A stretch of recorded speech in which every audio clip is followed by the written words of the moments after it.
Welcome back, y'all, to Frosty Faustings 2025. We are here for Rivals of Aether 2 Doubles Top 8. I'm so excited to be here. My name is Lord Sturm, joined by... SBS. Great to be here. My Faustings sure are Frosty right now. Is this your first time? This is my first Frosty, yeah. Yeah. I'm very excited to be here. It's been great. It is frosty. It's not snowy Faustings. So, like, the snow behind us, maybe a little misleading. Snow yesterday. Oh, yeah, there's a touch. I'm from Arizona. You're in Arizona. Yeah, guy. I live in Tucson, and there's more snow yesterday than we've gotten the last several years combined. So it's frosty and snowy for me. If they let you land the airplane, then there's not too much snow. That's kind of the Chicago rule. Yeah, I was feeling the airplane kind of like doing this for like a good 10 minutes. I'm like, this is the longest descent ever. And I opened the thing, like, oh, cool, we're almost to the ground. It was perfect. It was quite surprising, though. But yeah, so anyway, we are in Losers Top 8. We're starting with YXL and Snowblack versus Anakin Skinwalker and I Heart Pokemon. Oh, yeah, okay. You know, I saw those names in the bracket, and I was like, who the heck are these? But they're Wisconsin trolls. I'm very familiar with these. Apparently, their name is no longer I Heart Pokemon. Their name is John Wick 3. Yeah, Anakin Skinwalker and John Wick 3. Yeah, I know these two. John Wick 3 is formerly known as Case in Power Ranked Wisconsin Ultimate Player. Perfect, yeah. I forget what Anakin Skinwalker's tag was many moons ago. But he's been around the block, trust me. Yeah, for sure. I think my roommate was from Wisconsin, actually. Yeah, Jack Xander. Okay, gotcha.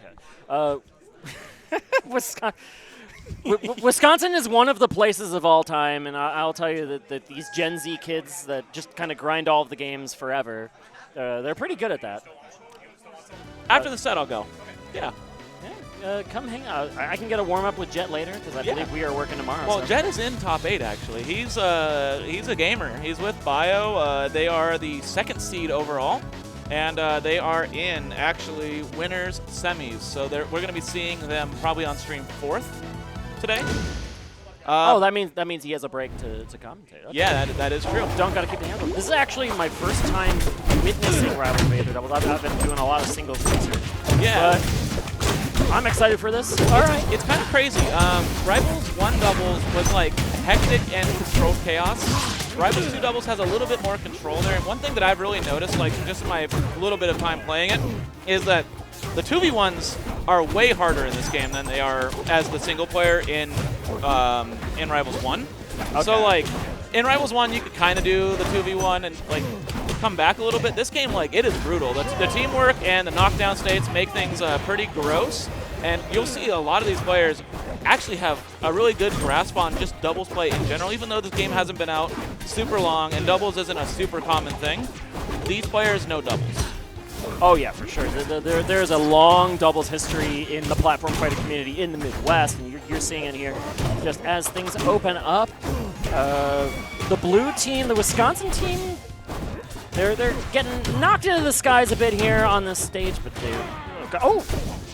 maybe does so the kill screen doesn't show up at all on doubles until the final. I believe so, yes, because otherwise the zoom in would be pretty distracting when there's 3 other people running around hitting each other. Yeah, it's, so you can't use that as a tell, like if someone had DI'd improperly or not. Correct, yeah. But right now, it's a little swingy. Everyone's just kind of going for it. Yeah, they picked one of the smaller stages in the format as well, so that's kind of a part of it. That factors in when you have a Zetterburn on each team, right? They just want to get in there and bruise. A lot of buttons, a lot of hitting your own teammates sometimes. It's great. Yeah, particularly with Forsberg involved, right? You're just going to cape your teammates sometimes. And a lot of chaos over there on the left side, and that will result in both teams losing a stock, actually. Kind of netted out there. It was almost really bad for Red Team. Slowing down a bit in the center stage, but okay. Forsberg going to take control of this center platform. hitting the Zetterburn quite a bit. Both teams Zetterburn, actually. Yeah, a lot of damage each way, and okay, the blue team, they try to reconverge there in the center. Ooh, and that cape actually catching the Rana a little off guard there. The bad DI coming out, and similarly, Zetterburn on the blue team actually hitting a stray forward air, killing Forsberg. And so it's going to be important about which team does actually take the stock here first. And okay, good edge hang going to take out that Zetterburn on the red team, and that means Team Wisconsin looking good here, and we'll see if what you said comes to fruition, that the 2v1 is very challenging indeed as the one player. Yeah, exactly. Yeah, you know, there is a chance that with Zetterburn at 108% that the Rano finds a spare shot here, but it's so tough, man. But as long as you have a good idea of the 2v1 formation, that's going to be what's very tricky. Exactly, because like that 1v1 looked really confident for the Wisconsin side. As long as they had the low percent player out on the platform first being really aggressive. Precisely. Then how is the Rano going to get in and find like a stray hit to get the stock? It's just not going to happen. Right, exactly. And then, you know, the Forsburn at such a low percent, you would have to hit him with something pretty strong to get him off of the floor, basically. And anytime you do that, or grab, or whatever, you commit to something, that second player is just far enough that you can't quite hit them, but close enough that they can come in and punish you for hitting their teammate. Right, and even if you hit your own teammate in the process, you're not going to probably hit them with a strong hit as long as you're aiming it accurately. Exactly, and also in that case, hitting your own teammate with the strong hitbox is okay because they're at low percent. Right. So let's see where we end up here. Now, some of these stages do elongate themselves for doubles specifically. Yes, like, and that the would Etherean be Forest. Tempest Peak and Etherean Forest, yes. But, I mean, Etherean Forest is scratched out here. Tempest Peak, yeah, Tempest Peak is so small. Makes Going a right whole ton back. of sense. Okay, sure. Why not? To Jules Vale we go. Game number 2. Team Wisconsin looking good so far, but it was a scrappy game. It really was. It was. And yeah, these Zetterburns just want to swing at each other, while you're affording the Rano and the Forsburn another 1v1 on the other side.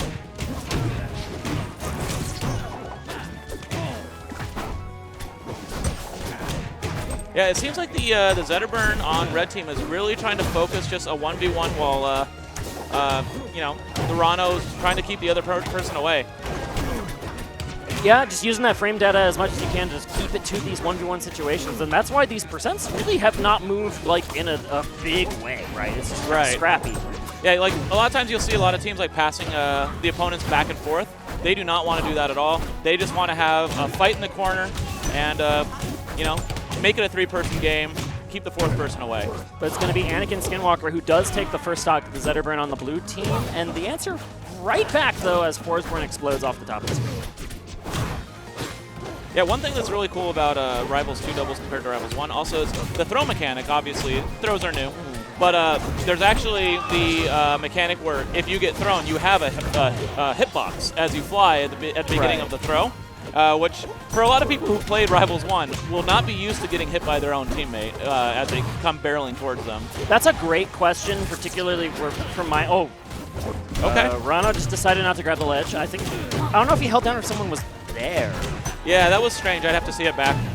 It looked very funky, but that's going to give Wisconsin another edge here in game number 2. That is a good question, though, in regards to like the intricacies of doubles in this game. As someone who comes from Smash 4 Ultimate, is how like grab and vulnerability works, and how like hitboxes present themselves when you're throwing an opponent. Yeah, I played a lot of doubles in Smash 4 as well. Did not play much Smash Ultimate doubles, but yeah, it feels different for sure. It feels like the grab invuln is a little bit stronger in this game than the other games I'm used to. Where if you're hitting both players while being held, the person doing the grabbing doesn't really feel like they fly as far to me. That was a double KO to even this game out. Yep, and Zetterburn deep off stage. Not going to make it, no. That is it, and we're back to the 1v2. Same situation, but even worse for the Rano this time. All right, let's see. Yep, Zetterburn waiting behind, gets the pass. Just tries to control the stage instead with that reversal on the shine mechanic. Yep, and see, look, that's a punish. The low percent person gets hit by the dive kick, and then the high percent person runs in and gets the grab and says, you're not allowed to do that. Goes for it a second time there, doesn't quite get it, but still finds a follow-up. And yeah, and there, exactly what we were talking about. You hit your teammate, but he's at 50%. Doesn't really quite matter. Yep. I'll take the L smash KO every single day. Absolutely, and yeah, there it is, 2-0, same exact situation. I would expect to see a different stage this game. And you know, these games are going fast for doubles, too. That's the other thing. Like, yeah, the two Zetterburns on the very screen. Fast. Yeah, true. Give me a couple of fleets and Clarins on there. Maybe we'll slow it down just a little bit. I cannot, as someone who plays Yoshi in the traditional Smash games, and I hit my teammates all the time in doubles with eggs. Oh, yeah. I can't imagine playing fleet doubles in this game. That sounds like it would make my teammate hate me so much. I feel like... Okay. I feel like going for fleet is... You basically don't use your projectiles until you have someone off stage, is what I would imagine you go for in the fleet matchup. Yeah, like fleet's normals are good enough in doubles, too. Exactly, yeah. So you do a lot of nair, you do a lot of fair, you do a lot of back air and up air, and, you know, jabs and tilts if you have to. But then you would be doing a lot of, like, the projectiles for when, A, someone's way high up in the air and you can shoot an up strong up, or you save things for people who are off stage, primarily. Ooh, that's a great little punish. A lot of Ranos like to do that, where they will down air on a shield and then instantly fall with another aerial, and catching on with a quick little parry there.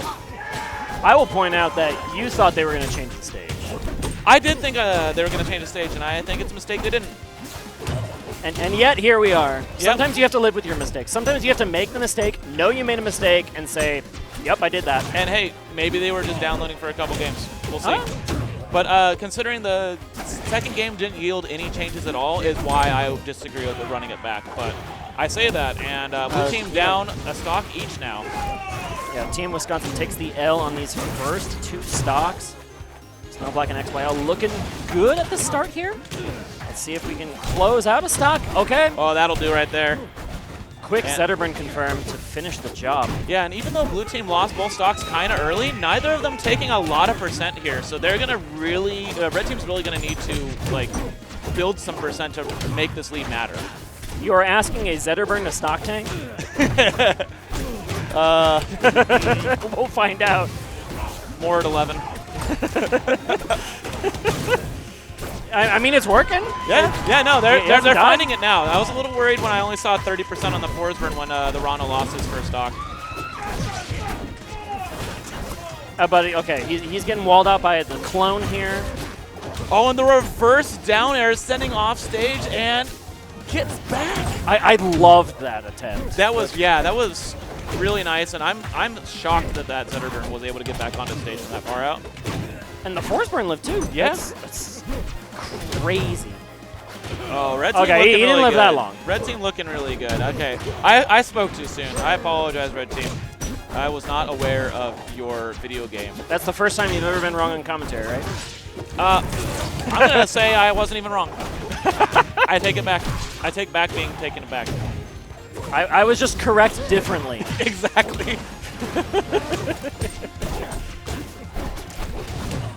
So now they got to chip back into this Team Wisconsin. That Zetterburn right there goes for the nair out of shield on the dive kick. I think he could have just out of shield up strong and got a quick stock. On the Rano? Yeah, on the Rano. Yeah, as someone who's learning this game, it's kind of hard to tell, like, with or without fire, what the kill percent is for that particular move. But right. These players have all that experience. They should know. Right, and even then, though, there was definitely time for the strong attack, and Oh, but the pass! Ooh, that was nice. That was spicy. Nice. And then they knew. Okay. That was hot. That was hot. Maybe they knew the whole way that they wanted to just show some spicy team stuff. Yeah, no, they're like, you know what? We're going to go back to Julesville. We're going to win this game. We're going to make it go Game 5. We're going to make the TO just like us. And then we're going to keep moving on. UGS, do you have any comment on this not being a 3-0? Big shrug from across the table. I think we are the last event of the day, so, you know, we're not holding anyone else up except for ourselves. That's true. And, you know, sleep is for the weak. Yeah, holding yourself up is what you need to do to survive. I get that. Yeah. I totally get that. All right, going to a huge stage now. We have the contrast of Julesvale being small and running it 3 games in a row to now the biggest stage in the game. Yeah, this is about twice the size of the previous stage. Or maybe twice the size of the smallest stage. Right, yeah. Julesvale's not quite the smallest, but those smallest stages, as we mentioned, are adapted for doubles. Yeah, Julesvale's still pretty snug, though. Whoa. That was pretty crazy. Yeah. A lot going on right there. I'm not even going to try to unpack it. Yeah, I need to watch that at 0.5x speed to find out all the hitboxes that were happening. All right, so I love that. The Zetterburn hits the Forsburn away. turns over to see if the Rano needs help, and then once recognizes that the Rano's in advantage state, goes for ledge trap / edge guard. Just great teamwork. Love it. Love doubles. Using the speed of your character to be advantageous for your teammate. Oh! The double Armstrong! Oh, man. Oh, wait, okay. How the fires layer together. I'm not a Zetterman player, so I've never seen the mirror, right? Right. So, like, it's the one who lays it down first is in the front. That looks so goofy. It is a little wacky. Oh, but okay, we got a good ledge grab. Yeah, and that was a quick second stock coming off the Rano because... and that Zetterburn was on fire. Easy forward throw KO. Yeah, unfortunate Snowblack losing that second stock pretty early to the ledge guard. And we got ourselves a blue team lead in this game 4. Oh yeah, I thought Rano was on the second stock. Yeah, so the Rano lost first stock and then very quickly lost the second one. Yeah, that was the ledge trip. Okay. Got it. Yeah, that's tricky. Yeah, it was here. brutal. Snowblack and YXL gotta catch up. I love that needle turnaround to get the fair that Snowblack just did on that landing. Didn't really amount to anything after the fair hit, but really cool little aerial like adjustment. Oh, and that'll do.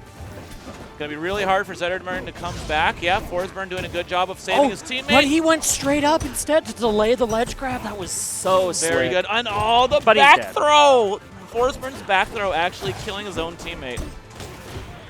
Okay, that's what I was talking about. So there are certain instances in Smash 4 Smash Ultimate where like your throw hitboxes can actually be degenerate towards your team or towards the other opponent if they're in the same spot. Like Bowser down throw, I think, is the biggest example. Or sorry, Bowser up throw, where he goes into the Koopa Shell spin. Yeah, and it sends out like a semi-spike angle on anyone else who's not in the throw itself. So that is an example of that. Oh, the cape actually saving the teammate there. Yeah, that was great. Zetterburn, very, very, very damaged right now. And, you know, I love that he's still going in. You got to keep up the pressure, especially when your teammate's kind of in the thick of it. Yeah, if you can keep the pressure up, that is going to bring you closer to a 2v1 if you are continuing to be correct right on your guesses. Oh, but now blue team definitely has control of this stage, and yep, okay, that should have been a bigger punish, but the roll did not get scouted. Yeah, this is definitely not impossible for the Rano here. Oh, that's a huge whiff, and going into the bubble. No, the bubble disappeared right as the Rano went towards it. You saw the indicator go away. That's crazy. The biggest bit of luck you could see. The air dodge. Oh, the messed up punish. Oh, the parry. Okay, yeah. Oh, yeah. Oh, okay. And did you see that? The the grab into special pummel to, like, you know, slow them down and actually get them on fire, but also the grab break doesn't matter because the Forsburn charging the down strong and just kills them anyway. That's crazy. It was really good. Big fan of that. So we're going to go to the other side of losers now, which is going to be Jank and Adiosk versus Mr. Watch and Learn and so many long names. Star Dudgy doesn't fit on your phone here to check the bracket. And Gluteus.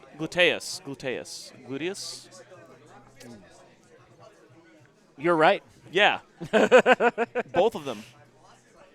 They're here. Yeah, so They're ready to go? Interesting enough, Ateaska from Chicago area, obviously. Oh my goodness, you said Ateask? Yeah. Adiosk, Ateask, Aztec. Yeah, we've called him Aztec the whole time. Yeah. And never even, like, considered alternatives. We're just like, it's Aztec. Yeah, and no. he's just like, okay.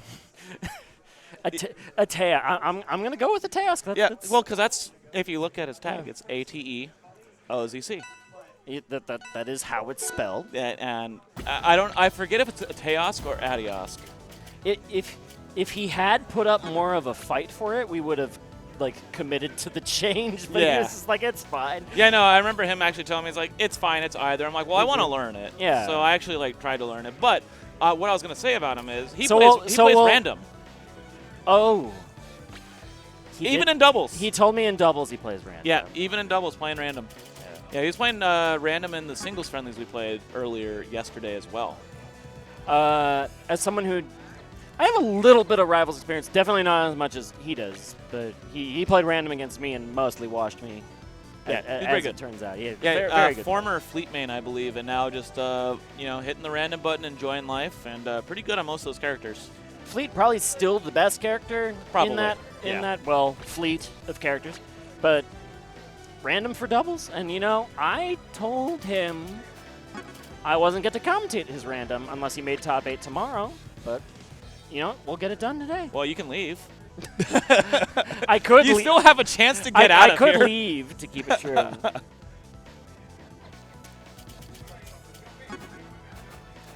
Let's do it after the loser's set, so we'll swap out. Yeah.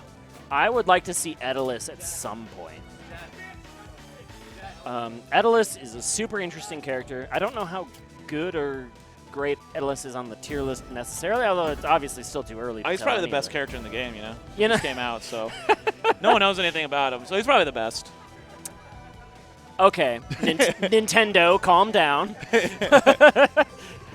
The newest character being the best in the game. Hey, that's an old Rivals thing, too. It's also like an old League thing, and, a lot of games do that. And I'll tell you why.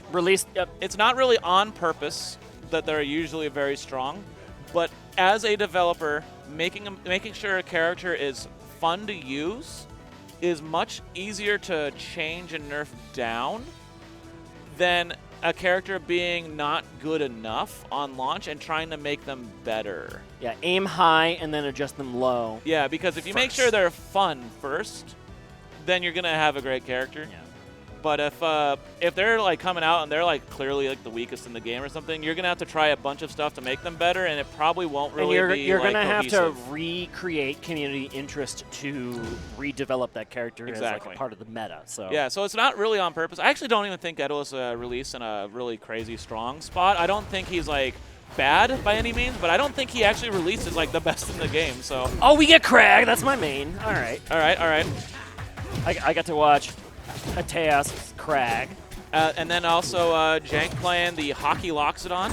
The same color skin I use, actually. As someone who started playing Byleth in doubles, specifically because of how big the hitbox is, I'm like Lox in doubles just makes a ton of sense. Oh, right? yeah. You take up a quarter of the stage with just your hockey stick. And you're heavy, so like you are going to live a lot longer in stock tank. So like the mixture of the two is really nice in this game. I know in Rivals 1, the big thing that Claren had going for it in doubles specifically was you could just jump up and do like some down airs that would normally get you whip punished or parried. But since there's a lot of chaos in doubles, you have a giant sword doing a big old thing. It's just you're gonna get away with murder. And Loxodon does the same thing with the giant fair and the giant back air. Yep. Can just kind of throw those things out. And also Upstrong is actually crazy difficult to deal with in doubles sometimes. Because you just have, the chaos of 3 other characters on the screen and a giant hockey stick coming right at your face. Exactly. And it's one of the burstiest moves. And careful! Oh! See ya! Goodbye! Chaos Crag getting exposed. I haven't even gotten to say anything nice about it yet. So that wasn't a Teosk. A Teosk is the Forsberg. Oh, a Teosk is the Forsberg. Okay, I had the... That was a Teosk team doing the good stuff. So I know you want to, smack talk your buddy. Okay, there's 2 Forsbergs. There are 2 Forsbergs. A Teosk is although one of them is named Jank, so that is on me. Okay, that's on me. That's on me. It's all good. It's all good. But still, I just wanted to smack talk him so bad. I understand. You'll get your chance, trust me.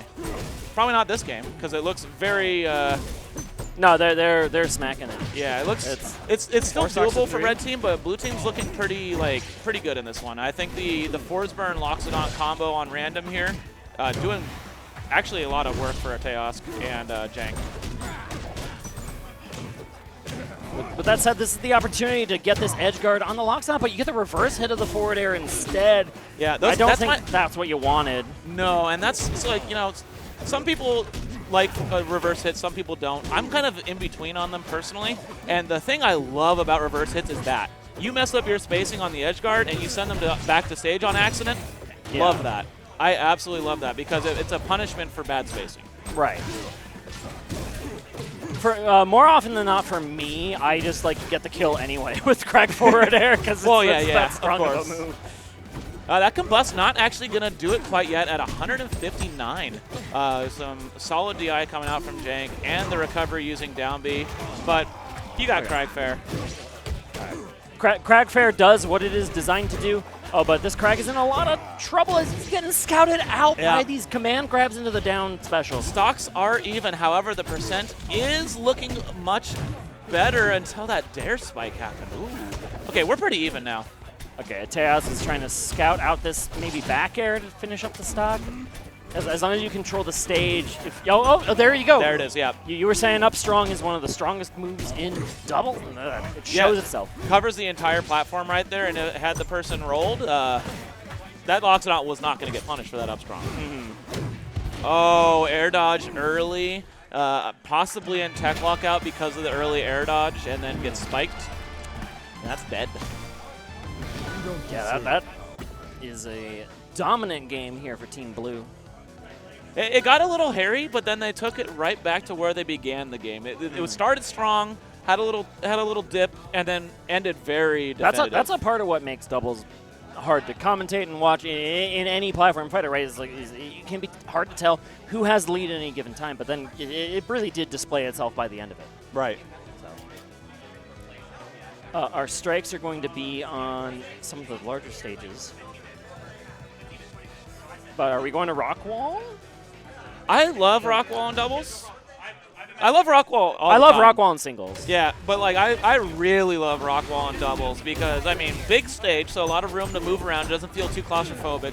But then also the blast zone being close enough to the side of the stage that you just get some of like the we caught up to you, you're off stage, you're just dead. And also because it's so close, you can actually get like some cool teammate coverage for going off stage as well.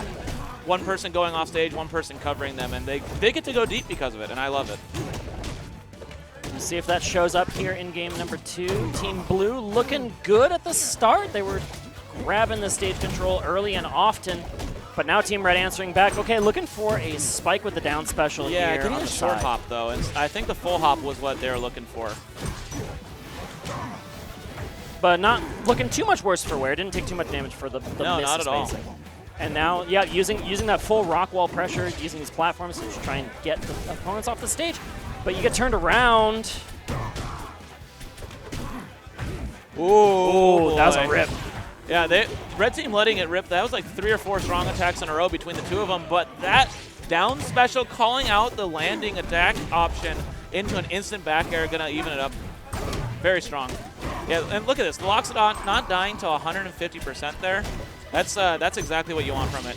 And also, I'll just say, Tejas getting Zetterburn on random as well, I think complements the heavy character extremely well. Yeah, it's working out great just here. A full charge up strong, just letting it rip. Love it. Yep.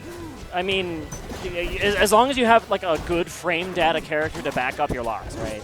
And Zetterburn definitely does have that good frame data and has that good kill power as well. Like, you know, you would say it's the Mario, the jack of all trades, master of none, but it's still really strong. Oh, what a catch, too. Yeah, it's very strong, and then also, like, good frame data, but also a lot of really good kill aerials, specifically on Zetterburn. That, like, yeah, you have characters with, like, good frame data like Maple, and Maple has, like, you know, forward air. Yeah. But Zetterburn has up air, down air, forward air. They're all going to kill. Yeah, they're all going to kill, and they are all kind of, like, big, too, so great tool for doubles. And so the stocks have evened up now, 3 stocks to 3. Crag trying to hold on for dear life here. Oh! Jank kind of affording this like 1v2 to happen. He was trying to charge some projectiles over on the side while your teammate's getting beaten up a bit. But, you know, oh, and it costs him actually. That's actually going to be that was crazy. So So not losing the stock. Jank was in the center of the stage, just charging up strong, while their teammate was getting juggled, 2v1, goes in to try to help, and actually dies for it. And that could be the story of the game here. Well, I mean, it's one teammate low percent, one teammate high percent. So it's the wrong teammate at high percent for blue team, though. And actually for red team as well. Both the heavies are at low percent. We could see a nice little like 1v1 heavy match here. Yeah, but the heavies are not what you want to have in a 1v2 situation, so it's going to be tricky. Oh, and the bad DI on the forward throw is going to do it for the Zetterburn. Ateos going to die there. And the reverse up special, I love that in case they're going for the parry. But yeah, now a 2v1, and this is what you're saying, though. So forward throw? No, not going to pass it off. Yeah, interesting choice. But honestly, yeah, I respect it. You're like, Loxodon's not going to have the best recovery in a 2v1 scenario, so might as well just get him off stage. And I think that was a case of, let's go to game 3 DI Yeah. going on there. I don't know if that down strong should have KO'd, but I'm surprised it did, even with that DI, frankly. That was right on the cusp of it. Oh, Teoska switched to Fleet, I think, or was that Fleet getting locked in on the random? Because like I don't remember if the character shows up first. As someone who has not very much experience with random, I think it does show up. I think the Zetterburn showed up as random first, so this actually may be a big break. Okay, they heard us. This may be a huge break here for the blue team. Okay, you good? Getting the main. I will not besmirch thee. My bad. it's random. And we'll find out if okay. Ateos said this is his favorite skin. We'll find out if what you said was true, isn't that how Fleet plays in doubles is just specifically throw the projectiles off the stage. See if you can find some snipes on the recovery. Forsburn's recovery particularly exploitable for things like that. I would expect to see a lot of back air and nair on stage as Fleet. Also a very large stage, a lot of room to move around. We're just going to let it rip. Crag recovery, also very Fleet exploitable. I would say in 1v1s, I'm wondering if having a teammate on your back may help you out in those situations. But I imagine it will, right? Because you can't go out there to bully the Crag for 30 seconds when you have a teammate. Right. Okay, Locke's that'll getting good pressure down, and just drops it just a little bit, and that could have been a dead Crag right off the bat, but it still could be. No, he's still knocked back. And you see how that projectile snuck in there? I like to see that here from Ateos. That actually was a great up special from Ateos, sending Loxodon back on stage because that Lox was about to go off. Oh yeah, it's the Sleepy Baby skin. Yeah. It looks so cozy. I would love pajamas like that. I'd wear them. I have a Chewbacca onesie. That is... I've worn that for Halloween like 5 years in a row now. Outstanding. Because it's just so cozy, and Halloween's so cold here. Might as well. Yeah, Halloween was hot in Arizona, so... That sounds like every day. Yeah, no matter what you wear, it's like during the day, you're going to be sweating, and at night, you're probably going to be sweating too. Well, the blue team finds themselves down a stock. Okay, I was worried about Crag's recovery there on the side, but he's going to be able to sneak by the Loxodon. This big stage may not be doing any favors to blue team right now. Not only is the Crag living to, Crag percents as per usual, but the Forsburn actually 140%, being a little slippery, especially on this big stage. One thing I noticed, is Forsburn's dash speed is pretty good. Yeah. It's pretty good. So catching him is kind of difficult, and you give him this much room to run around, he's going to take advantage of it. And if you don't need to engage in the neutral game until you absolutely need to engage, you can take full advantage of said dash speed. And using these platforms as well, just wave land and just sneak by these opponents. It's a really sneaky Forsburn, but it has equated to a stock here, so now we are at 2 stocks apiece. Yeah, and the Fleet finally dying to Forward Strong, actually, off the top, which was pretty crazy. Oh, okay, we're going to explode. Yeah, reverse back air, not going to actually get too much mileage out of it. And I love Crag turning around there, just not even wanting to deal with the Loxodon recovery, not going to try to ledge trap or nothing. Help out the teammate. Set up a 2v1 for as long as you can. Whoa, off the top, Crag. When did you get so light? That's crazy. Don't tell the subreddit. Oh! I was scared. A frame or two sooner or later, and that would have connected because the lingering fire hitbox from the charge would have stayed on a longer charge. Oh, yeah, okay. Sooner would have hit just because, it would have been sooner before the text. Just found the perfect time. The back air did indeed work after he barely missed on the up strong.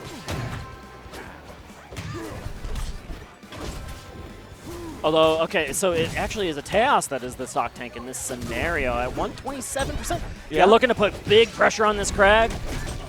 And really not being very successful. I think Ateos took more damage than he gave there. But holding the stage control for as long as you can. That's kind of the most important thing. As long as your locks can back you up on the spot. No air dodge on the Loxodon here. Gonna go high to get that quick little clip, but Crag being ready to cover their teammate and push right back off stage. All right, can Blue hold this? No? Okay, it's going to be 4s on the ground.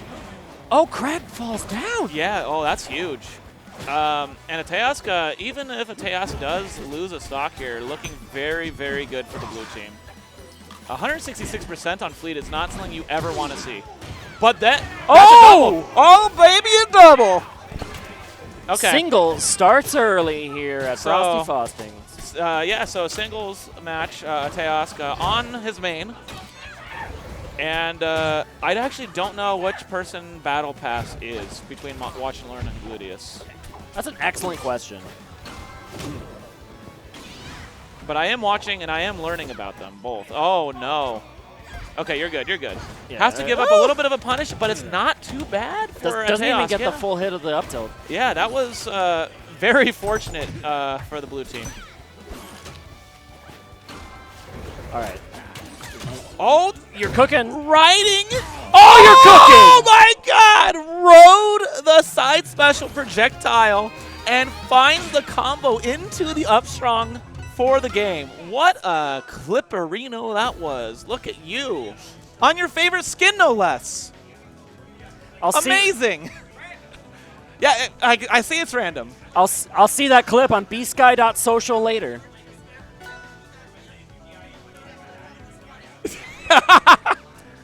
Oh, man, Good. that's great. I have good news. Yeah. It is a task Crag this game. Ooh, double heavies. Love that for us. Now, if I am the other team, I am trying to take them somewhere small.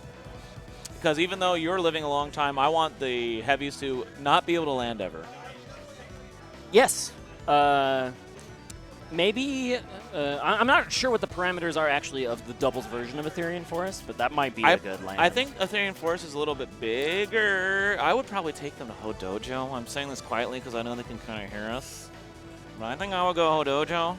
Well, yeah, for my singles Crag, I strike Hodojo almost all the time against every character, so that would make a ton of sense. Particularly like if the parameters aren't changed for doubles at all. Yeah, that's a tiny stage. Yeah. It's one of the ones that I think is pretty borderline and could, in my opinion, benefit from like a little extra width, but it doesn't. So, but we are going to Ethereum Forest, the doubles variant. But at the same time, against a team that is Crag Forsburn, I'd feel less worried about Hodojo. If there was like, you know, a Maple, there's a Zetter, if there was a Rano, those are the type of characters I don't platform. Yeah, yeah. Those are the characters I'm a little more worried about on Triplat. But yeah, so we are on a pretty decently sized stage here, so the heavies aren't going to have a problem landing once they get out of their combos. I promise that is the last time I'm going to consider popping off about a Forsburn clone dying. I will not get fooled again. It will never happen. Yeah, no, I mean, it's the first time it's ever happened to you. And everybody gets one. Everybody gets exactly one. Oh, catches the DI, and right back at you. What was a kill move? Yeah. That seemed early for a Crag KO, but maybe I'm wrong. I think there may be some assistance in the DI department. On both the stocks that just happened, actually. That's true. Yeah, so you see how on the doubles variant of the stage that they come together for a large platform and then swing to the side. Almost into a callous Pokemon. Oh my gosh! That killed from so deep. That was under the stage. That was very cool, and I would like to see that again, please. Thank you. I love Loxodon and his stupid little elephant trunk. I love every character in this game when I'm watching them. That's a simple fact. If I have to deal with those hitboxes, man, that's a different thing. Oh, that's a stock. Yeah, oh, the full charge. You know, did you know that a fully charged strong attack from Loxodon is actually really difficult to punish, even if you don't shield it? Like, if you just try to, like, whiff punish it, because the explosions are there. And they cover for yeah, the they whip. cover basically everything, and then they can shield before you get in there and do anything. Yeah, and it only uses one of your 3 charges of magma. It's one of the most active hitboxes in the game. Yeah. It's kind of crazy, actually. It's something that, like, I feel like it's probably fine in singles, but in doubles, it's kind of nuts, actually. Yeah, it just covers everything. Oh, good weight on that up special from the Loxodon. And the lingering hitbox from Upstrong gonna get the kill. Exactly what we're talking about here. It's going to even up the stocks. Lox from Jenk needs to hold on to the stock for just a little bit longer. That's going to be the tricky part. Yeah, yep. Full charge on the Magma, though, so recovering won't be a problem if you don't die from a raw attack. And then what happens? Yeah. So, looks like we're probably going into a Game 5 here. All right, no. Yeah, that's... Yeah. Once you came into that side special, it was kind of over. Yeah, it's like, please run into me. It didn't matter if it hit. Well, it needed to hit someone so you could jump cancel out of it. That's the really only out. But it whiffed. Gets and the then Rano. when it whiffed, you're in trouble. I like this. Rano and Loxodon as a team sounds kind of gross. Yep. And I think it's going to be pretty good. Good frame data plus killer guy Yep. combination. Really a classic. Yeah, we are Game 5, and, you know, let's see what we get for our pick here. What would you do for our pick? What, for stage? Yeah. Okay, so there was the... we did strike some of the smaller stages this time. And we're going to go to maybe Merchant Port? That's what they're mousing? Oh, please give me Or Merchant is it right Port. back? Give me Merchant Port, you cowards. Fire Capital seems like the comfort pick. Yeah. You know? I do think the ban on Godai was probably correct, because, like you said earlier, having the Rano on Godai sounds kind of crazy. Yeah. Going right back. Okay. Not a double heavy team this time. That does change the calculus. It does, yeah. Because, yeah, it was pretty well in hand for the red team in the last game, but the team composition here I think is better for blue than last game. I don't know if it's a better team composition overall between the two games, or two teams, but... Well, yeah. As far as the Teos skill with said character on random, we'll never know that. But from the theory crafting point of view, yeah, this is a good spot to be in. Yeah, I know Teos said that he really thinks his Raster is one of his worst, and he feels pretty confident with most of the others. So I think that, like, he kind of has been lucking out not getting some of the bad characters. Yeah. So they're kind of letting the... Okay, this is a 1v2 on the side here, which is tricky for Lox. But they're kind of letting the faster frame data characters 1v1 each other, and then the heavies slug it out. How do you feel about that composition? I feel like it probably leaves it more towards just like the individual skill of players than it does, you know, obviously because you're doing 2 1v1s. But like, I don't think I would ever play it that way personally. Yeah. I think trying to push one of them away and just trying to like get the frame data character in between you, because they're going to be the one that's lighter and easier to combo. Right. Is usually what I'd be trying to do. And it's like right now I don't even think I'd be going off stage personally. I'd just be hitting one off stage and then chasing after and the then other. go 1v2. Yeah. But I am not exactly sure how that Forsburn died. You know, me neither.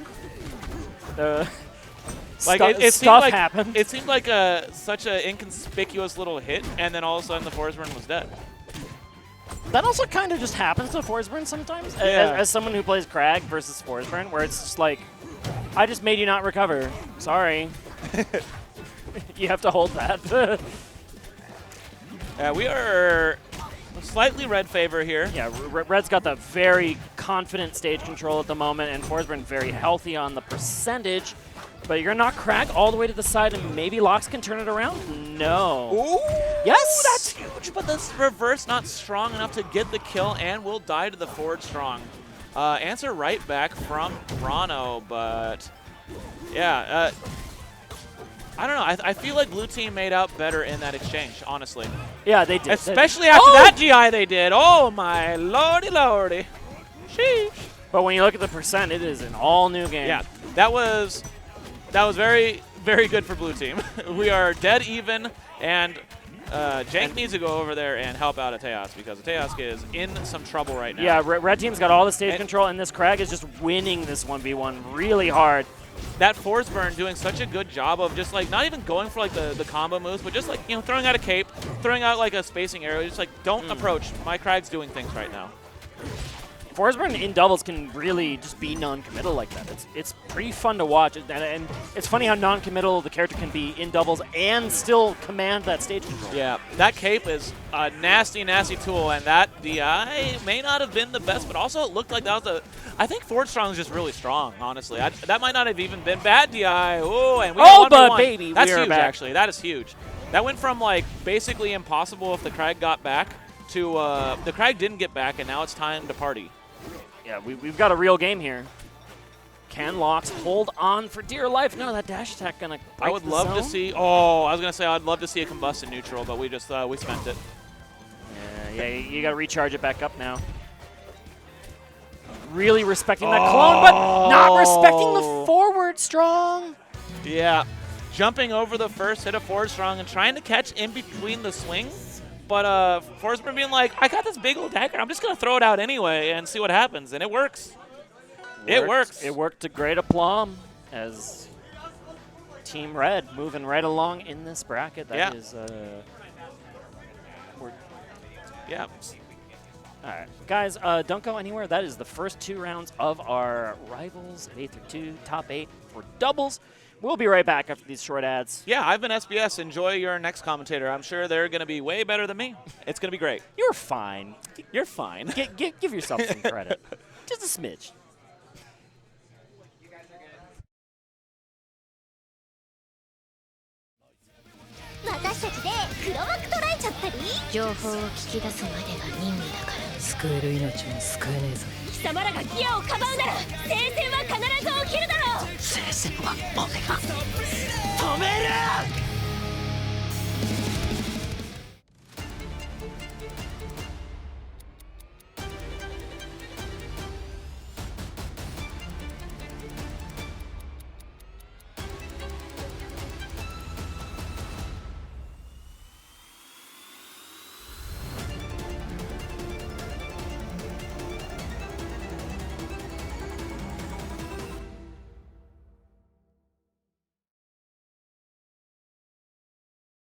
Pre-order Virtua Fighter 5 Revo on Steam. There's a 20% sale until February 3rd.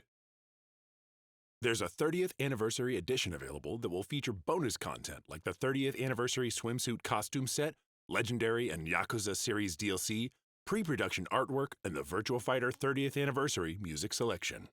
Pre-order Virtua Fighter 5 Revo on Steam. There's a 20% sale until February 3rd. Midwest Battleground, 7 open brackets for today's most popular games, including the newly released Marvel Rivals. A 4 collegiate invitational with $10,000 in prizes on the line. Register now at startgg/MWB. Premium Edition Games. Come see our friends Gamers for Gamers for show-exclusive Nintendo Switch games by Premium Edition Games, located in the hotel lobby. Magical Defense Force, a magical girl comedy with Monster of the Week style action and over 300 unique art assets. It's available on Steam now, and check out the 4 new chapters coming in February. Join us this summer for Anime Magic, August 22nd to 24th at the Donald E. Stevens Convention Center at Hyatt Regency O'Hare in Rosemont, Illinois. Featuring cosplay, gaming, music, and more, there's something for everyone at Anime Magic. Vortex Gallery. The Vortex Gallery Matcherino page is live. Come through and contribute to the prize pool for your favorite game directly. Visit 956pro.com/Matcherino and redeem free contribution codes to add real money to the pot or donate to the prize pool of your favorite game directly. Midwest Gaming Classic, the largest gaming event, returns. April 4th to 6th, 2025 at the Baird Center in Milwaukee. Come for the fun and stay for the afterparty. Okizeme. Improve your wake-up options with Okizeme Coffee Company. Their light roast is a Colombian blend with pleasant citrus and plum notes, while the dark roast brings the Guatemalan blend for a heavier chocolate note and a smoother cup. And Okizeme is 110% in on the FGC, so support your locals and grab some coffee. Max Mode is coming back for year 2 in Atlanta, Georgia on April 25th to the 27th. We have a new lineup starting with Fatal Fury City of the Wolves. Year 2 will have more games, more side tournaments, and more arcades. Registration is now live on StartGG/MaxMode2. Skullgirls. Download now and play for free on the Google Play Store or Apple App Store and experience the new online versus mode powered by GGPO. Experience the mobile fighter that Touch Arcade calls far and away the best mobile fighting game out there. Be sure to get some Frosty Faustings merch. Stay warm in even the coldest weather with the all-new Frosty merch line for 2025. Hoodies, flannels, beanies, scarves, and more. The weather may be icy, but these fits are fire.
Welcome back to Frosty Faustings 2025 Rivals of Aether 2 Doubles. My name's still Lord Sturm. Who's joining me now?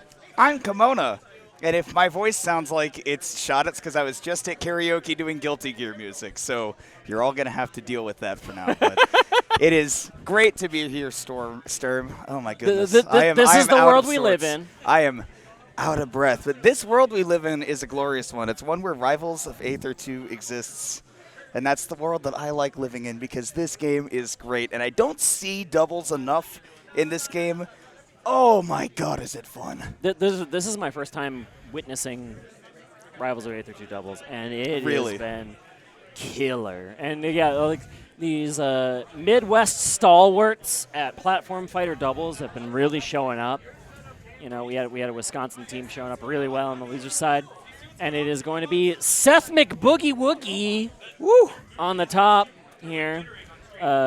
He doesn't have a controller in his hand. I'm wondering where that's going on. But yeah, no, it seemed like he was. I believe they might be restarting. This looks like they're restarting the PC. That looks like a BIOS of some gamer BIOS. And these gamers look like we're perceiving them through like fan blades that are running.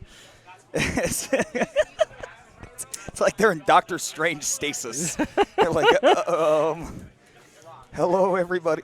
I'm ready to play Rivals Doubles. That might be the preview on our end. I'm not sure if it's. I hope it's fine for you sometimes guys. The preview looks like crap, and then like the actual render looks good. But it's a little weird. But I think we're fine. If it works, it works. If it looked funny in chat, then you let us know and post your favorite clip. I'm just going to give a little background of the one player I recognize that is sitting here between these four, which is Seth. Former Yoshi main, going all the way back to Smash 4, played Yoshi in Smash Ultimate for a bit, now plays the Frogger in Rivals of Aether. And my round 2 in pools tomorrow.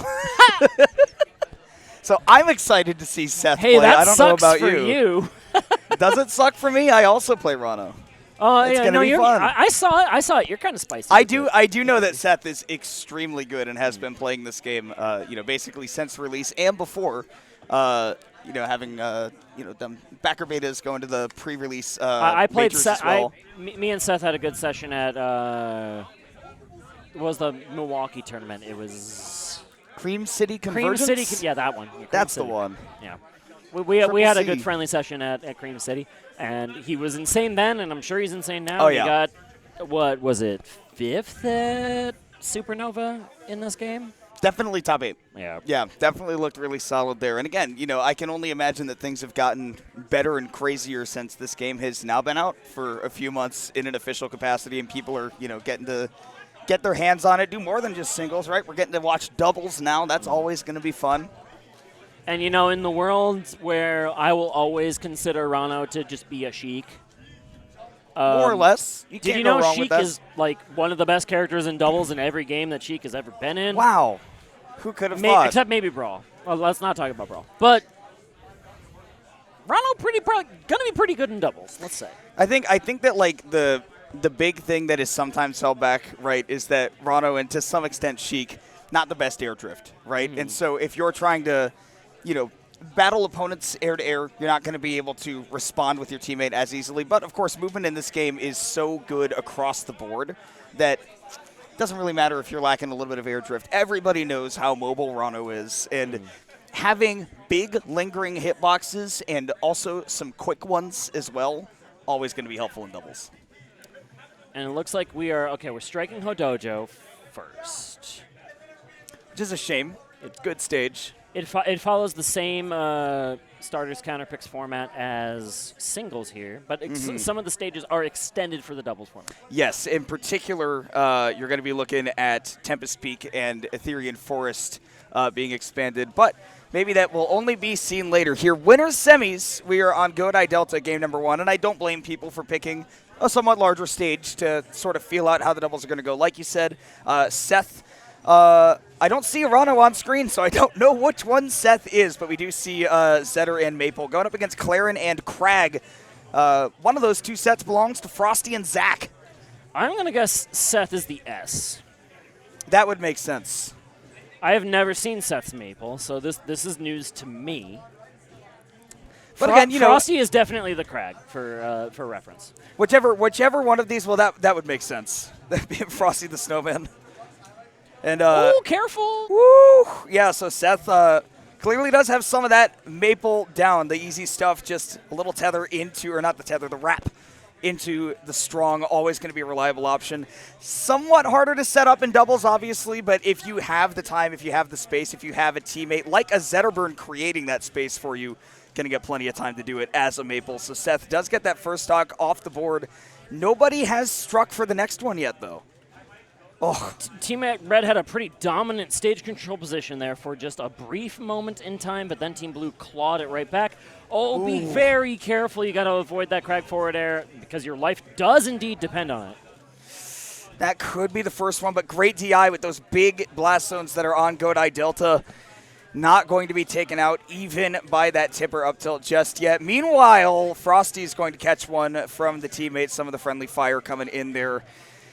And Seth is going to be the last one to hold on to that first stock as Glover's goes by the wayside there. So we did see a lot of bullying to Claren happening early on. Seth not going to make it back there. And let's see if some bullying happens now that there is nobody to defend the Zetterburn.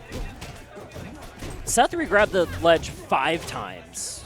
That's too many, in my opinion. Yeah, that will cost you in that position, but okay, down smash does get the job done.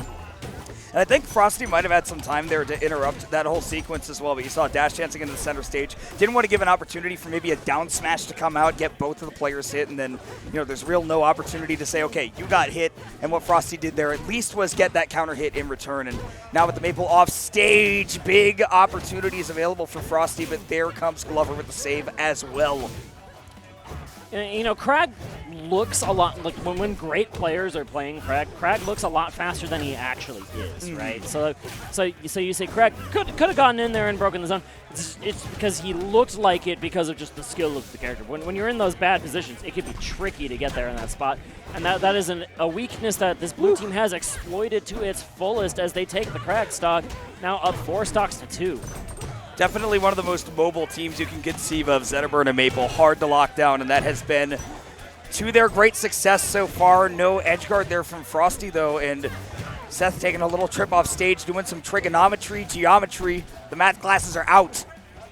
Now, playing incredibly scrappy is the best way to describe this this Zetterburn team. But, that forward air will be locked up. I think Glover thought he was being a little bit tricky with that high recovery and then be able to find the way back to the ledge. But instead, Frosty scouted it out the whole way. Big to have that counter up as well, right? I think that the blue team is definitely a lot more reliant on the projectiles, whereas, Crag obviously loves the rock, but in doubles, I don't know how much time you get. And don't look now, but the red team is definitely making this a game right now. Just one of these blue team members has to go off stage, and then something can happen to shift the tides of this battle. But at the same time, one piece of damage right back to that Claren, and that Claren is like lights out. And both members of the blue team trying to get that one piece of damage, but now with Seth going to the bottom blast zone, it's all up to Glover to get this 2v1, and I'm loving the Pete Weber tag right now because Zach is saying, who do you think you are? We are. Woo! Re-grabbing the ledge in that perfect spot, but it is definitely over. Okay. Yeah. Right. Who do you think we are? I am. I love the Pete Weber tag. Anybody who makes me remember that video is going to make me very happy indeed. Can we get a who do you think you am, we are? When you oven the cold food. When you oven the cold food, out hot to eat food. Yeah. I bet that was secretly Pete Weber posting on Twitter. He's just workshopping it before he gets to the next PBA tour. Wishing Pete Weber a very happy retirement. Bowling goat. All right. Well, Frosty was cooking a little bit there, showing the heat in that game 1. Ironically enough. I'm excited. I haven't gotten to commentate a Frosty set since Frosty played Richter Belmont in Ultimate. Interesting. So this is my first time getting to experience Rivals of Aether 2 Frosty. He quit Ultimate hot minute ago. Played a little bit of H-Draw Remix, if you're familiar with that game. A different game indeed. Yeah, it is one of the games. We're commentating Rivals, and we can talk about it. That's the nicest thing I'll say about H-Draw Remix is it's one of the games. It is a game you can play. That is true. But here's Frosty playing my main, Mr. Crag, and making him look real nice. The Beetle. Oh, but then he exploded. Wow, yeah, weak forward air into strong forward air. Zetterburn is not the only character in this game that can do that. In fact, I would argue most characters in this game can do that given the right circumstances. Just a bit surprised to see Frosty be the first one to lose that stock, but Frosty got the serve right on time. Crazy conversion here coming out from the red team. Even this up. And even more right now, that back air connecting with both members of the blue team. I love that back air to cover things off stage. No parry coming out, though. Big opportunity for Glover to counteract right now. Forward throw interrupted. And does end up getting the Zetterburn with it as well. Oh, this is a scramble and a half. Yeah, everyone on the red team was like, it's my time to go off stage. And everybody goes up. Frosty says, these are my Faustings, and you will play my game. And when Frosty played Richter Belmont, Frosty got second out of Frosty Faustings. And it really is Frosty's Faustings, huh? It would have been his Faustings, but Earl of M from Chicago said no. I gotta be honest, I know Faust is a Guilty Gear character. I don't know what a Fausting is. It's when you Faust. Oh. Ooh, simultaneous KOs for each team off the side, though. Giving red team, I would like to say a solid lead, but Frosty at 185%. Such a high percent that the neutral B into the up smash could not even connect. Finally does go down, so it's up to Glover to keep the blue team in the lead here. Oh, I thought that was the second stock here for Frosty, but instead he's on final stock, so this has evened up. But the percents look good for the red team. Can they keep the stage control to convert? I think it's really up to just like getting the blue team group together. I feel like that's where they've had the most success, but as I say that, big down special off stage, forcing that share stock, I believe, there as well. So 3 stocks to 2. Red team not even close to death percents yet for either of these characters. Having to abort that combo because Frosty got caught up in it. A little unfortunate there, but keeping the game going. Seth forward strong. Now 1 stock for each player, but some in more mortal peril than others. One of those being Seth and Glover at the same time as well. Dang, Frosty and Zach cleaned it up. Nice. I saw those 2 stocks clear at the same time, and I was ready for a 1v1, and then the game was over. It just ended so suddenly. It's one of those moments where you're like, all right, I'm settling in. End of the game is near. Probably start wrapping up our commentary thoughts. No, they're both dead. Moving on to game 3. Let's get on with it. Shall we? On with it. Get on with it. We have a game to play, no? I would like to see some of the doubles exclusive stages being played. Saw a bunch of Air Armada in the last, or no, not Air Armada, I'm sorry, Ethereal Forest in the last last set. Games 4 and 5, but instead it's going to be the docks. Merchant Port, Orcane's, I want to say hometown. I don't know, there's a statue of Orcane somewhere, like right over there in the background. There he is. There is water. There is water. Did you know the dog likes water? Dog with the water on him. Yeah, he makes bubbles. Oh, okay. Seth's pressure on the Frosty is so crazy, but still able to make it back. Seth looking like a whiffed Ken level 3, just doing 4 uppercuts in a row. And nonetheless, I mean, just all over Frosty, trying to activate that 2v1 up against That's a great strategy. Zach, I believe, on the Clarin. It's a great strategy to see here for this this blue team. Can they convert it into stocks? That's the question. Well, this is one thing Maple loves about Merchant Port is that relatively lower top blast zone, especially if you get caught up on one of those top platforms. You saw that up air come through. Are those 2 players going to interact? They are going to try to. I like Seth changing targets right there, knowing, okay, this Clarin is drifting over to the ledge. Let's activate that 2v1 once again. Damn.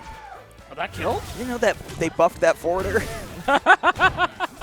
That patch came out, I read those notes, and I went, dang. Forward air. Buffed it. Everybody was percents. saying Krag's forward air is not good enough. I understand.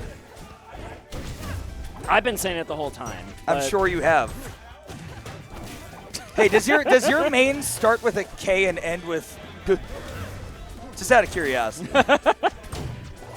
I love knocking the Krag over to the right side and then immediately turning around and trying to get the 1v2 on the Clarin. that is good doubles awareness from this blue team.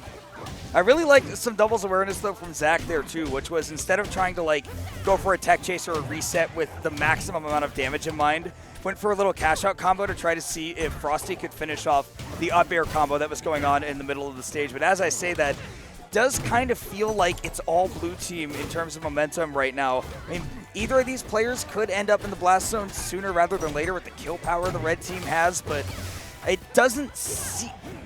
That was a team... Oh, no, it wasn't a team kill. That was a cross. Yeah. That was past the Krag and tippering the Zetter.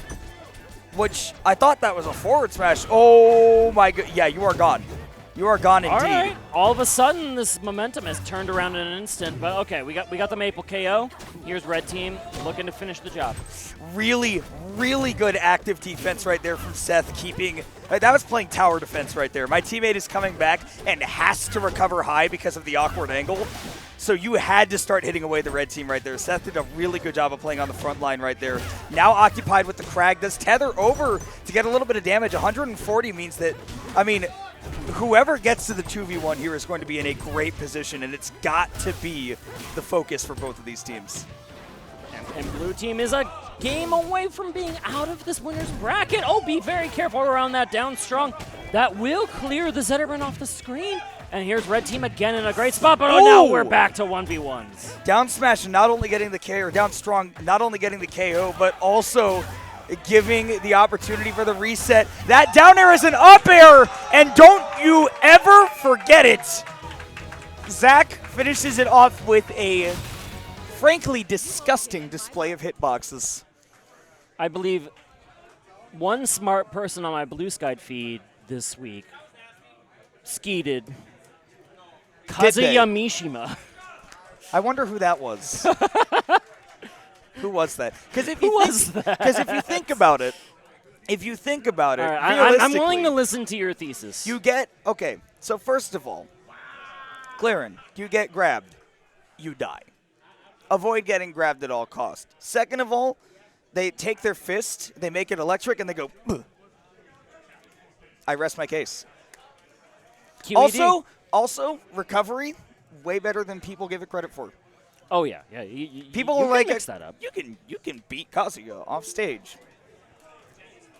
Not really. Oh, you can beat Clarin off stage. Just hit the side B. Well, okay, but show the me. up B goes quite far. Okay, show your work. I mean, yeah, okay. Force them to recover low. How? Hitbox?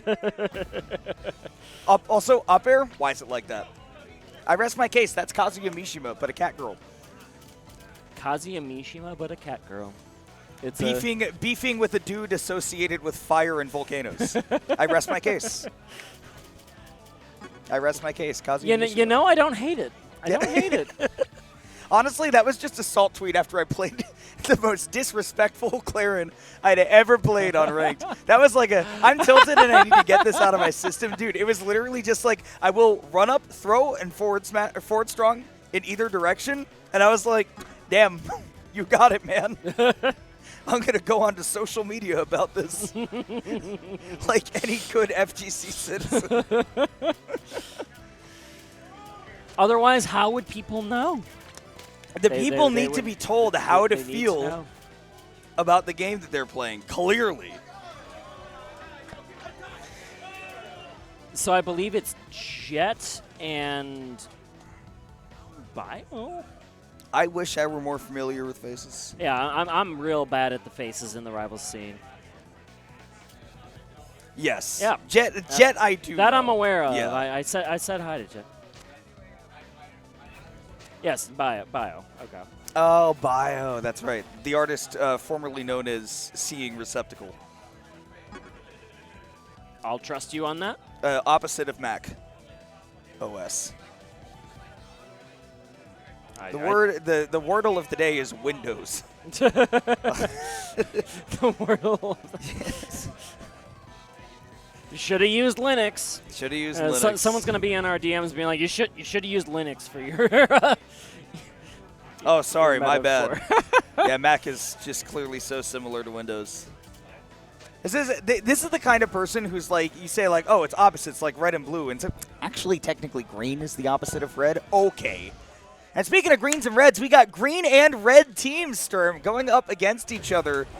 Top of the morning to you as this Crag skin shows up to play. Yes, Irish as all get out. So that will be Jet the Jenga God. That's the JTJG. On the Guns N' Roses, the Irish, whatever you want to call it, this Rockstar Crag skin, and Bio on the. That is a whole lot of baby dashing. That looks like Bowser's dash in Melee. Or Bowser's run. That's awesome. Rocking the double Crag. Oh, I'm very excited. Double Crag. I did tell Jet that I would criticize his Crag to hell on this winner's semis. So we have to be particularly critical of the Irish Crag. We must be biased. And then everything that the other Crag does is just correct. No, I get it. I mean, Jet looked at that Crag and was like, oh, Ginger, my people. My people. Shout-outs to Ireland, by the way. It is a place. Great country. Full of great I'm people. a quarter Irish, so I get that. And shout-outs to the Dublin Spire. Boy, that thing looks terrible, but damn it if it doesn't work for its intended purpose, which is seeing it from a long way away. That's what it was made for, and I'd be lying if I said you couldn't see it from a long way away. It is indeed visible. that was the only qualification it required. That's all they needed. It just made it big. It is 9:30 p.m. here at Frosty Faustings, and we are watching Jet the Jenga God and BioBurb on the double crag going up against Twisty and Young Qua from Rivals of Aether 2 doubles. Twisty and Young Qua, Setterburn and Raster, about as classic as you can get. And as someone who calls Crag the Yoshi of this game, because I played the Yoshi in the previous games and played Crag in this, double Yoshi is a great team. You just present gigantic hitboxes all the time, and you're heavy and it's hard to kill all the way across. So that's a great point, Sturm. Can you tell me about double Crag? I know this is your favorite topic. Your favorite topic of conversation. Double Yoshi. What's better than one Crag? Two Crags. Crags. The only thing I'm disappointed about is that you can't cube somebody and then just toss them back and forth. I don't even want it to do any damage. I just want to be able to play a game of catch. Oh my goodness, 2 quick KOs, 1 for each team. There's Jet setting up that wall with the forward strong behind it. Impeccable timing right there. And Jet will be the last one to hang on to that first stock and going all the way across the stage, looking like the wheel power up from Kirby. And Jet, just the thing about Crag is, like, if Crag presents the back to the opponent, you have really quick anti-options. Like, do the back air, you can just turn things around. Got the nair as well. Stay away, and yeah. Ooh, caught with. You know what? I'm just gonna say it, Luigi Cyclone. I don't want to be the bad guy here, but I got to be the one to say it. Is it 2015 in here, or is it just me? Mash with the shoulder. Remember, mash with the shoulder. Oh my goodness, Bio really selling out to try to find that F strong, but does not come to fruition. I love F strong at the ledge. That is one of my trappings of my particular Crag. So you best not miss your ledge dash is what that move says. True. I'm thinking about that. Oh, scary tweet spot about here for Bio. Okay, he does make it back. Does make it back. Let's see if they can make something out of continuing that life. Did go down early. Has been targeted pretty hard by the red team as well, which, you know, both members of the red team, high percent, especially Raster at 165 against double Crag is kind of a miracle. It would be strange to see Raster live that long in singles versus one Crag, but versus 2 Crags? That's versus one of any character. Yeah. But here at 195, the green team finally, no! I thought you were going to die to the down tilt, but I was like, I know that's a combo move, but Raster at 211%, when the percentage number starts looking like a model of a BMW, you know you're going wrong. A great ledge grab here, stopping the recovery. Jet has to force, was it no, it wasn't a stock share, it was just he had the stock in the back pocket. But my goodness. That was the teammate's nair. Goes down off the to top. Zetter nair. Finally, the Raster stock lost at area code percentages. Like, this is a 214. I'm pretty sure that is a Dallas area code. Ooh, back throw. Nice pickup right there on the red team. But we have not been talking about enough. We got to give them some due credit because they have been doing some nasty work. Did you see the save from Bio off stage and it turned into a stock? Are you kidding me? Crazy stuff from the green team staying alive. And now how does Raster make it back on? Okay, perfect parry timing. That's one way to stay alive.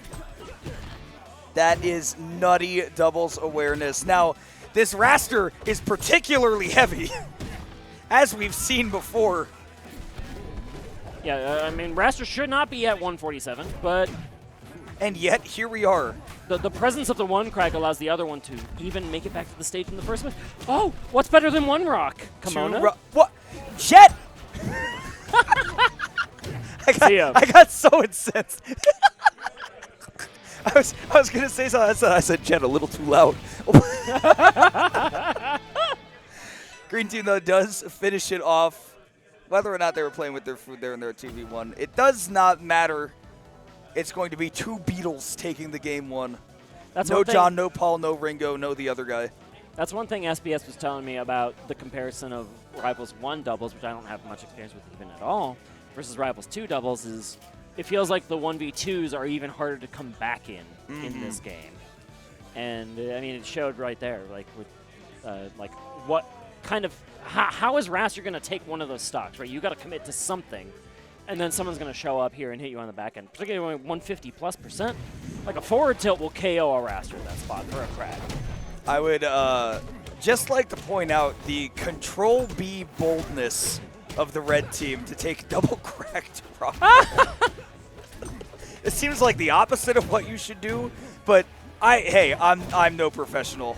Maybe they know something I don't. And you know what? Honestly, like you were saying, how does Raster clean up those stocks on Rockwall? It's not even a question. Yeah. Honestly, that's one of the things I do like against like playing heavier characters, where I think to myself, Rockwall, okay, they're going to be able to KO me early. They can do that no matter where they go. But now I, as a not heavier character, can get KOs much earlier, and that powered up strong is indeed going to be enough to take out Jet's first stock. But firing right back.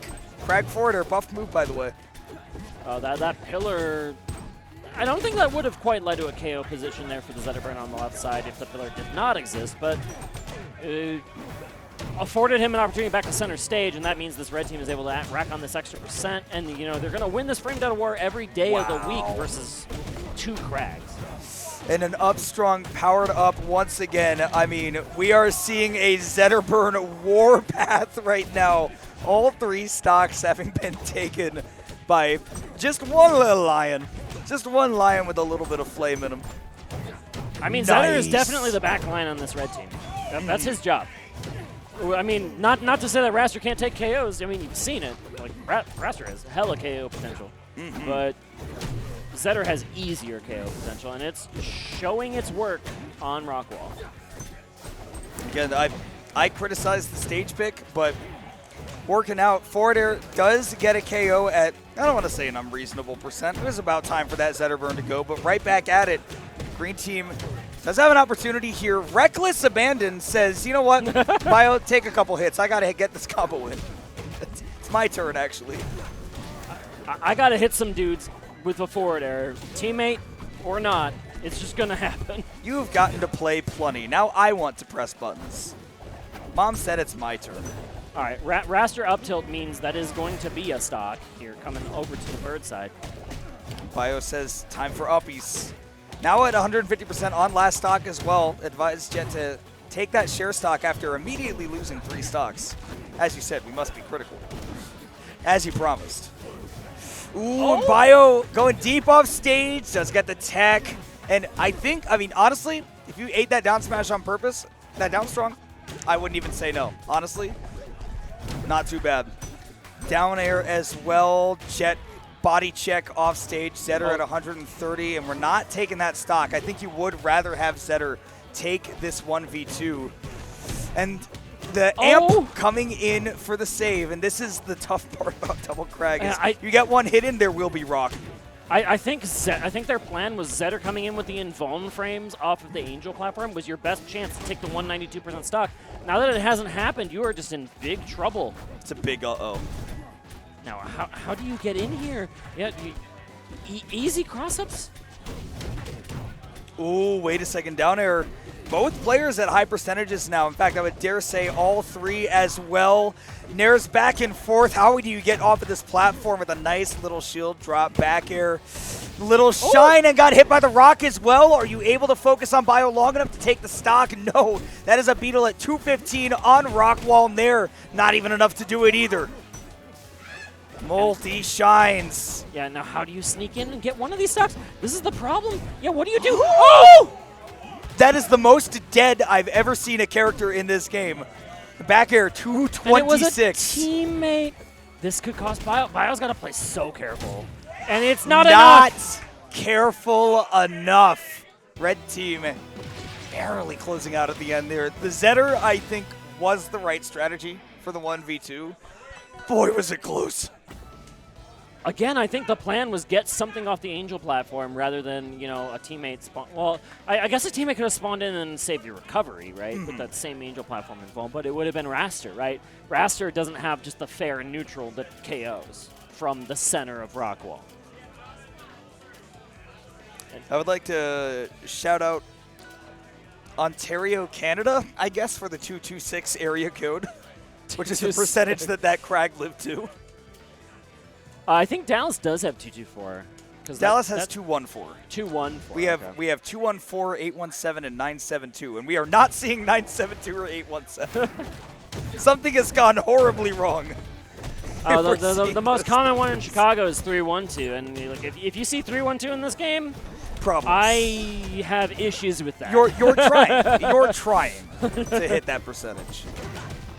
We are trying to see who is going to take this game number 3. The set is tied up 1-1 between the Double Crag and this Zeta Raster team that, look, I'm going to say it, at the start of that game on Rockwall, I went, dang, they solved Double Crag. Like, they're just not going to lose to them. But it got real close there at the end. And to Merchant Port we go. Game number 3. Oh, okay. Zeta what a save! Oh. The doubles awareness in this set has been so good. I love it when people pay attention to what is happening outside of their immediate sphere of influence.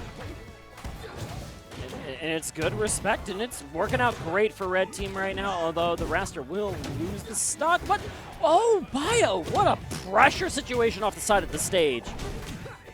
Crazy stuff to lead up that forward air. I didn't know that Bio's crack was like this, but it is looking real nice.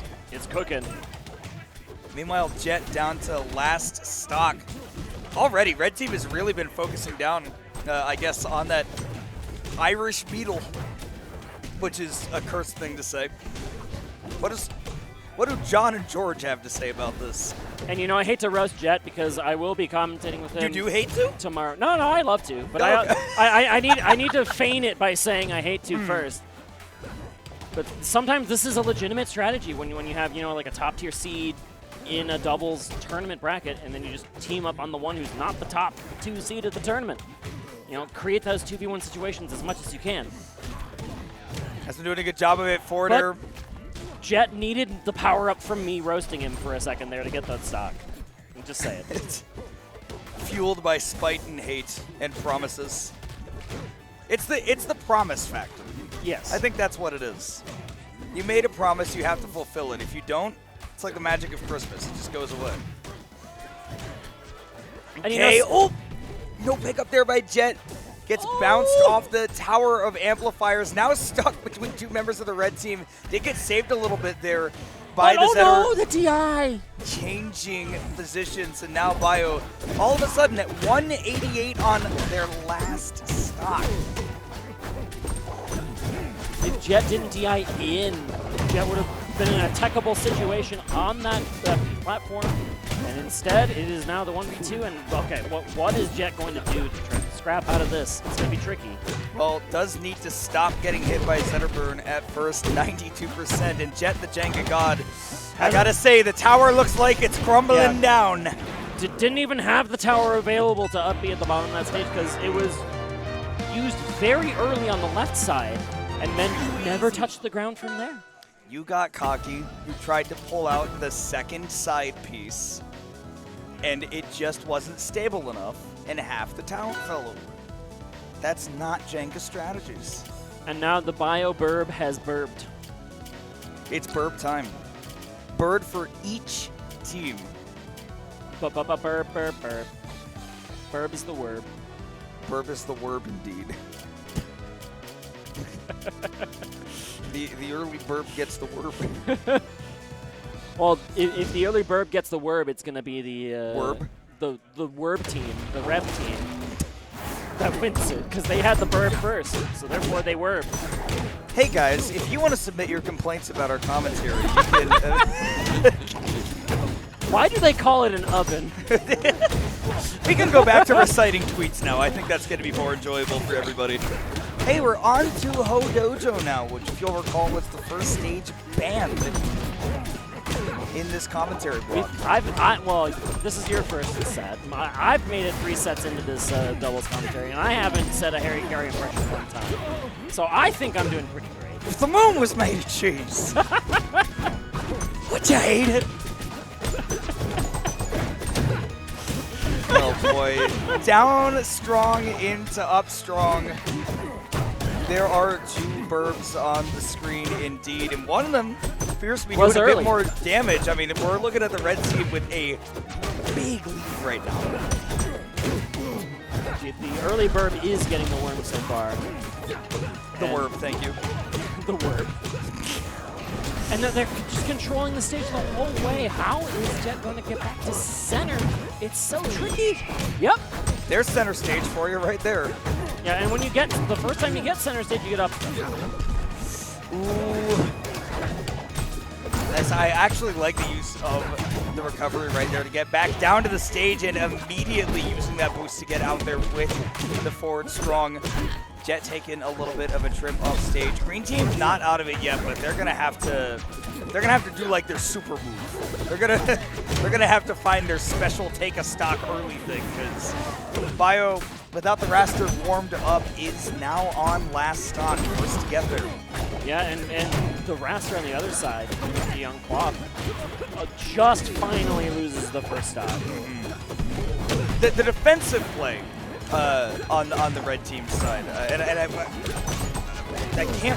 can't tell who's who. But the defensive play from that is Twisty. Okay, that is Twisty on raster. Twisty's defensive play and ability to stock tank is incredible. On the lightest character in the game on a very small stage versus a Crag, yeah, I'm right there with you. It is one of those things where you see it in Smash all the time, where like Puff can be a stock tank. Right. In that she is very hard to hit and she is going to be a great supporting character in your cast. That is exactly what the red team is doing. And you mentioned it earlier, right? Zetter's going to be on your front lines, dealing damage, taking stocks. Raster's there to throw some wrenches into the plans and occasionally come in and clean things up with the scroll. Yeah, I was about to say Twisty can't miss with those up special, and then immediately missed twice with an up special. Can indeed miss, actually. Third time's the charm, though. Oh! Never mind. That nair was weak sauce. I would have committed. I would have committed. You're up 4 stocks to 1, 140. Okay, Ooh. yes. Strong attack from the air. Yep, easy game. 3 games to 1. Twisty and Young Claw are going to be meeting the Frosty team. There you go. An exciting winners finals for sure. I was hoping to see a bit more double Crag, but you know, maybe in the losers bracket. Hey, you know what? They play pretty good. I will agree to that. I will agree to that. I liked what I saw from the double Beetle. And maybe we'll see another game 1 double Beetle coming up in the loser side, but that would be fun. There is a lot more Rivals of Aether 2 to be played. Plenty. I don't know if we're going to be going to winners or losers next. That is a good question for the production. What do you got for me? Going to quarters first. Losers quarters. So this will be the people that we just saw in winners semis, now taking on whoever is making the run through the losers bracket as well. I'm guessing that we're probably going to see Jet and Bio take a break. Yes. Which means that we will be getting a flashback to our first set. So here comes the Seth team versus Team Wisconsin, who were able to take the losers 8th match. Wisconsin versus Illinois. A rivalry as old as time. Neighbors, and yet we must fight. I hate the Packers versus I hate the Bears.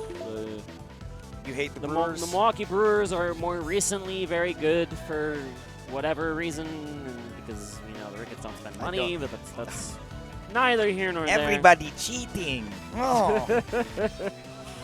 Yes, I know. But we'll see who comes out on. It's actually been mostly Illinois, because it's kind of been like the Aether dominance show for Illinois versus Wisconsin Smash for a minute here. That makes sense. In the more recent years, you know, we had the Ned dominance for a bit, then we had you know, a couple of changing of the guard post-pandemic. We had Ice Knight, we had Aether show up. Raven King for a little while Raven as well. King for a bit, yeah. But it's been mostly the Aether show. But Kazin and Anakin Skinwalker here have been very talented players for a long time when it comes to the Wisconsin Smash team, but kind of just, you know, dissatisfied with the state of the Nintendo game, so messing around with different things, showing up here for Rivals and making top 6 in doubles so far. Honestly, that's one of the very beautiful things about getting into this game, is that you know that you're going to get the chance to be your authentic self. You're going to get to engage with the game the way that you want to, and most importantly, the people who make the game and keep it up are going to listen to you. as well. That has been easily my favorite part about this game, is knowing that there are open channels. You understand that things can change and things can get better. I did get to commentate the 8th matches with SBS, the dev from the Aether Studio. Told them to buff Crack Fair again. Oh, so that's a good idea, actually. Hopefully that makes it in.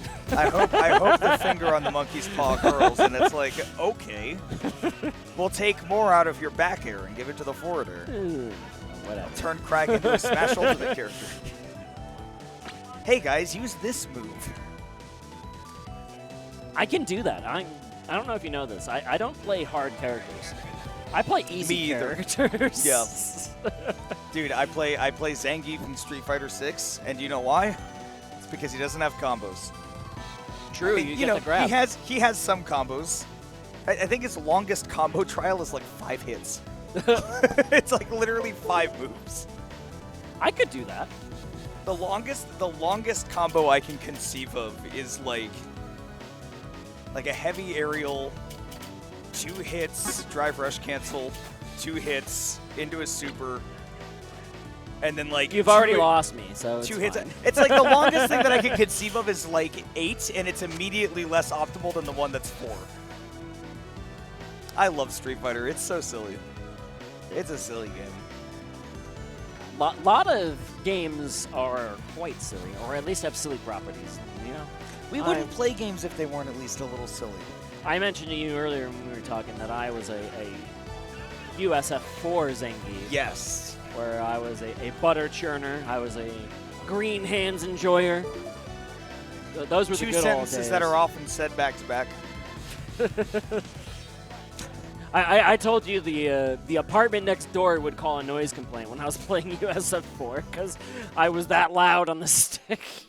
The paper-thin walls. That would have happened in my college apartment. It would have been like, hey, man, can you keep it down? I'm trying to sleep, and I can hear you going, tunk-a-tunk, tunk-a-tunk, tunk-a-tunk, tunk. I'm labbing jump in 360. Yeah. Oh, I love you, empty jump throw. I love you to death. See, I might get noise complaints while I'm playing, but that's because I'll pop off. I don't give a fuck. Especially playing this game online.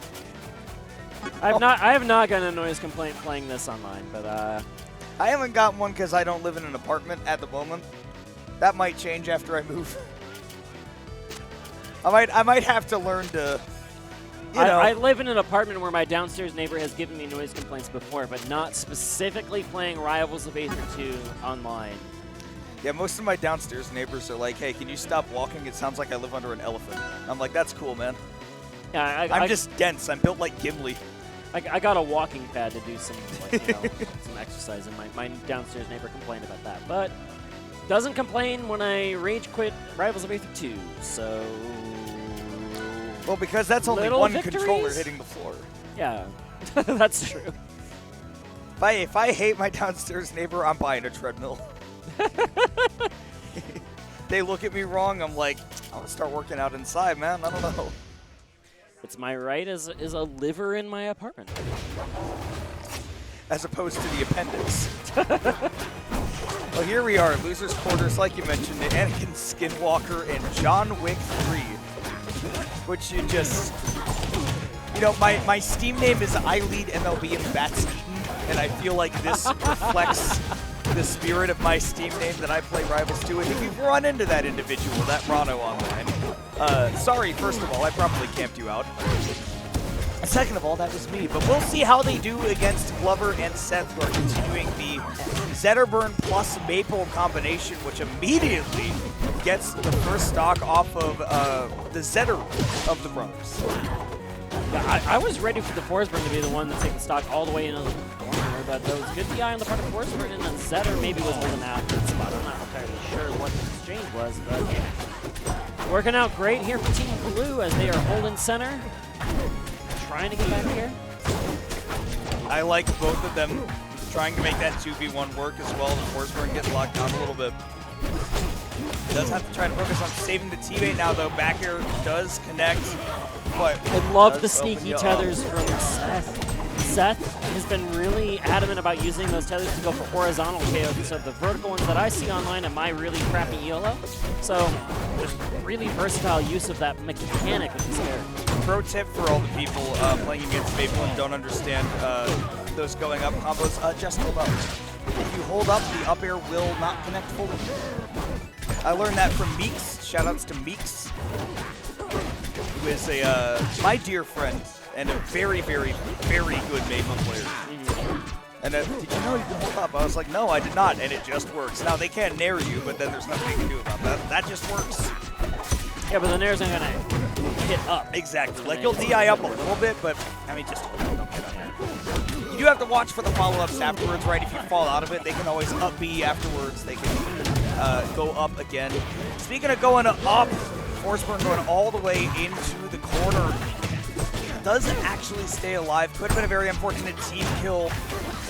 We'll see if Green Team has the wherewithal to take the lead, and they do. Maple stock going down relatively early. Yeah, that was 103 after the hit from a Forsberg forward air. We talked about how strong that move is, specifically in doubles, when it's just so easy and non-committal to throw out, and it takes stock so early even without the fire buff. I think my favorite thing about watching Cess Maple is the willingness to commit to just the mobility of the character and saying, hey, if I need to target change really quickly to help out my teammate or maybe just buy some space, Seth is very, very willing to do so and has put Blue Team in a lot of much better situations than they were initially stuck in. Unfortunately, not a good one for the setter of the Green Team. It is going to be left to just this Forsberg, who is getting batted around. That was Seth's sneaky mobility, as you mentioned, was able to sneak in and get that spike hitbox to ruin the day of that Zetterburn. Now what is Forsberg going to do here? You have no time to set up for any of your singles shenanigans. You have to deal with two opponents. Yeah, certainly one of the problems with Forsberg in doubles, never going to be able to use that smoke to its full advantage. You see it go away there. Nice little tricky recovery. And look, a back air onto the Zetterburn does mean that you've got a shot, but instead it's the up strong from the Zetter. Glover cleaning it up as Zetter is known to do. These two are looking nice. And you know, when you're a player like Seth, who just has some of the best doubles awareness I've ever seen when it comes to Smash 4, Smash Ultimate pedigree of watching a lot of doubles over the course of these past 10 years I've been doing this freaking gig. Isn't that crazy?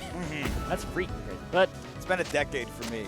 I just Seth, realized that it's been about that like this month. When you're playing a character that's this fast, it rewards your doubles awareness, as you exactly mentioned, because it's putting the tools to your advantage where you can react faster and come to the aid of your teammate or stop something that your opponent is trying to do when you're looking at the whole screen. So yes, using that Maple mobility perfectly is exactly what you were saying. So props to you. You're good at commentary. Oh, thanks, Storm. I appreciate it. You are too, buddy. Machi! Thank you, kind. So we're back on the stage. No. Yes. Merchant Port returns. We did see the I don't want to SD bans come out with the Air Armada and Hyperborean Harbor getting taken off of the table.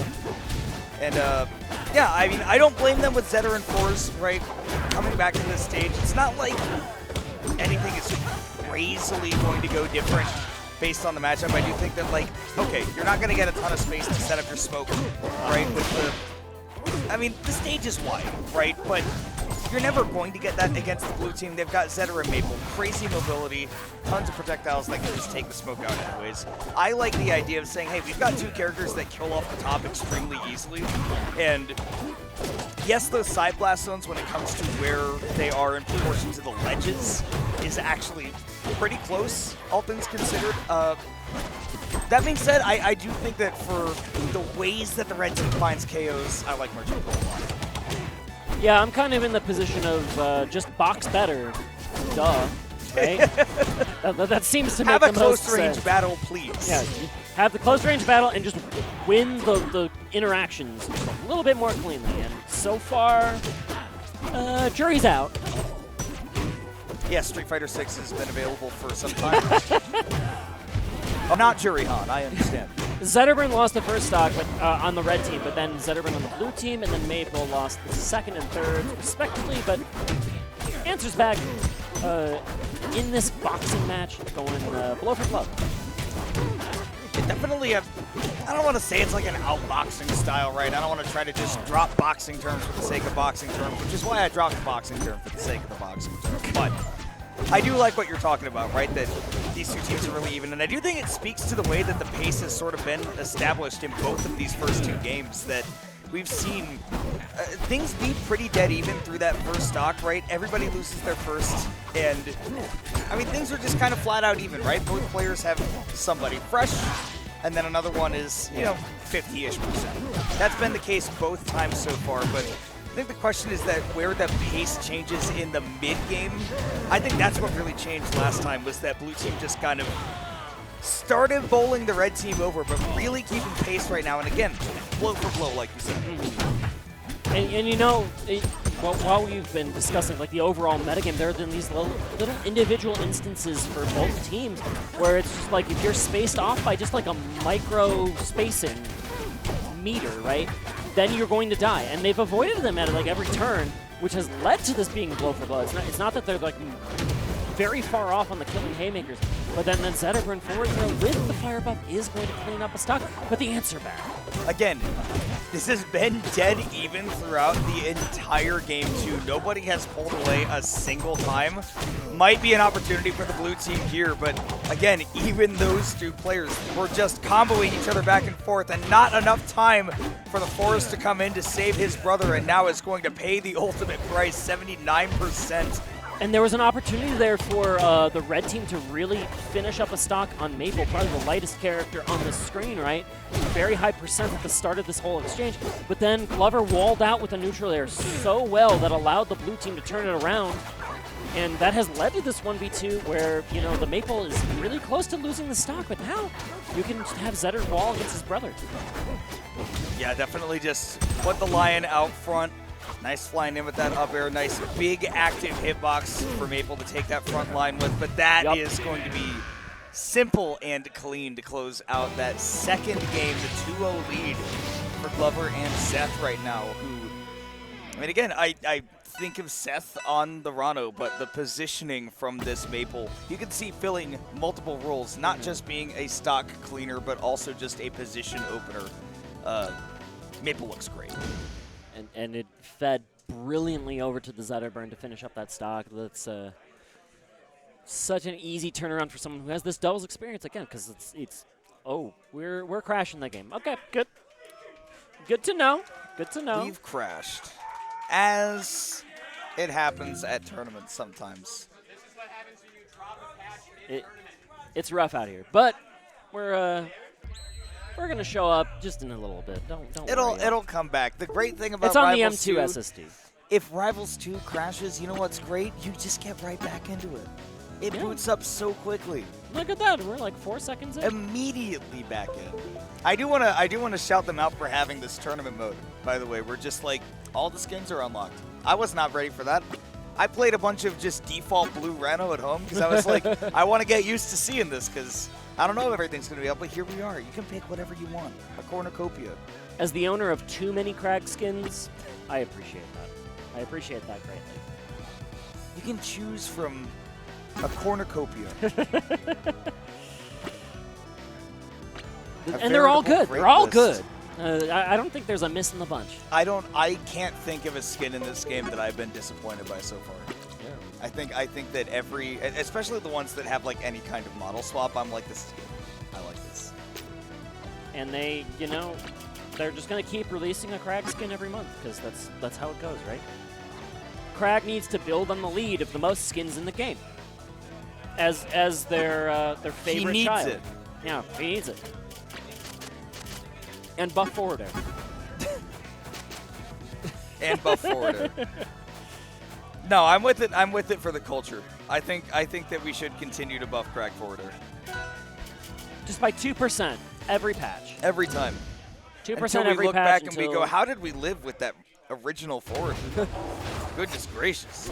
It didn't kill at 70? What the heck is going on? Oh, You're implying it doesn't already. We got the 3DS outlines to help really distinguish who is who on the team. I appreciate that. Yeah, I like things being more defined, especially as a commentator. I want to instantly look over and not be like, wait, which Zetterburn was that? Oh yeah, yeah. I mean, how much time have we done in the minds of Smash Brothers doubles, right? Yeah. It's tough. Where I can't see anything that's going on, and I can't see these teams being more evenly matched. I know it says 2-0 on the scoreboard right now, but that does not tell anything remotely close to the story that's actually being told. You have to look at the subtext of these individual games, and they are saying that it is just every time one team gets a hit, the other team gets the exact same hit. This is as big a lead as either team has had. What an edge guard though by Seth's Maple off the side. Zetterburn had no rights to die that early, but No. Maple made it happen. And down goes, well, that was another Zetterburn on the red team, actually going down there as well. So it is 4 stocks apiece. This game just cannot get out of anybody's hands. It's up to Seth right now to say, hey, blue team is not going to be taken back to this blow-for-blow nonsense, all right? And look, We and want look this to win. formation. They've got specifically Zetterburn in the front. If Seth can hold on to this stock for a very long time, that is just going to be the difference between this being another one of those 3-0, but it was close games. Oh, with the Shine Spike. I was going to say it doesn't look like it's going to be that close, but Seth is at 113%. Forsberg taking a trip off stage, courtesy of that F-Strong. But it does give blue team that time for that 2v1 on stage, which is ever so valuable as you close in on that victory. Forward strong, not enough to kill Maple there, mixing up the recovery every which way to get back past this Zetterburn, who is the most threatening position on the stage. And okay, dropping the projectile even to snake it back down the center. And DIing behind the cape. Oh, That was so cool. but And a SC stock off right back. stage, oh my goodness, the pickups off stage. Dude, Seth off stage is a monster. Don't like He's so playing insane. I've learned something for tomorrow when I have to play Seth, which is don't let him send you off stage, because goodness gracious. And Wow. had the full awareness to know that the grab from that Zetterburn in that spot was an overcommittal, able to slide in and down smash. It's enough to take the stock. 3-0, but it was close, Kimona. But it was close, though. Up until that last game, it felt like, again, that was at any point in the game, anybody could have won it. Just in that last game, at the very end, did things kind of stretch out and pull thin. But Seth and Glover looking great as a team, still cohesive. I know we just saw them in winter semis. And they lost, sure, but that W right there definitely shows just how solid they are in doubles. And yeah, the fact that they could turn it around after facing some adversity for maybe the first time in their bracket. I haven't seen how many teams were in the bracket or how those games went beforehand, but it's it's always a good sign to show that like after you take the L, not to just immediately fall flat on the approach to the losers bracket. And now we're going to get to find out who they will be playing in losers semifinals in that 4th place match, because we have got our other losers quarters coming up right now. Jet, the Jenga God, and BioBurb are returning, perhaps with the double Crag. Perhaps we see, I mean, honestly, at this point, Bio can pick up any character, and I'm like, okay, yeah, sure, why not? Okay, yeah. I'm not gonna yuck your yum. If it works, it works. I would like to see 4 Crags, and everybody plays dodgeball. You know what's with better rocks. Production just looked at me and shook head vehemently. you know what's better than 3 Crags? 4 Crags. 4 Crags. Let's go. Isn't You're that that speaking my Isn't that language, Earthbound Kimona. map? Yeah, the one with the UFO. I see 2 Crags already. That's a good start. Up. I'll take 3. I'll happily take 3. This is gonna be a mess. This is my favorite day. I see Fortnite Battle Pass. Which about sums this up. Big fan of all the Crags. Get off that Forsberg. Come on, I want rock. Fairs, yeah. Don't throw no hallucinations out here. Unless Forsberg can start picking up that rock. There are two of him. I think two Forsburn can lift one rock. You know, yeah, that seems like the best way to move out. Summon a hallucination. And then This is how we nerf Craig. Forsburn sends the clone to just steal the rock out of your hands. all right, we are 75% of the way to an optimal doubles match. But Exactly. we'll have to go along with it, I guess. It sounds like someone's got a button issue. We'll go and fix that. What are we putting on? I think turn on the doubles team outline. Okay, just double check that. It's They on. are already on. They want them off.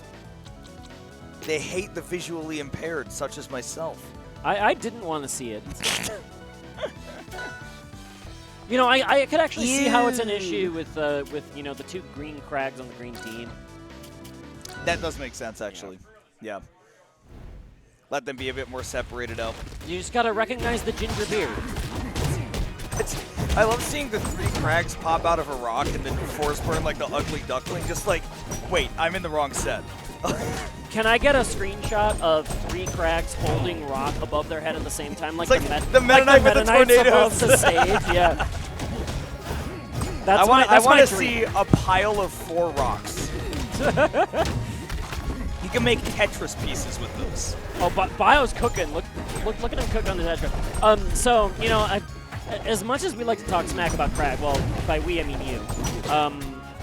The Crag mirror is maybe the most fun mirror in the game, I will agree with that, actually. and you get to see some shenanigans going on, particularly like with pillars off stage, some crazy stuff. But, okay, I believe that is Bio's Crag who is the one who called this. Yes. A good combination edge guard, particularly from, I don't know which one of these Mr. Watch and learn which one is Gluteus. But one of them is on the Crag and doing the most work, a couple stocks taken already. And, you know, I have not hated what I have seen from this Forsburn either. Really good disruption, really good backline play as well, which is exactly what we're seeing right there. And why not let the Crag take on the other Crags? That's his job.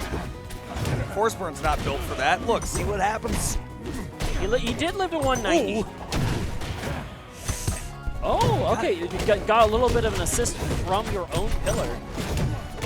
Interesting stuff right there. So red team is going to keep it close.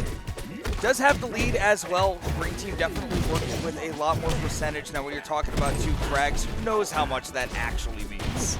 Oh, and that's a little bit of an own goal there. I believe Jet's pillar canceled the pillar of BioBurb. Yeah, gotta be careful about where you're recovering. Meanwhile, 2 Crags on opposite teams, pillaring at the same time. Who cares? Yeah. We're making a karst formation. Okay, nice jump away right there. Jet looking for that quick up tilt to finish things out. Covering 2 angles right there, forwarding the block as well. Okay, you're just getting a forward throw in the center, but you're going to eat forward air to the face. That's going to happen a lot when this Crack does. Oh, the move that got buffed. Yeah. Forward air. Yeah. That's true. Oh, yeah. The move that wasn't strong enough before. Right. I forgot about that. Yeah. It needed some help. Whoa! Driving right by the teammate. Oh, Bio's in trouble. Out of Nice save. resources. No, he's got knocked all the way across instead. Wow. Yeah, Jet definitely doing the best to try to save the teammate, but instead he is going to be stuck in the 1v2-3 if you're counting stocks. And look, there's another Crag involved in that. Doesn't make it easy. Oh, where is he? Where are you getting comboed from? Who knows? Anything I'll could never happen. be able to guess. All we can do is hope. This little pillar to get in the way. Jet forced to do that low recovery as well. But makes How it long up can you really last? well to get back. However, yeah, be careful on that side platform. Okay, once again, not actually going for the low recovery. A high one right there. No jump to cancel that side B. Okay. Try to get to center stage, and there's a back air waiting for you. That is a classic way for a Forsburn to seal out a stat. If there are 2 things that a Forsburn is going to fish for, it's going to be a cape and a back air. If you know how to avoid those 2 moves, you can beat any Forsburn. That is true. And also, you know, edgeguard him. I mean, that too. You know, throw stuff at the smoke, it go away. True. But Team Double Crag on the back foot again here as Crag 4's taking game 1. We'll see what the counter pick is here for game 2. Still rocking with the Double Crag. We did see it change in the last set from this Double Crag team. Went over to BioVerb on the raster. But gonna be trying out Fire Capital first, giving the Double Crag even more survivability. A lot more room to work with, too, if you want to do 2 rock shenanigans. Yeah, one rock up high on a platform, 1 rock on the base. Like, how do you particularly avoid that if you're trying to recover? You're asking the wrong person. I got no clue. I'd fold. I'm not calling that hand. I uninstalled the game in that particular situation. But yeah, Bio is just getting battered and bruised, trying to get back to terra firma here. But okay, he does sneak by on these platforms. The platform layout working out great. But I was scared for him here, but instead he was able to bounce off of that pillar over on the left side. Ooh, down there not going to get anything done. But yeah, that far off stage, force burn. And that back throw is pretty strong, and that close to the black zone. You better believe it's putting in some work. We'll see who is going to get this next stock to work out. Both members of Red Team certainly sitting at kill percent. Same can be said about Jet. Even with perfect DI straight to the corner, 167 is too big a burden to bear. That is a tricky spot to be in here, but okay, they got the double answer right back. I'm shocked that up air KO'd on this stage particularly, but you know, he was really high up there, so. I need to see the green team turn this stage into Shadow Moses Island. I want a high pillar on both sides, and like we're playing KOF now, right? Like just there's a wall on either side. That's Steve's building a house. I want to see the corner combo. Dude, I'm never going to forget. Never mind. I'm not going to talk about it right now. Jet is in mortal peril and has not escaped. Still has, yeah, he's trying to use that side B as much as possible. Somehow makes it back. I don't think I've ever seen 6 side Bs in 1 Crag airtime, but Jet proving that even the impossible can happen here at Frosty Faustings. But the getting around that explosion, the combustion, not going to happen. That will cost you your stock. Fortunately, green team again battered and bruised here. Ooh, not escaping the Crag chain grab, couple of throws real quick to build up even more damage. Forsburn, how are you still alive? Your teammate is doing the most to keep you alive, and you can continue to hold on to that rock until you go into the bottom blast zone. And now what do you even do here as Bio? You got to deal with the mirror, and you are getting cooked! Ganondorf from Zelda CDI put it best as to what you can do in this situation. Die. And die he did. Die he did. 2-0 lead for the red team right now, even on the Fire Capital counter pick.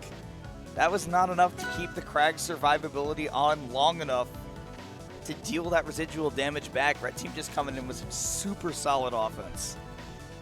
And I think Bio recognizes it's do or die with the Rockman, but the Rockman's just not quite getting it done. You got to level it up here a bit. What does Mega Man have to do with this? Get it? Because in Japan, he's called Rockman. Oh, gee, thank you. This was a reference. Production's nodding at that one, so yeah. So all of you in chat that think I'm just saying whatever, you're correct, but you can't talk smack. Learned a thing or two about a thing or two, but we're getting the home field advantage. Here we go. I want 3 cracks on Rockwall. I want 4 cracks on Walk. I was about to say, what's better than 3 cracks on Walk? Red team does not want to find out. That's true. They're like, I'm satisfied with this arrangement. We can keep it the way it is. All right, well, the thing about Rockwall, right, with Double Crag is that in doubles, you're just not going to see as much of that crazy cheese that you see in singles, right? You just don't have the time for those setups when your opponent can actually respond. Right, and it's such a large stage, like the base platform, that's going to afford Forsburn just a little more time to like pick and choose spots to find these advantages. But okay, it's actually the red team Crag that's going to be the first one to fall, and I think that's the first time green team has gotten the first stock that we've seen. Really big for them to be able to play with an advantage, because I do think that that behooves Double Crag. You want to sort of be able to force your opponent into having to establish themselves. I love the idea right there from this Forest Burn, and we are going to get the stock as well. Down air into back air. The Forest Burn classic, and the crowd loves it? Question mark? Why not? Why not? Get these beetles out of my screen. Oh my That's what I've been goodness. saying the entire time, Komodo. And I hate Crag. Crag's the worst. And somebody clip it. Somebody- Clip it and ship it. I know that that's what Green Team is saying, regardless of the fact that they're playing 2 Krags. 2 Krag stocks have been lost to the Red Team, despite the fact that they have 1 Krag. If they buffed Crag forward air, it would not have been going this way. So you're saying we need to buff Krag forward air even more? Yes. I see. Because then Red Team's Krag would be in a better QED. situation. Yeah. All right, yes, nice little forward throw to make sure that there is no offense to be established. Up strong second hit is going to finish that one off.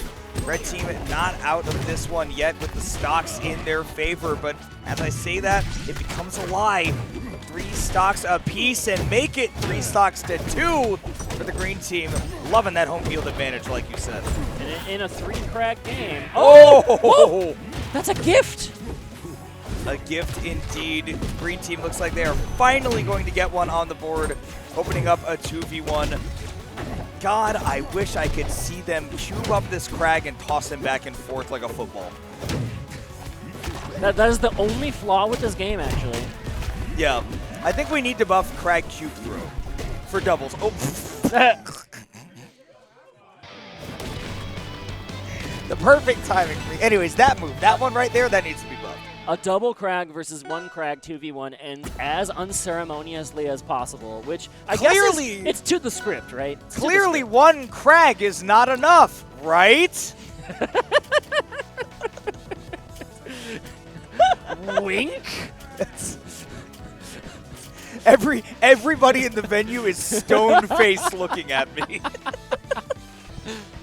I did not get a smile. Okay, so I heard you like 1 Crag. I have a proposition for I you. don't think I like 1 Krag. I think I like either 4 Krags or 0 Krags. I think that's my ideal future. I fall on one end of the spectrum or the other. There is no middle ground. We need to go to 20 cube. 20 cube. It's Take just me there. 2 missing Unicode characters. A 20. Well, Red goes my Team water bottle. is kind of, that's unfortunate. How will you survive? You hate to see it. It was Let me empty take in a the sip real quick. Take it away, Stir. first. So that rock do be walling still. All right, I'll take it back up. So, all right.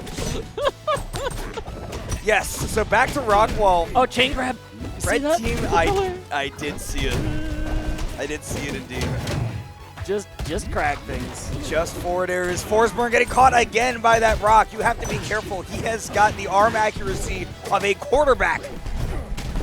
2 Krag again on Rockwall. They took double Krag back to Rockwall. And it's working to a plum here. Because look at this. Bio can just hold the stage positioning here and allow Jet to just get that rock going, but the zone gets broken really quickly here. Forsberg does take the stock. Now it's BioBurb's chance to hold on for dear life. Special getup. Working out brilliantly. Look at this cook. I love the use of that back air right there to continue up the combo. And now Forsberg, yeah, just immediately going to go down to the ledge. Both members of the red team off stage. Great recovery right there. Getting that Forsberg to go high, but another Krag stock lost for the red team. Like I said, you either need maximum Krag or no Krag. That's the only way to live life. This might be a bio download. Look at him hang on for dear life. I say bio download, he immediately gets comboed into forward air because that's how commentating works. But If you didn't know, if you say something on commentary, the opposite thing will next happen. Oh, immediately. This has been your lesson for today. What precision from Jet. I know we said we were going to talk trash about Jet, but that amp throw was nice. Yeah, he's throwing these rocks like right past his teammate and then particularly sniping the Forsberg. Looking As like you the mentioned. worst roadie in the world. We're gonna have to buy a new one now. You know that, right? Oh, wait, you wanted me to help you. We actually hate it when the Foo Fighters smash their guitars. That's actually quite annoying. Instead, I killed you with precision musical equipment.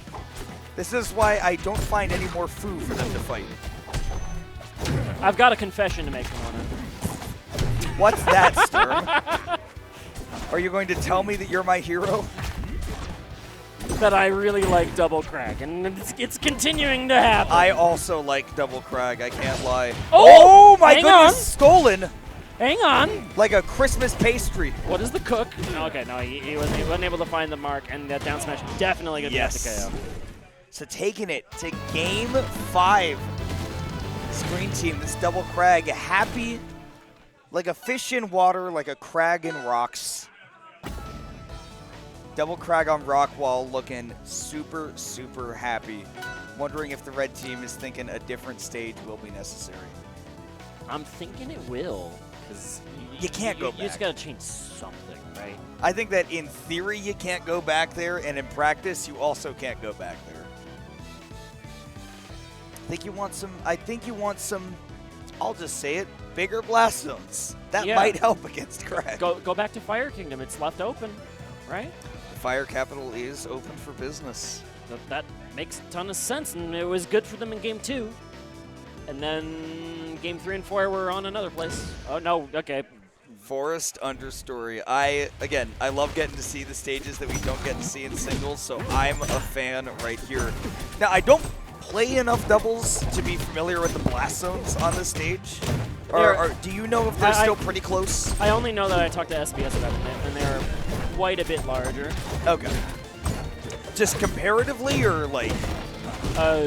It makes it one of the larger stages. Okay. I want to say. Gotcha. Because the thing that I think is not bigger than Fire Capital, but the thing that I always think in my mind is the delineation between that's a great edge guard right there for Jet, by the way. Forceburn did not come in to save the teammate right there. Crag needed that wall to go away to be able to grab the ledge, but just did not happen. But anyways, I like the delineation between it. Distance to the side blast zone from the center and from the ledge. Right now that doesn't matter because we've got Nikeo up the bottom and the top for green team. They say it doesn't matter the size of the blast zone. We have still downloaded you. These down specials off of the platforms that are hanging on the farthest left and right configuration have done so much work for the Double Crag because the bottom ground is not safe. Okay, rolling in with the side special. Forward tilt the wrong way, but now that's two Crags to edge guard you, but only one is necessary. Bio goes deep to take the third stock. Meanwhile, green team loses their first. Bio still holding on at 138. The body check into, I'll just call it, the attempt of a lifetime. What a double dip from Bio, and just knowing the particular angle that Watch and Learn or Gluteus was going to try to take to escape. Excellent stuff, but okay, we got the answer back. This is not over yet. Knowing how to deal with the rock, covering the recovery.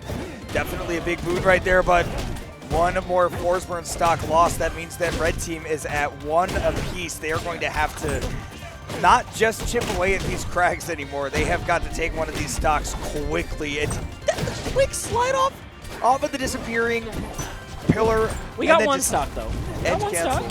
One done, and yeah, if you can focus down BioBurb, don't let this Crag live to 130, 150 again. Could be in business, but you have got to defend your own Crag, or else you could be in trouble facing down the barrel of another 2v1. And BioBurb is on the edge guard, and it's going to be enough. It's a Forceburn 1v2 or 3, depending on your perspective. And you know what I hate to say, what set that up again was the Jet Rock Snipe. The Jet Rock Snipe set up that whole situation where you were able to take the second Crag. Oh boy, and the 1v2 against Double Crag. You're going to get bounced around like a badminton shuttle, and you're just not going to make it back. The reverse 3-0 from Jet and Bio with the double wheel. You know what that means? It means we're getting a run back. We're getting more Crag. Losers. Not the run back. They won't get a run back until losers finals. But right. It's, I know you have this whole thing where you're like, I want less Crags. I want less Crags. But I'm never saying that. We get more Crags. Unless we don't have enough Crags. And then I want more. More problems. And we will see that in just a little bit. We are going to go to a quick break. I'm going to get swapped off the commentary, but great to commentate some dubs with you, Sturm. Love this game in any form factor. I just love getting to see Rivals play, dude. This game is great, and I'm glad I got to spend a little bit of time with y'all, but I have got to go for the night. You do not. You can stick here and see how this doubles bracket wraps up for Rivals 2 at Frosty Faustings. Stay tuned. ではない私たちで黒幕捉えちゃったり情報を聞き出すまでが任務だから救える命も救えねえぞ貴様らがギアをかばうなら聖戦は必ず起きるだろう聖戦は俺が止める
Pre-order Virtua Fighter 5 Revo on Steam. There's a 20% sale until February 3rd.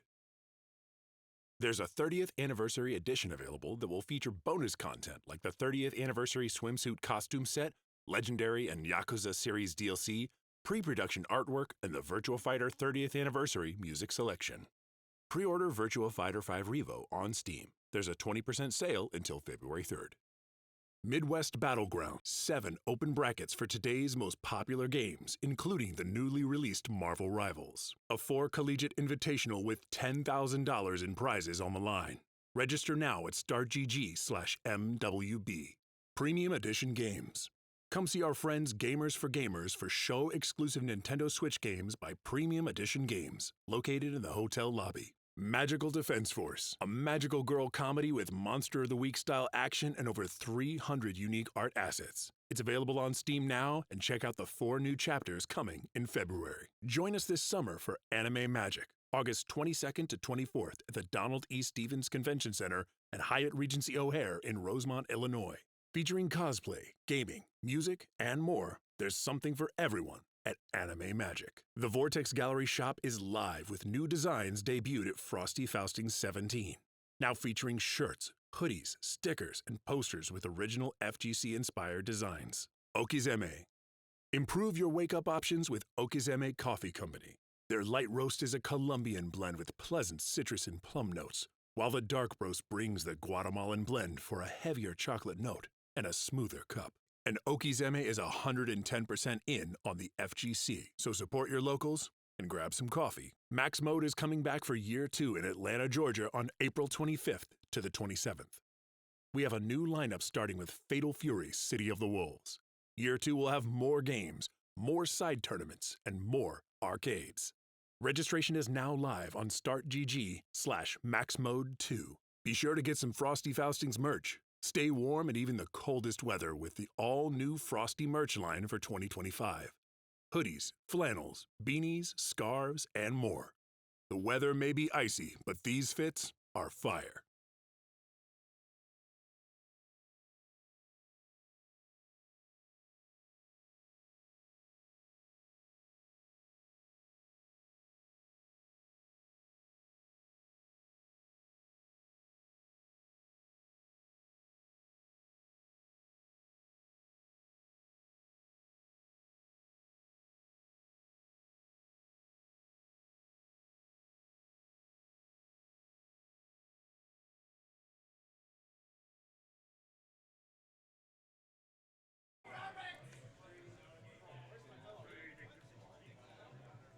Welcome back. We are in the top 4 of Rivals of Aether 2 doubles here at Frosty Faustings. I am SBS, returning once again, and I am joined by... Jake. I am a local Illinois Rivals player, and I might be known for anyone who played a lot of PM as a real piece of work in that game.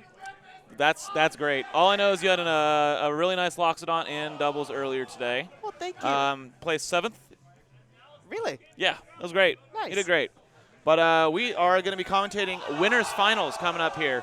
The 11th seed of Young Quaff and Twisty will be placing. We'll be playing against the number 1 seed after already eliminating or knocking into losers the 2nd and the 3rd seed, and the 6th seed.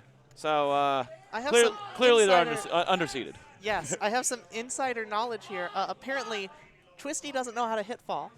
He is simply vibing and, you know, making it pretty far in bracket given that he can't hit fall. Yeah, you know.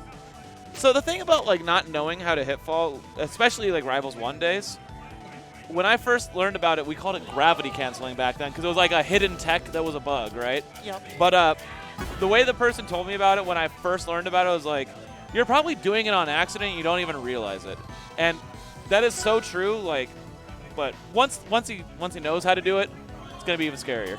Yep. Already terrifying to face a Raster who can combo you without that. Yeah, honestly, that's crazy. Especially for Raster, I feel like a character like that with sort of floatier movement benefits a lot from hit falling. Right. The more you have a either a bad short hop height or really floaty jumps, the more you like to hit fall. Yeah, Raster has always been a really interesting character because, like, yes, he does love to hit fall. He also, like, is one of the few characters, like, in Rivals 1 especially as well, is one of the few characters that you're like, hit falling every time is not always the right option. And I always really admired that about him because you're like, yeah, I'm hit falling this one and this one, but not this one, but I will do this one. And it's right. like, it's always kind of cool, like, seeing, like, the difference that you actually use in your aerial combos with the bird. But hey, we are going into it now, and we have got Frosty and Zach, the 1 seed, against Twisty and Young Quaff, the 11th seed in winners finals. So we'll see if they can keep their string of upsets going and take out the 1 seed. That would be something else. Yeah, it'd be awesome. The only top 8 seed not to make top 8 was the 6th seed, and they were sent to losers by Twisty and Young Quaff. So. Another upset, another notch on the belt. Yeah, they're doing great, but out the gates, blue team already losing a stock here.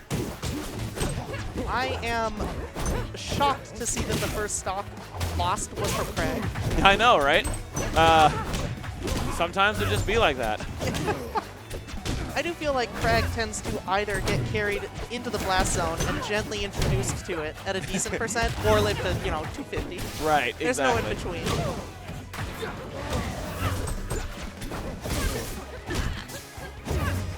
So I'm familiar with Twisty and Quaff from the Project M days, and I'm familiar with Frosty.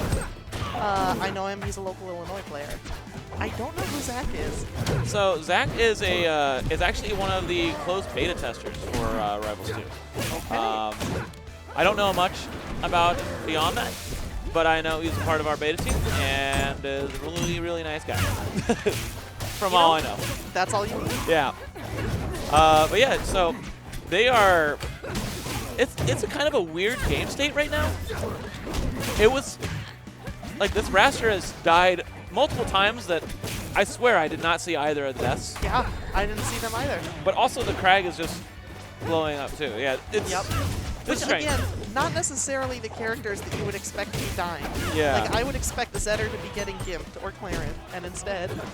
Yep, and that's the 3rd stock from Raster already, and we are in share stock mode.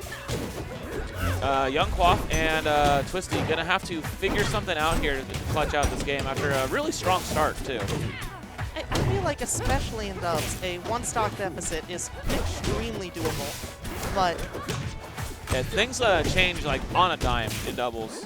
Yeah, and I haven't played a whole lot of platform fighter doubles genres, but from what I have played, it feels like Rivals dubs are especially volatile. Oh yeah, it's chaos in a game. It's fantastic. It is very fun. I do. Oh my god! Oh no! You can't just Take the do stock. that.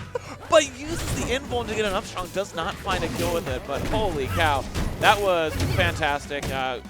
Still looks a little dire here for red team, but getting on the board with that Krag stock is really huge. Yeah, they need to take the clearance stock ASAP. I think Frosty will definitely be playing point to avoid exactly that. And having the Raster off stage, the Krag actually choosing to keep looking at him, and rightfully so, because Clarence finding stock, and look at that, boom. Well First played. game, going to Frosty and Zach, and I'm pretty sure, I'm going to check the bracket, but I'm pretty sure they have not lost a game yet. And not only have they not lost a game yet, but all of their sets were pretty fast, too. They lost a game versus my team before making it to top They 8. did. What happened there? I don't know. I couldn't tell you. Some jank? Yeah, you know, something funny. There was a character switch at one point. Okay. Zach was not only playing Claren in our set, and similarly switched to Claren, but the games were close. Okay. I think Loxodon as a character, regardless of what you think about how good he is in singles, unquestionably gets really buffed in doubles. Oh, yeah. Like, really buffed. Heavies and doubles are fantastic, and Krag being a prime example of that. Yes. I mean, double Krag in Rivals 2 that we're seeing, and also double Krag in Rivals 1 is just a staple at this point, so I see no reason that Loxodon wouldn't be a similar vein, especially with that big disjoint. But here we are in Game 2, and we are at Rockwall. I am a little surprised to see this as a counterpick from Twisty Claw. Maybe they're just hoping to kill early with lots of Raster up B and Setter smash attacks, but yeah, it feels like this stage would be terrifying to play on against a Krag player. Yeah, it's really interesting because I feel like the Raster was dying so quickly that, like, giving the Krag just less space to hit you with fair off stage is definitely a questionable decision, but also you get stuff like that where Yeah. And you know what? Get the back throw into the cloud. Maybe to some extent they figure the Raster is either going to get comboed and die extremely early, or just barely not get hit, and then, you know, the blast zone size doesn't matter. So may as well go somewhere small. Yeah, that is very true. And also, another nice thing about this stage is that the actual width of the stage itself is nice and open. Gives the Zetterburn a lot of room to run around and not really get knocked off stage as easily. I say as he's off stage at 12%. No, but I see what you mean. There's lots of platforms to retreat to, lots of space to dash dance.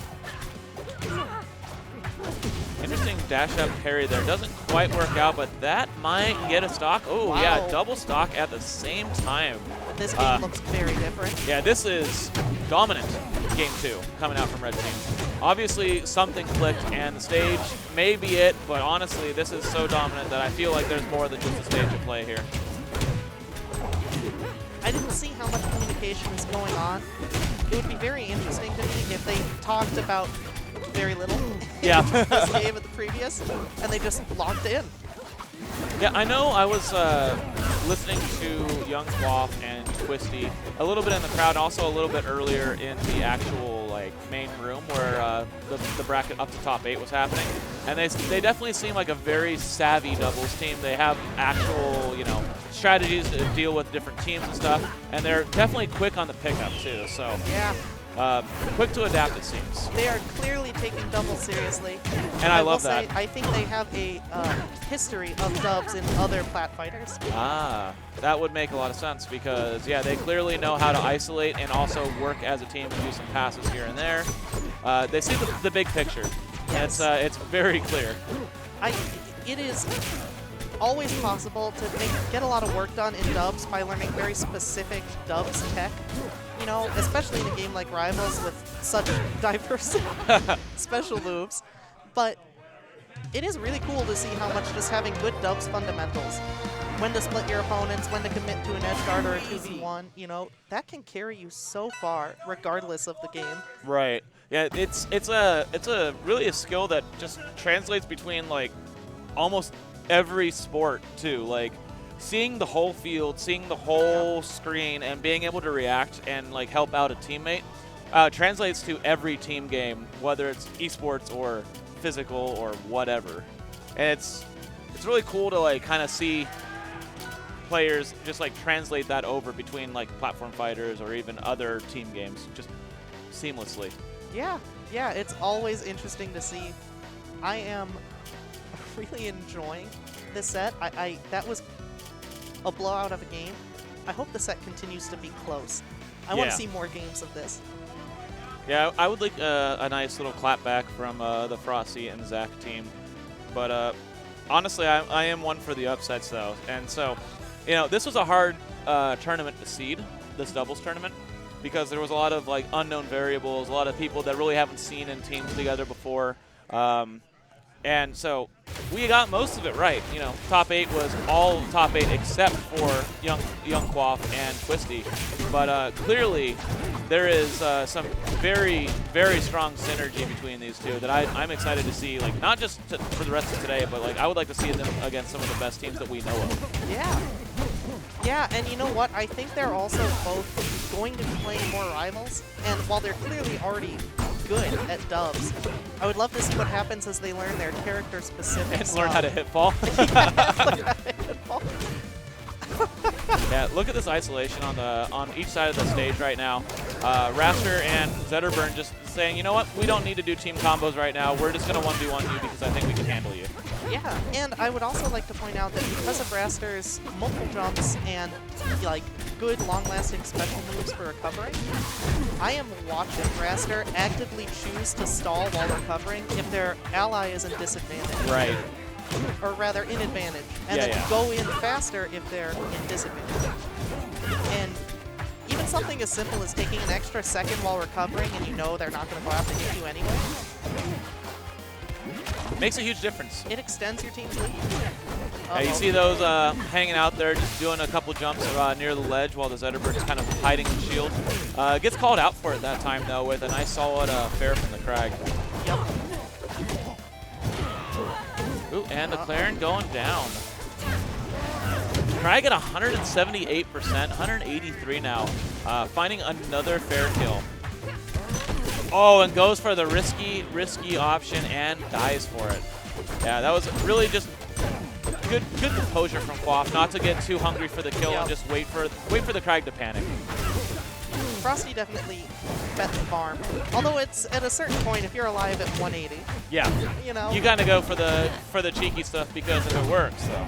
If it works, and if it doesn't work, you were up a stock anyway. Wow, the Scraw off the top there, just taking that stock, and we are in a nice little spot for Red Team once again.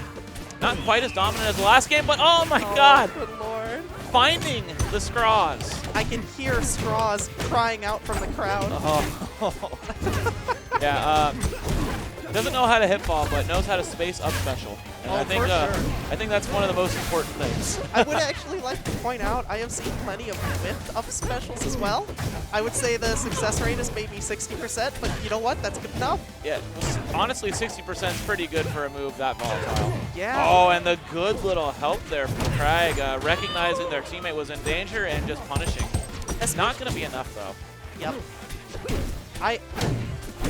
This is so hard. It seems so difficult to play a 1v2 at all, let alone with a deficit of stocks. And you see these passes back and forth. The Raster going up high, going for the down strong to try to follow up on the Zetterburn fair. And even if you miss it, because it's a down strong, they're still going off stage. Like they have like good trade-offs, but they also are going for options that even if they don't quite work out, they are still safe and in advantage as a doubles team. Yeah.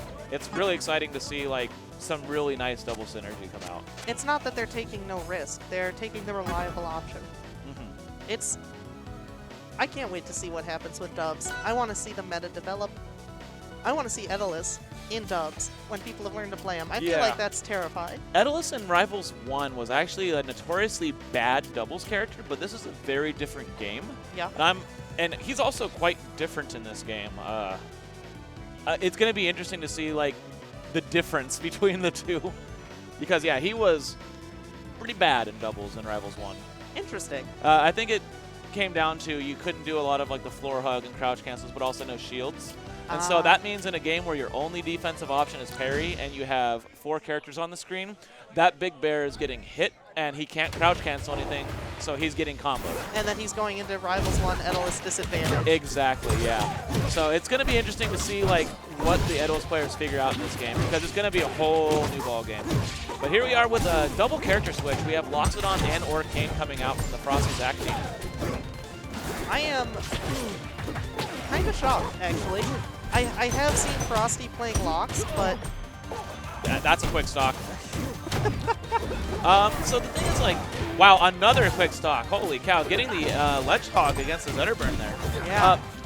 I mean, we talked about it a little bit ago that Loxodon in doubles is just a strong fundamental character, and just like with Craig, heavy characters do well in doubles. He has some disjoint, and obviously something's working out right now because they are up quite a bit. And it doesn't look like either of them is in immediate danger. Yeah, there's another stock. Absolutely crazy turnaround in this game 4.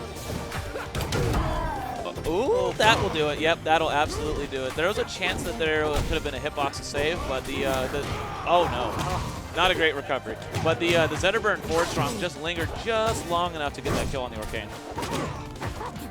Yeah, you know, and then immediately after, I saw Frosty choose to spend Magma while recovering without really needing to. It wasn't, he wasn't in immense danger, but purely to get center stage while his ally was respawning. Just, again, good dubs fundamentals coming out of these players. Yeah, that double stock there of the Orcane dying to forward strong and the Loxodon dying to the forward recovery at the same time, essentially, really evened up this game, but wow, that's the Raster going down once again.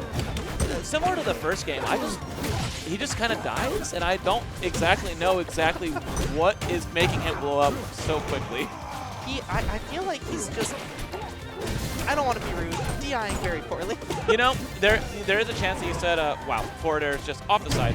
You did mention that he doesn't know about hit falling and how to do it. It's possible that he doesn't know all the matchups too. So you get a character like Orcane that maybe he doesn't know as well.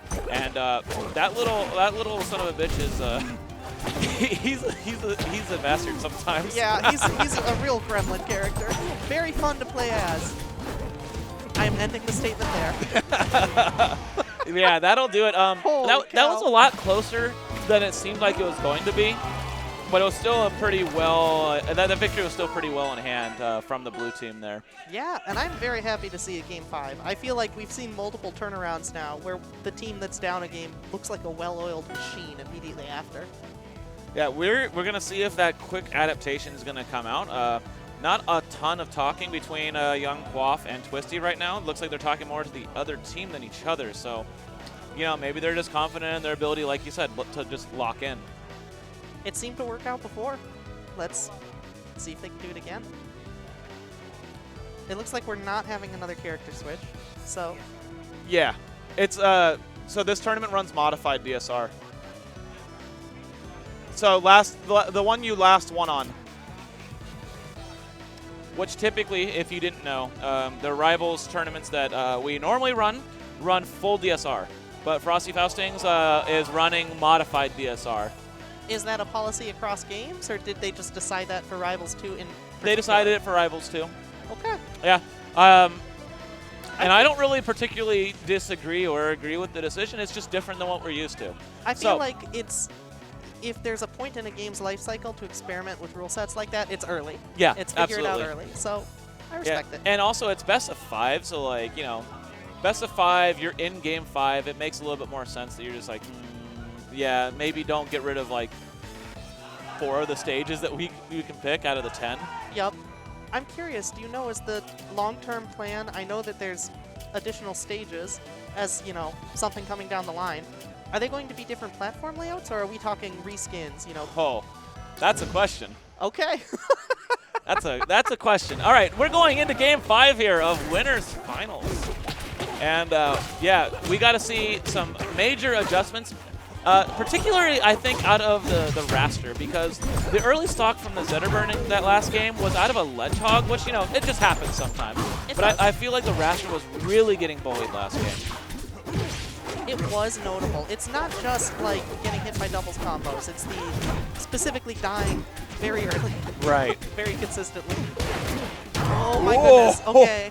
Almost dead at 77. That would have been nuts. I don't think that was a matter of bad DI. No. I think that was just terrifyingly close to a kill. And that will do it. So the Arcane getting hyper-focused on killing the Raster, and the Zetterburn goes, you know what? I'm just going to kill the Loxodon. You're on fire. It's over. It is really scary. Oh, no! Oh, no. B reversed up special. Gonna reverse momentum for the Arcane and just quick SD. Was at 100% though, so like it wasn't the end of the world, but that is a free stock given away for a character that lived a long time last game.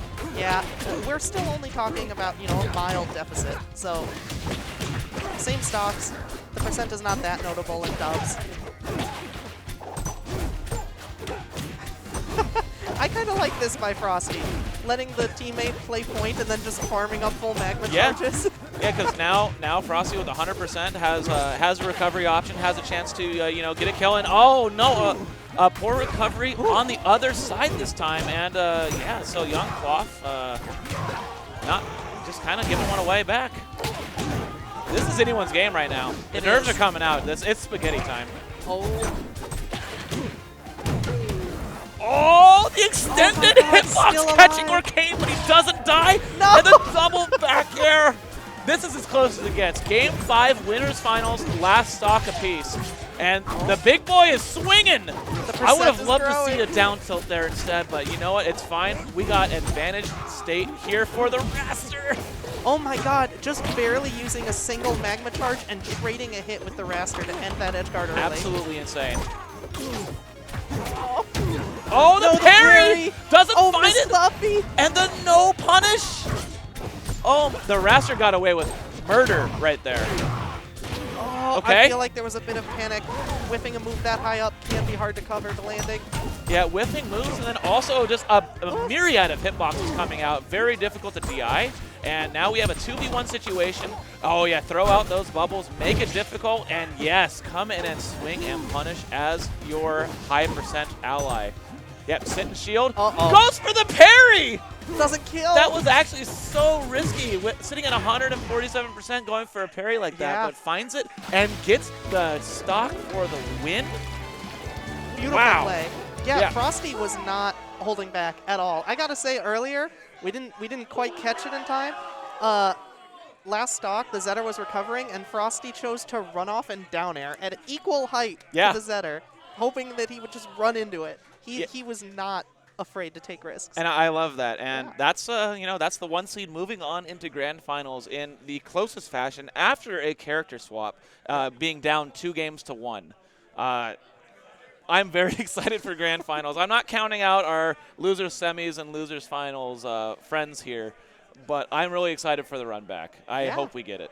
I think it would be great. I think we've got some really cool footage coming up either way. We got the double crag. Yeah. I hope I can convince our locals to run Rivals dubs. It is hard because our local here runs so many games. Right. TriPoint is running. I follow TriPoint on Twitter, and I just see top 8s after top 8s after top 8s, and it's just like, what don't you run? Yeah. We It's very cool. I love a local scene that's ambitious. It's fantastic. There's also some issues with the cross-entry.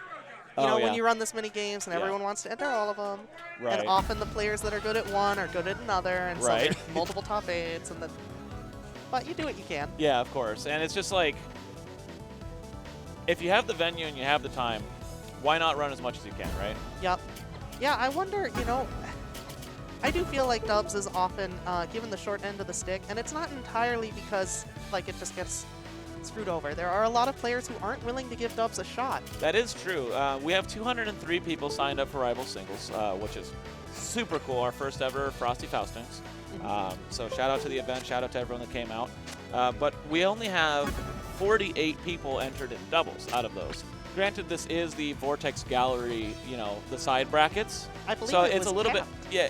Oh, it was an entry cap for. I think it was. Oh, okay. I might be mistaken. I didn't know there was an entry cap on doubles, but that would explain it, because I was like, you know, that's a lot of difference, and I wasn't sure if it was because people maybe didn't know about the second sign-up sheet, or because, you know, they just weren't as interested in doubles. But if it's capped, that makes a lot more sense, because it's pretty cool. But yeah, running doubles at a local scene can be really interesting because, like you said, crossover between games is amplified anytime you have teams. You have 4 people, and all 4 of them are signed up for different games. That is a big problem. Logistical nightmare. Yeah. I feel so sad for the TOs who have to deal with it. I apologize for being part of that problem in the past. Oh, you're and fine. then playing defensively on top of that. Yeah, we had a big slowdown today because of 3 of the people were in Smash Ultimate at the same time. Yep. And it ended up being that 2 of them actually had to play each other in Smash Ultimate, and then they played each other in doubles teams. And then once they were done with that, the 3rd person had started his next Smash Ultimate pool. Good Lord. It was chaos, but you know, we still finished our wave of pools like with 2 hours to go. Yep. So it wasn't a huge deal for us, but it was definitely like pretty funny dealing with the crossover between 2 games because it's like, yeah, 3 people out of the 4 that we need to play are in something else right now. Yep. But we are going into losers semis. We have BioBurb, a Rivals 1 legend at this point. And then we have Jet the Jenga God, his teammate, against Glover and Seth. And I honestly do not know much about Glover or Seth. So I have actually played Seth before. However, when I played Seth, I saw Rano. But quite frankly, I think Seth does play Maple and simply could have played anyone and chose to go easy on me. That's fair. I don't actually know if Seth is Midwest. I just know that I played him at a tri-point. Yeah, that makes sense, because, yeah, you could just be showing up at tri-point. But, yeah, no, also the thing is, like, BioBurb is a raster main.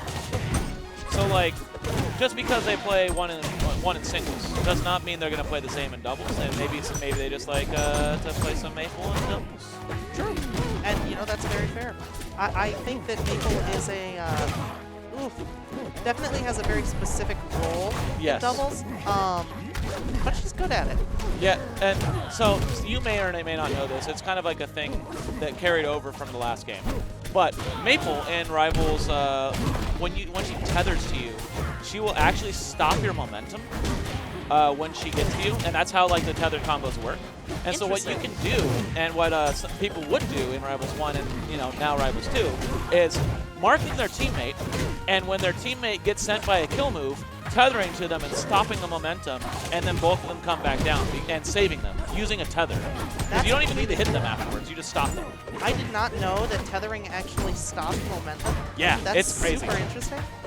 It does seem difficult to manage in the chaos of doubles who you've got marked and who you're tethering to next. Yeah, you have to be really hyper aware of it. It's based on proximity, actually. Oh, really? Or at least in Rivals 1 it is. I'm not 100% sure if there is I think there is a hierarchy in this game because of the addition of Terry. But in Rivals 1 specifically, it was based on proximity to whoever you were closest to. Yep. And, I should know the intricacies of her tether in this game, but I know there's a hierarchy in terms of, like, Terry versus people. But I don't know if there's one for teammate versus enemy. Or if it's just proximity based. Yeah. And for those who are watching and have no idea who Terry is, Terry is Maple's plant that she places with Ledge Special, which gives her another target to tether to.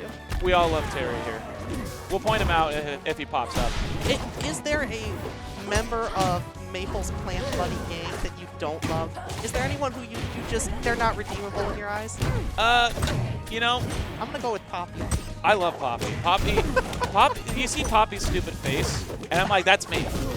I see myself in Poppy. And you know, Lily's had her time. That's all I gotta say. She's been around long enough. She has, but you know, you gotta respect your elders. She's doing good work, and she has been for a long time. Indeed. And while we've been talking about, you know, random Maple stuff, we are at last stock here on Jewel Game 1. And, you know, it's kind of hard sometimes to commentate a double crag game because of all of the chaos that happens, both to and from them. Yes. There's forward airs, there's hitboxes, you're hitting your teammate, you're hitting your opponents, your teammates are hitting each other because of you. There's rocks and shards flying everywhere, there's armor Pillars, going out. Yeah. Yep. You have to try and keep track of pillars and resources across potentially multiple Crags on screen. Yeah, and now there's only one Crag on screen, and we're going to see if the 2v1 is strong with these two. BioBurb is very good, the second seed in the singles bracket. So if there's anyone that can do the 2v1 here, or the 1v2, it'd probably be him. But it is, I was mentioning it earlier, it's a very difficult feat in this game. And honestly, getting bailed out by Lily. Lily wrapped the Zetterburn, and BioBurb was able to just rip an up strong. And is still, oh no. No tech 2 times in a row. Crazy. I don't know if BioBurb expected to fall out of the Maple Dash attack like that. They may not have been ready to do that. No, I'm saying on the down throw. BioBurb not teching down throw either time. That could have been really bad, but you know, sometimes you just gotta jab 3. Sometimes you just jab 3. And BioBurb pulling it out, winning the 1v2, using Lily to his advantage, and yeah, just absolutely going off, and maybe we have incorrect controls and still a close game. That's always exciting. I love that. You're like, man, I barely won that. And the person's like, I gotta check my controls. And actually, they changed nothing. They did? They did not change any of the controls, so. Always worth double checking. Yeah. Maybe a little bit of that mental, like, did I push that button? Is it wrong? Could be a sign of nerves. Could simply be double checking. Yeah. I love Double Crag as a team, but my goodness, it's very different to experience Double Crag with an actual headset on. I love the sound design in this game. I don't know if I love hearing Crag grunting right in my ear over and over. I love it. You love it? Oh, yeah. Understood. I wish he could grunt in my ear all the time. I see. And we're back to Julesville. I'm not touching that one. You're on your own. So last game was definitely Blues to lose. So I do respect going back here. They're like, yeah, we had that. We should have won. Lost the 2v1, but we're going to run it back and we're going to win this time. Yep. I respect it. I do think that there's something to be said for changing the environment when you have lost a game, even if you think the stage is in your favor. Right. I think a little fresh perspective is more helpful personally, but I'm in that boat too for singles, but doubles is always a little different for me for some reason. Like in singles, I never run it back, unless like I feel like that was like I'm like way overmatched, like they're way better than me, and I'm like, well, that's the closest I'm gonna get to winning a game against them. I'm just gonna go back. But in doubles, like doubles is a different like ideology for me for some reason, and I think the run back, depending on how like something like played out, is totally viable. Like you had a weird like we would have been fine, but we both SV'd, or we both got hit by a random F strong or something like that and died really early. And it's like we could do that. Let's just go back. I think that's totally viable on this in doubles. Just because of the chaos, I think. Yeah, no, I get it. That makes sense. So far, it's still within reach. Yeah. It's getting better for blue team. It's oh my God. That tether, and dies for it anyway. But yeah, blue team doing pretty well, building some percent here. The Zetterburn needs to live if you really want to build it. Uh-oh. Still alive? That'll do. And so even stocks, and since we're double crag, the percent does not matter at all. Yeah, one big change from Rivals 1 that is definitely very noticeable in doubles is just the size of characters, especially someone like Crag. I like that direction, making some characters truly big body characters. Yeah, Dan is on record saying this is how big Crag always was meant to be. But, you know, in Pixel Land, it's a little bit different, right? I see. So this was always his intended size, apparently. So do you think if we had started with a Crag of this size in Rivals 1 that we would have an absolute monster covering half of Jules Vale in this game? Oh, good. Oh, that root on the pillar, that's a classic. And, oh, I love it, but also already used the wall jump and then whiffed, so you're not getting your wall jump back. You only get it back if you hit again. So the Maple SD's off that, unfortunately for them. Uh-oh, I think it's a 2v1. Yeah, that'll do. 2v1, but this time 3 stocks to 1, and I think this might be enough. Yeah. 3 stocks and very low percent. Bio going for the cheese. Saying come out here and hit me. Maybe you'll lose a stock. Blue team absolutely turned it around. This is noticeably better for them. Yeah, this is clinical at this point. Not falling for Bio's thing, not going to go out there and mess with the pillar. I will say this is a good survivability from BioMerb. Like, this is not just Crag being heavy. There's very good defensive choices happening. Yeah. Bio's retreating to the sides, going off stage and staying off stage if he feels like he needs to, and also giving them an opportunity to mess up. Yes. Like, you're never really going to win that, even as like the best Crag player in the world. But you give them the opportunity to overextend, and yeah, you can take a stock at 0 because they go for you on pillar or something like that. Right, or you could, you know, get them to panic, throw something out, and kill their teammate. Yep. Never give in doubles. Fight for every inch. But we are going to game 3. Yep, it is 1-1 now. And that was a big turnaround. We're going to the rock wall.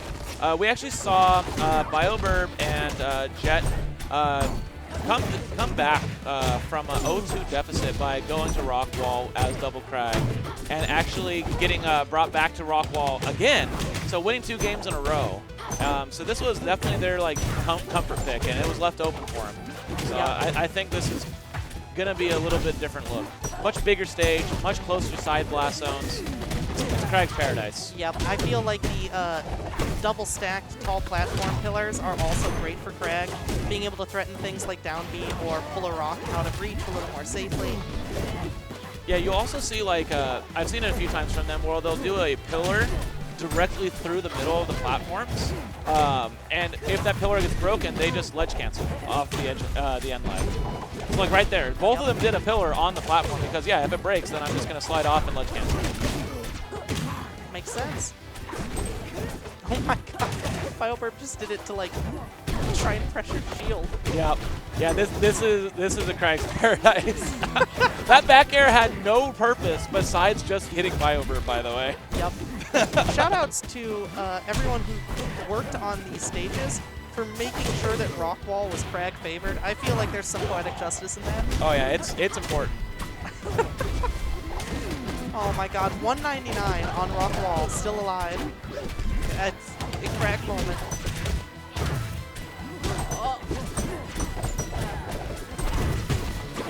Wow, This surviving. 207% and rolling away from his own teammate too. Sometimes when you get to 207%, sometimes your own teammate's the one that actually has to kill you. Yep. Yeah, no, BioMerb is... Oh, what my god. a great little empty land into the uphill. Oh, beautiful. I do want to say, like, BioMerb is being very survivable. Jet is doing a great job playing point. It's just, again, good dubs decision making. Yep. And wow, just patience. Still alive. Okay.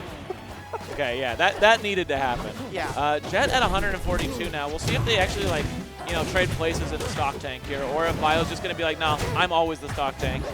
And you can just keep going in, my friend. Oh, doesn't matter anymore. Yeah.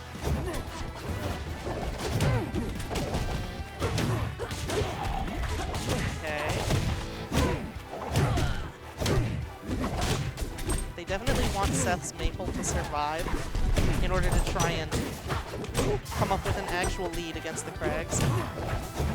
Yeah, it's looking pretty difficult right now for Blue Team. I feel like this stage is just way too good for the Double Crags right now. Oh my god. Ooh. Wow, barely off the top. Stark difference dying at that percent compared to like the 300% we saw before. Oh, Sour Fair. Yeah, and the Upstrong will take that. Zetterburn in danger right now.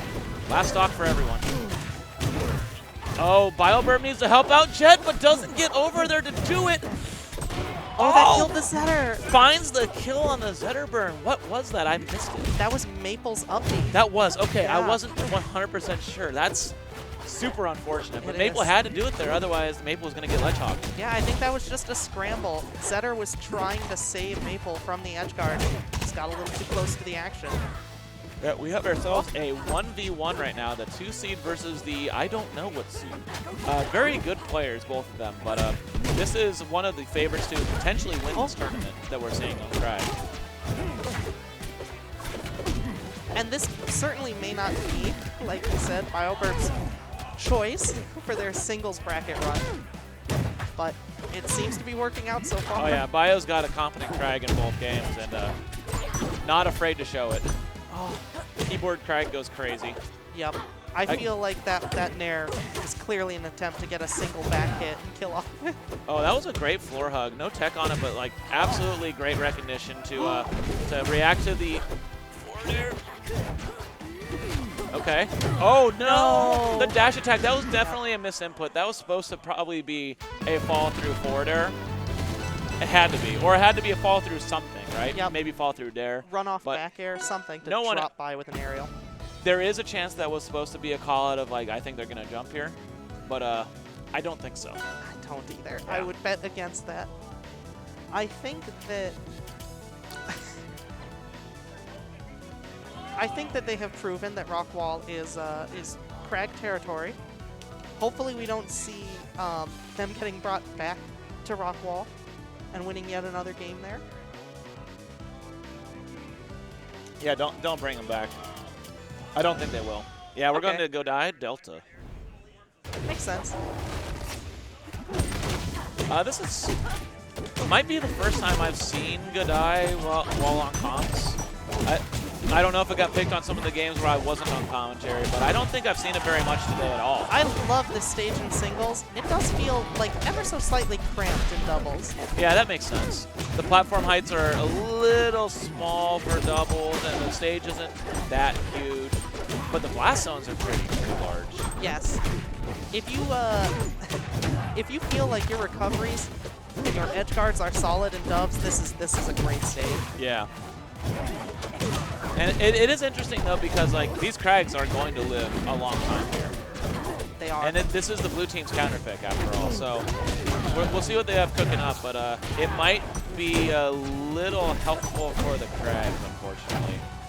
Ooh, that's a good little follow-up there off the reverse back air into down air spike. Taking the Jets for stock. Yep. And I would say that if we can see the Zetter continue to stack up damage without dying too quickly, this looks better and better for blue team. Wow, what great awareness by BioBurb to slide off and do a down throw of the rock and then instantly recover there. That was a very quick sequence of events, but honestly, a lot of people may have been confused or like panicked in that same situation. Yep. Good awareness. Oh. Forward air, not going to do it quite yet. Krag is very heavy, and then using the rock to protect. BioBurb is here, and oh, the tether follow-up on the Zetterburn forward strong. That is fantastic. That's just great. Dub Maple is very cool. Yeah, that's so cool.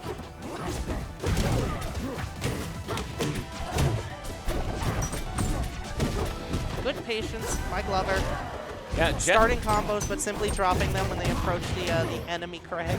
yeah, it is important to note that Jet is on his final stock here, while BioBurb only is 2 stocks with 0%. Jet is a little bit in danger here, and Bio might need to do some protecting. Yeah. On the other hand, I feel like Bio has gotten tons of mileage out of playing safe and defensive. You know, not necessarily risk-free, but cautious. I don't want to see that stop. I don't know what game's going on the other stream, but they're going wild over there. They are I having love a great time. I didn't recognize it. It looked like Toho, but a fighting game. Hell yeah. Oh! Okay. Is that going to kill? Just Oh, charging the barely. strong attacks. Not going to find it, though. Okay. And Jet does take Bio stock. And Bio now at 107%. You know, historically has been doing a good job of staying alive, but More with the important than Zetterburn ever on the right screen, now. that can end in an instant. Yeah. And there's also the concern that if you play too Okay. defensive... Oh, wait a minute. Bio going off a little bit?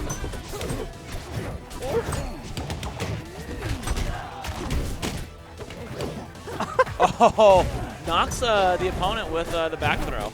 Yep. I will say, interesting thing for Edelus and Dubs, it seems like hit grabs count just like throws in terms of if you throw a victim, their body gains a hitbox. Yeah. I So, love that. Edelus up air. That'll do it. synced perfectly with the crowd, by the way. Yeah.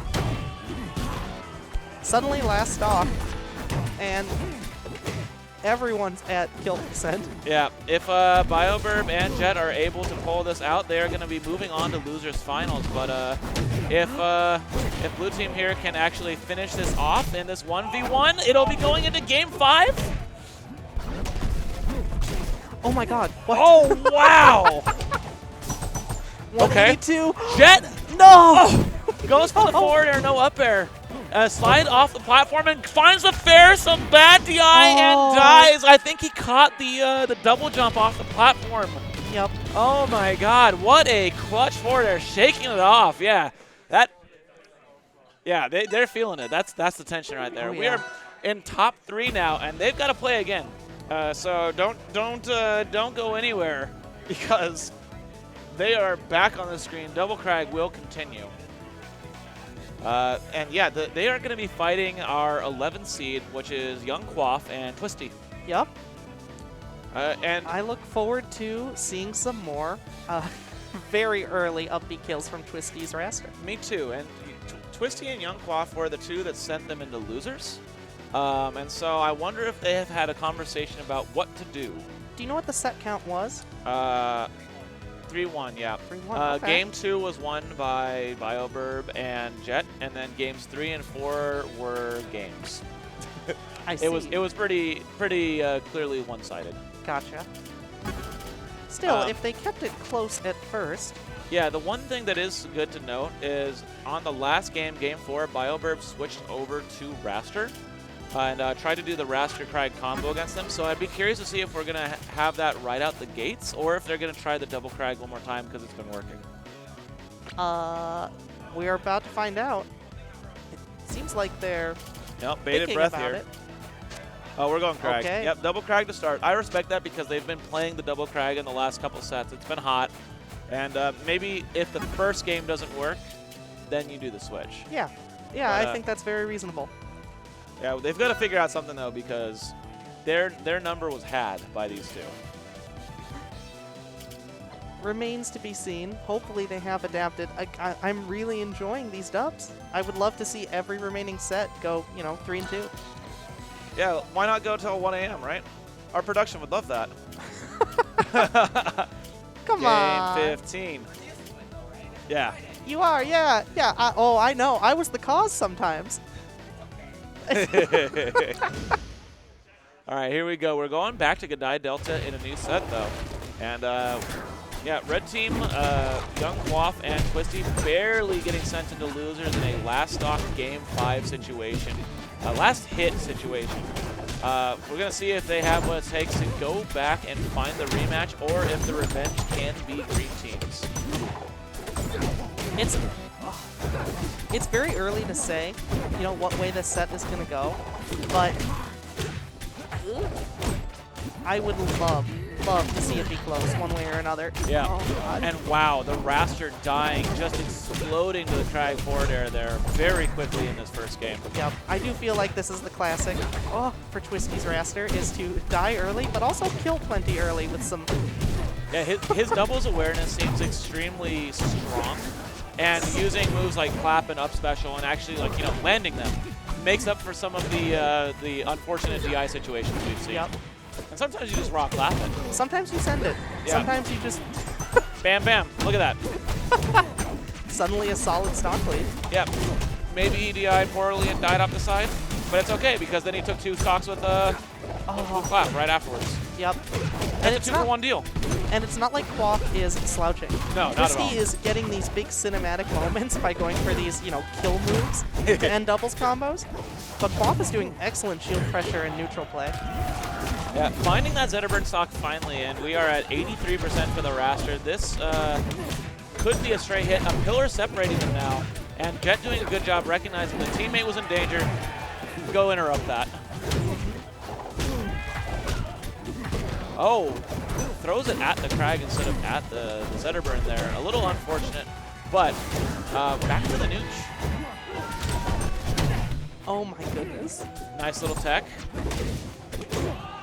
Is that going to kill? It does. Oh, the save from BioBurb. Saves Jet's life with that back air and interrupts Quaff.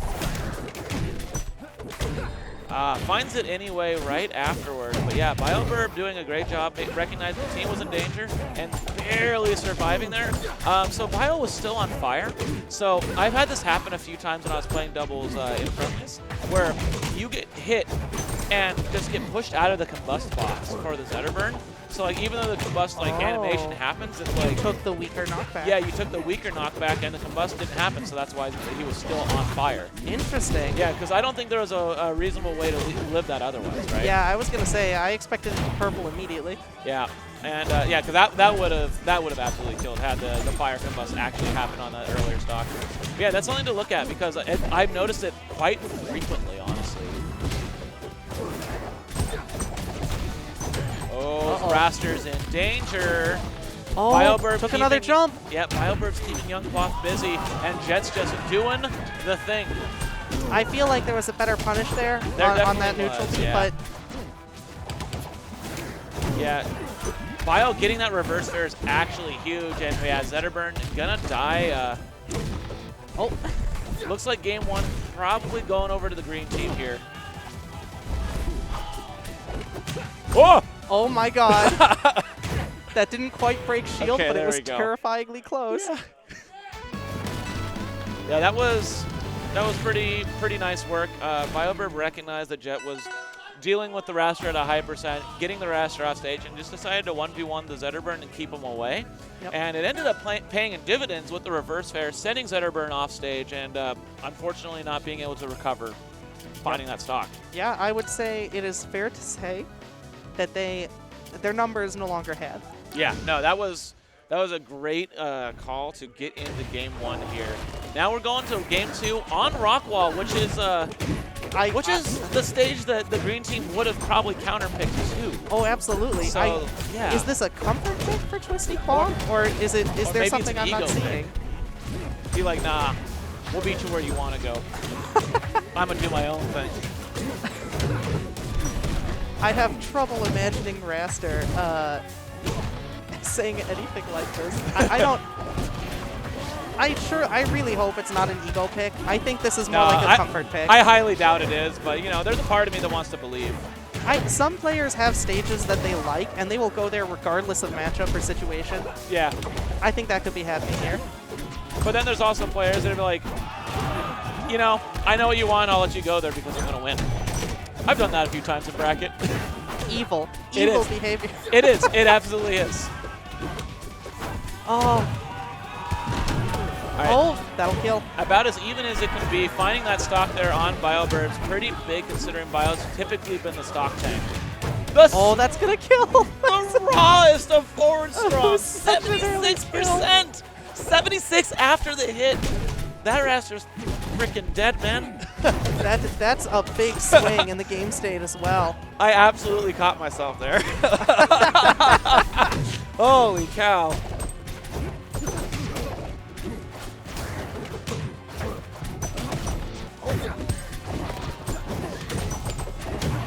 Oh, that fall through upper, I think that was a sweet spot too. Great job by Jet to find that stock. Yeah, again, this game is starting to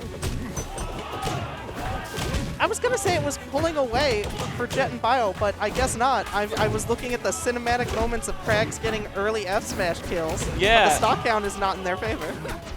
Yeah, so they do have a small lead here. They have a stock the lead, percent but is the not percent's looking good for them though.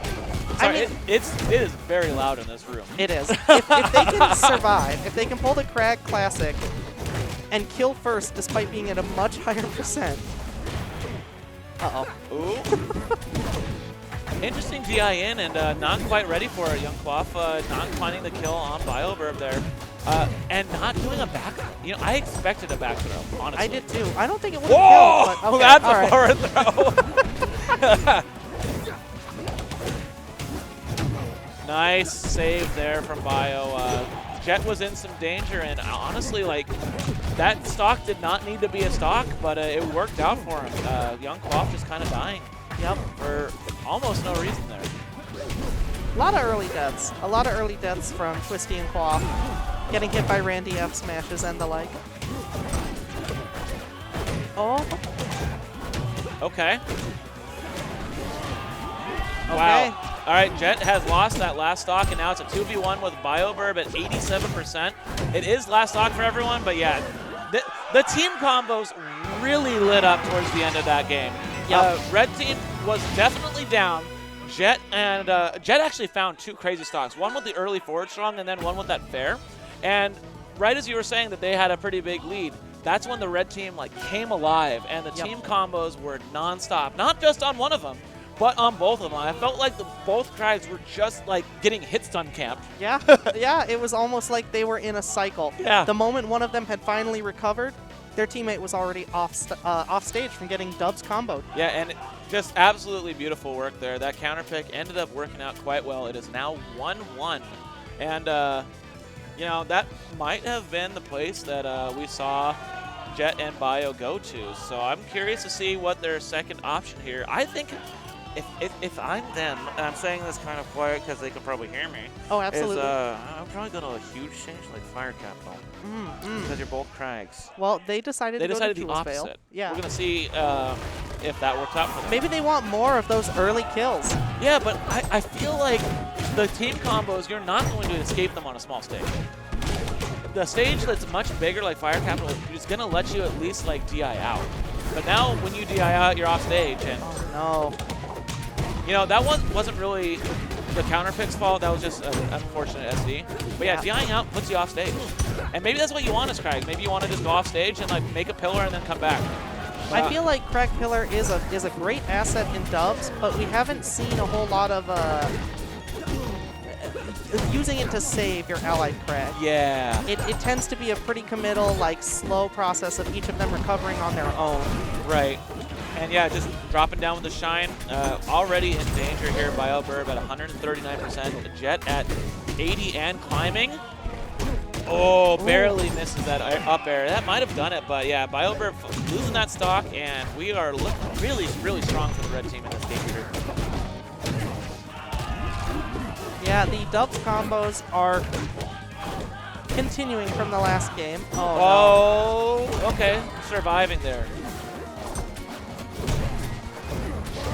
They need to find a way to stop bleeding stocks and kill red team.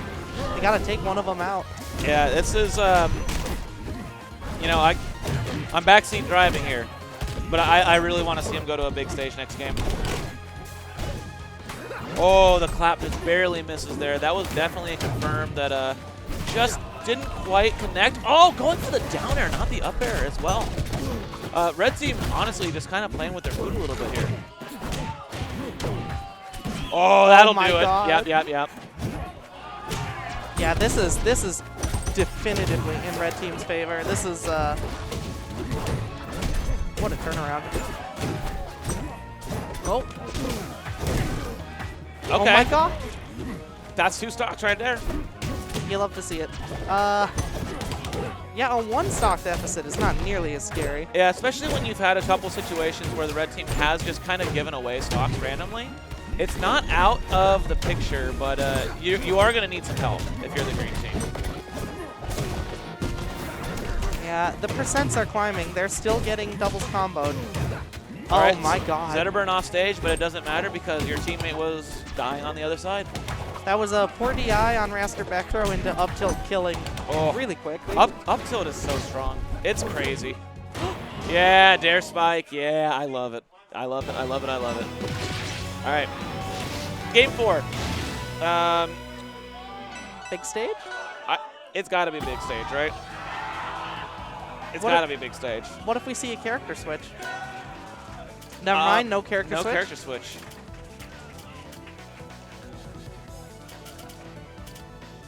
It looks like they're thinking about Armada. Never mind. No. They were striking. Those are the same Other 2 team. bands as before, yeah. Yep.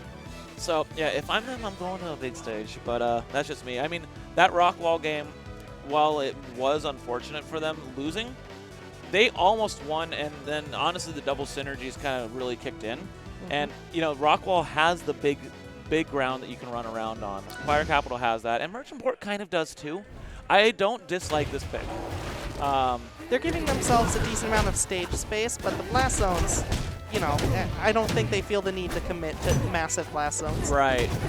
Yeah, the stage space is good. The platform layout is pretty favorable. They can do that same like high pillar thing and ledge cancel on a break with the middle platforms. I've seen them do it a few times already this tournament. Yeah, you see like Jet just hanging out on that top platform, and Bio taking the spot as soon as Jet leaves. They're right in their element. They're right where they want to be. Jet got a parry, did a down smash, and wound up hitting everyone else on screen with it.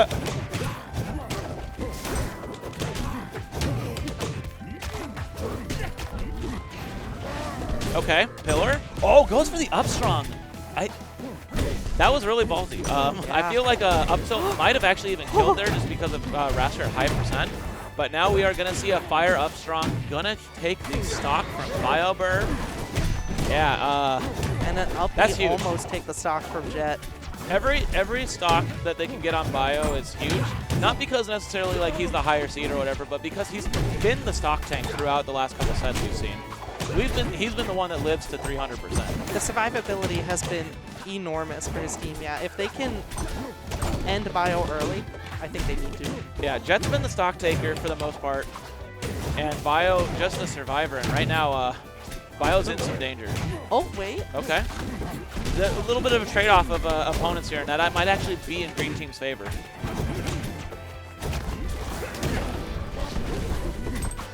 Ooh, the landing clap. Finding the stock there. Jet survived to about 180%-ish there. That's what you need.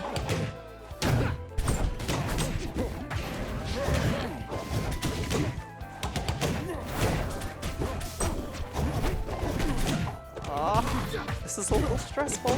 Yeah, it's tense. Yeah, my mailbox is closed, honestly. Oh, is that the stock? It is. Yeah, that is a stock, but there's so quick reply. Up special just saying, nah, get back to the other level. No lead for you. Oh. Oh, the triple jump into just ripping it down strong. I love it so much. Oh, the edge cancel. Yep, there it is.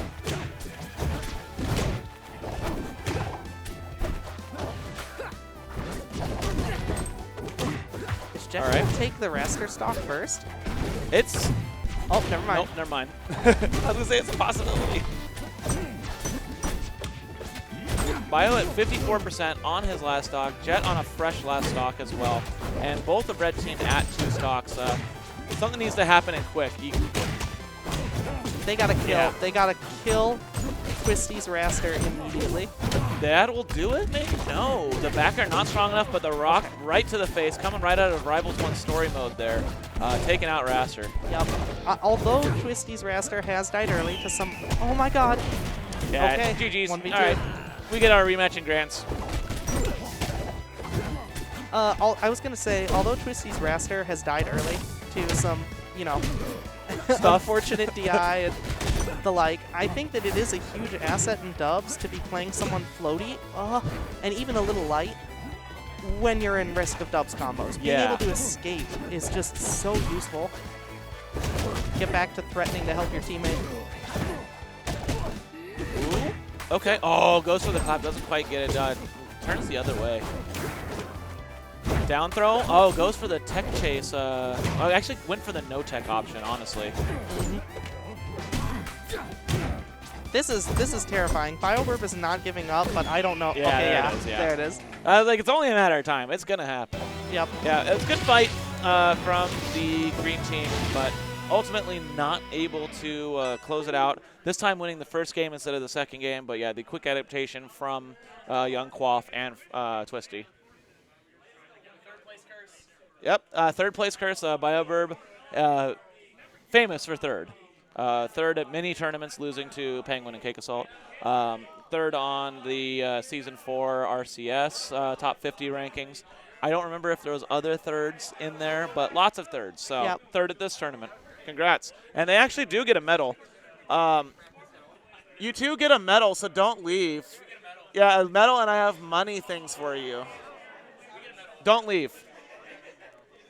Well played. Round of applause. Sorry to see him fall to the curse of third again, but still a really cool run Very impressive play. Yeah, no, they were the 2 seed in this tournament, so falling at 3rd is honestly not a bad run at all. And they fell both of their sets to the 11 seed that was, clearly underseeded. Yep. Because these two are just fantastic. They lost to our team here in Grand, Zach and Frosty. There you go. It's written right here, actually. Yeah. Actually, Zach and Frosty. So, it was last stock, game 5, last hit, mega last hit. So.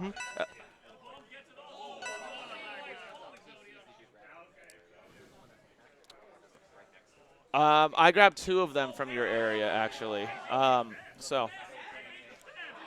you can take it. No, you can take the PC that's just hanging out there. okay. Yeah, no, I plan to. Okay, yeah, I have to update all the PCs anyway. Bye. Goodbye. Now we get another run back, and I gotta say, I have to root for Frosty. Yeah. I'm just gonna fully admit for the that. Faustings. Yeah. Okay. No, but also he's a friend, homie from in region. You know, it's hard for me to remain unbiased, but I will do my best. And regardless of who wins, we love biased commentary out here. Let it rip. These sets have been absolute bangers. So regardless of who wins, I know I'm gonna rewatch this Dubs Grands VOD later. Oh, I definitely won't because I hate the sound of my own voice. Why not just mute it? Okay, yeah, I'll probably do that. There you go. All right. I'm one of those people that can't get past the sound of their own voice. I know a lot of people hate the sound of their own voice, but like people get over it after a bit. I can't. I completely sound understand. It's just so shocking. The first time everyone hears their own voice, they're like, do I really sound like that? Like, is that? I don't know what the psychological it? reason is Yeah. for it, but I think it's because like you hear it through like a filter in your own ears, and like you got like the reverb going like inside your own like, head. If you were eating the mic, maybe you'd like how you sounded. Okay, actually, hold on. All right, so we are in game 1 here, back at Godai Delta, and so if you recall, Zach and Frosty were down 2-1 after winning game 1 and switched over to the Orcane and Loxodon, and then won the next 2 games. And it seems like they're just ripping it. Yeah, they're going for it right out the gates, and I love it. Just do what works. Don't mess around. Don't be cute with your other stuff. And it's working out so far. I like. Again, it's early, but a stock lead is nothing to sneeze at. Yeah, and also a theme from the last time they played is the Raster died very early, very often, and it's already happened once. But as we say that, both individual red characters taking a stock at the same time and taking the lead in this one. Zetterburn at 140% though, and yeah, we're gonna tie it up right away. I love Arcane back air. I think it's a very cool move. It's very hard in the moment for me to tell whether I'm going to get hit by nuclear bomb or coughing baby. It's so difficult to tell. No los dos. It's true. It is. I wonder if it's something that, I don't think this is the right term, but I've heard it described as fuzzying DI. DI. Oh yeah, like where you switch your DI after the first hit. You switch your DI, hit. yeah, and you don't have to react to whether you've been hit by both. You just DI and then switch with the same timing. Yeah, that's a thing that you can also do, like, and not even on the screen right now, but Forsburn's Ford Cape is another move that you can fuzzy. DI out the first hit, DI, and then if they cancel it into the down tilt, you're DIing out. But if they actually do the second swing, then you move back into the second swing and you're DIing in. Yep. Yeah. If you have your timing down. I do feel like if I'm getting hit by that move, I've already misplayed. Yep. You know. Oh, what a dunk! The Loxodon offstage game is so volatile. That recovery is I'm not going to say bad. It goes so far. Right. But genuinely very linear. So it can be terrifying to go off stage as Lox, especially low on resources. But when you drop low, you can kill so early. And also, like, something to be said too, like Loxodon doubles, like the recovery is just a little bit easier because of the chaos. Yes. Yeah.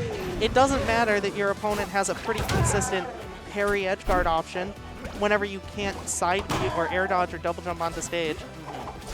It's so hard to get a parry when there's another person there who could hit you at any moment. Exactly.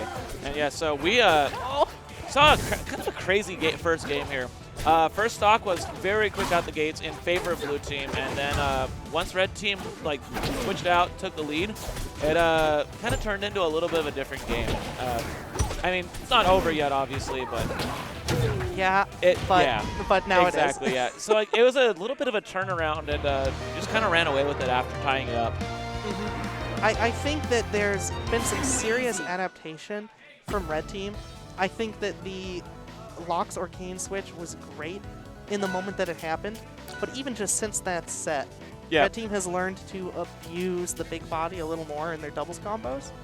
And the Locks, if you can't get a little purchase in the state of the game and give yourself some space to start walling out with big disjoint, it's really, really hard. You get choked out, you know? And so we're going to Julesville, which is, I think this is the stage they ended up winning on in the first set. Frosty is, again, letting the teammate take point and just farming Magma charges. Yeah, and that is actually, so yeah, this is one of the stages they won on in the first set. Because I remember the exact same situation in the same corner. Yeah. Yep. Ooh, okay. And, you know, one thing that I do feel like the red team has been really, like, you know, taking advantage of is, like, while the Raster has been dying early here and there, the Zetterburn really hasn't been getting any of his combos interrupted by any of the teams that we've been seeing on stage. Like, the Zetterburn, like, is doing these, like, 0 to, like, 60% strings and, like, not really getting punished for it by the other person coming in to help as much as they probably should. I was going to say, it's impressive, too, that they're decent strings. It's not like they're getting a 2-hit conversion and ending it because they're scared of the time commitment. It's a full combo. And they're just getting left to their own devices doing it. Blue team, though, does take these first 2 stocks, and Zetterburn getting that fire up strong will kill the heavy. Big body falling first for blue team.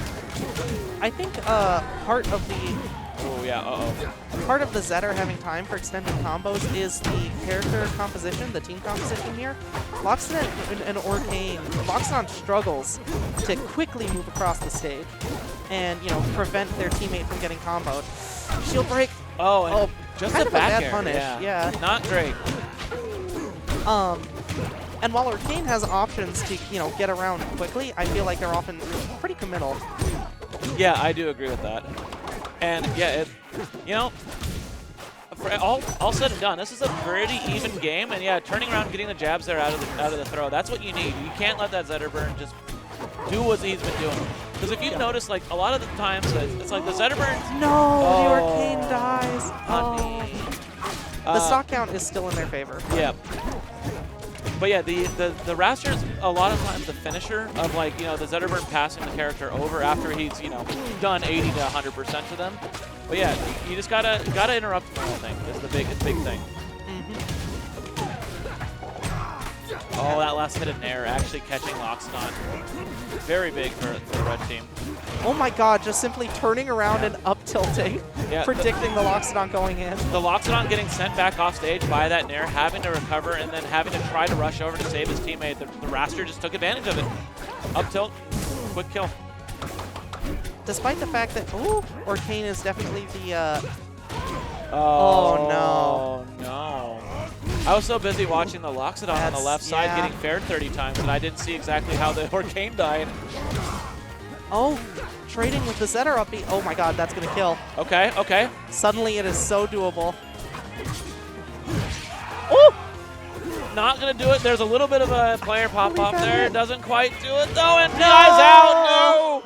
So, I think you can do it in this game, too. But in Rivals 1, the Arcane can detonate down B after he's dead. Yes, you can do it in this game, too. Okay, cool. I'm pretty sure Dan made sure to especially put it in this game on purpose because it was a bug in the first game. He was like, I want it in this game. I would have loved to see it be relevant there. Unfortunately, I don't think it would save the Locks. No, probably not. I think that nair was a little bit higher than the bubble pillar would have gone to save him. And even if he DI'd down, I believe that there are plenty of projectiles now where if you're in enough knockback, they don't apply their own. But so here's the thing, though. Earlier in that, and this is what some teams would do for it in Rivals 1, is instead of using it to try to save your teammate or like trap the opponent, what you do is they're in neutral, you pop the bubbles, and your teammate runs up and gets parry invuln from it. Oh! Yeah, and parry invuln in this game is very long compared to the first game too, so I think it's something that like can definitely be explored. Yeah. Yeah, that would be a very interesting thing, like, to set up in neutral or even during an edge guard. Yeah, you just go Run like, up. hey, I'm going to pop it in 3, 2. Yep. And then they pop and just run in, get the dash parry, and then boom, you have big invuln. That is actually terrifying. Oh!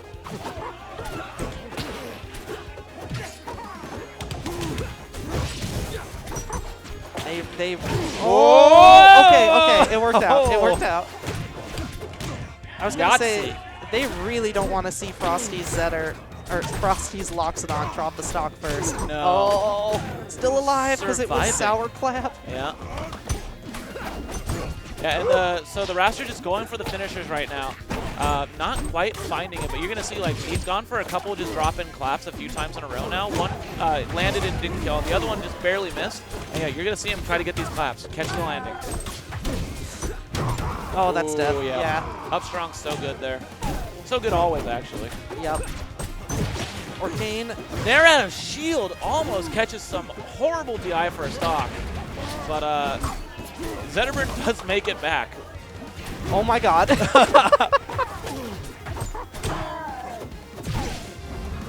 I think my favorite sound effect in this game is when Arcane goes, me. My favorite. Yep. I want to know. I want to meet the person who voice acted Orcane. I legitimately, yeah, so do I, first of all. Oh, that's great, that's great. But I actually legitimately, in our developer Discord, suggested that we reach out to the person that voices Meatwad. Did you reach out? I have no idea if they did, but honestly, we got something better. Yeah. Yeah, Orcane is a lovable little creature, which I... Did I enter the contest for the Orcane bidet? Yes. Would I have felt extreme guilt ever using that thing if I won? Yes. Yeah, I was told by my partner that even if we won it, it was not allowed in the house. Yeah, that's a fair take. Did I want it? Yeah. Did I want it anywhere near where I sleep? No. No. Oh, man. This has been the longest time between stock takes I think we've seen, like, in any of the games on stream with these two. Oh, Frosty whiffing a big back air and then missing the edge guard opportunity on the Raster, but getting the last hit of Magma. Yeah, the Magma charge is crazy sometimes. We actually saw that come in clutch earlier with one of your sets, I think. Oh my god. Yeah, the... Oh, it's pass time. Pass him over. Uh-oh. Oh. All right, it's got another stock, though. Looks like we're probably going to be going into a game 4 unless there's some magic happening here. I don't want to count Twisty out. You No, never neither know, do I. But it's rough. Yeah, it only takes one stray hit from the Loxodon to end the Orcane's life here. But, yep.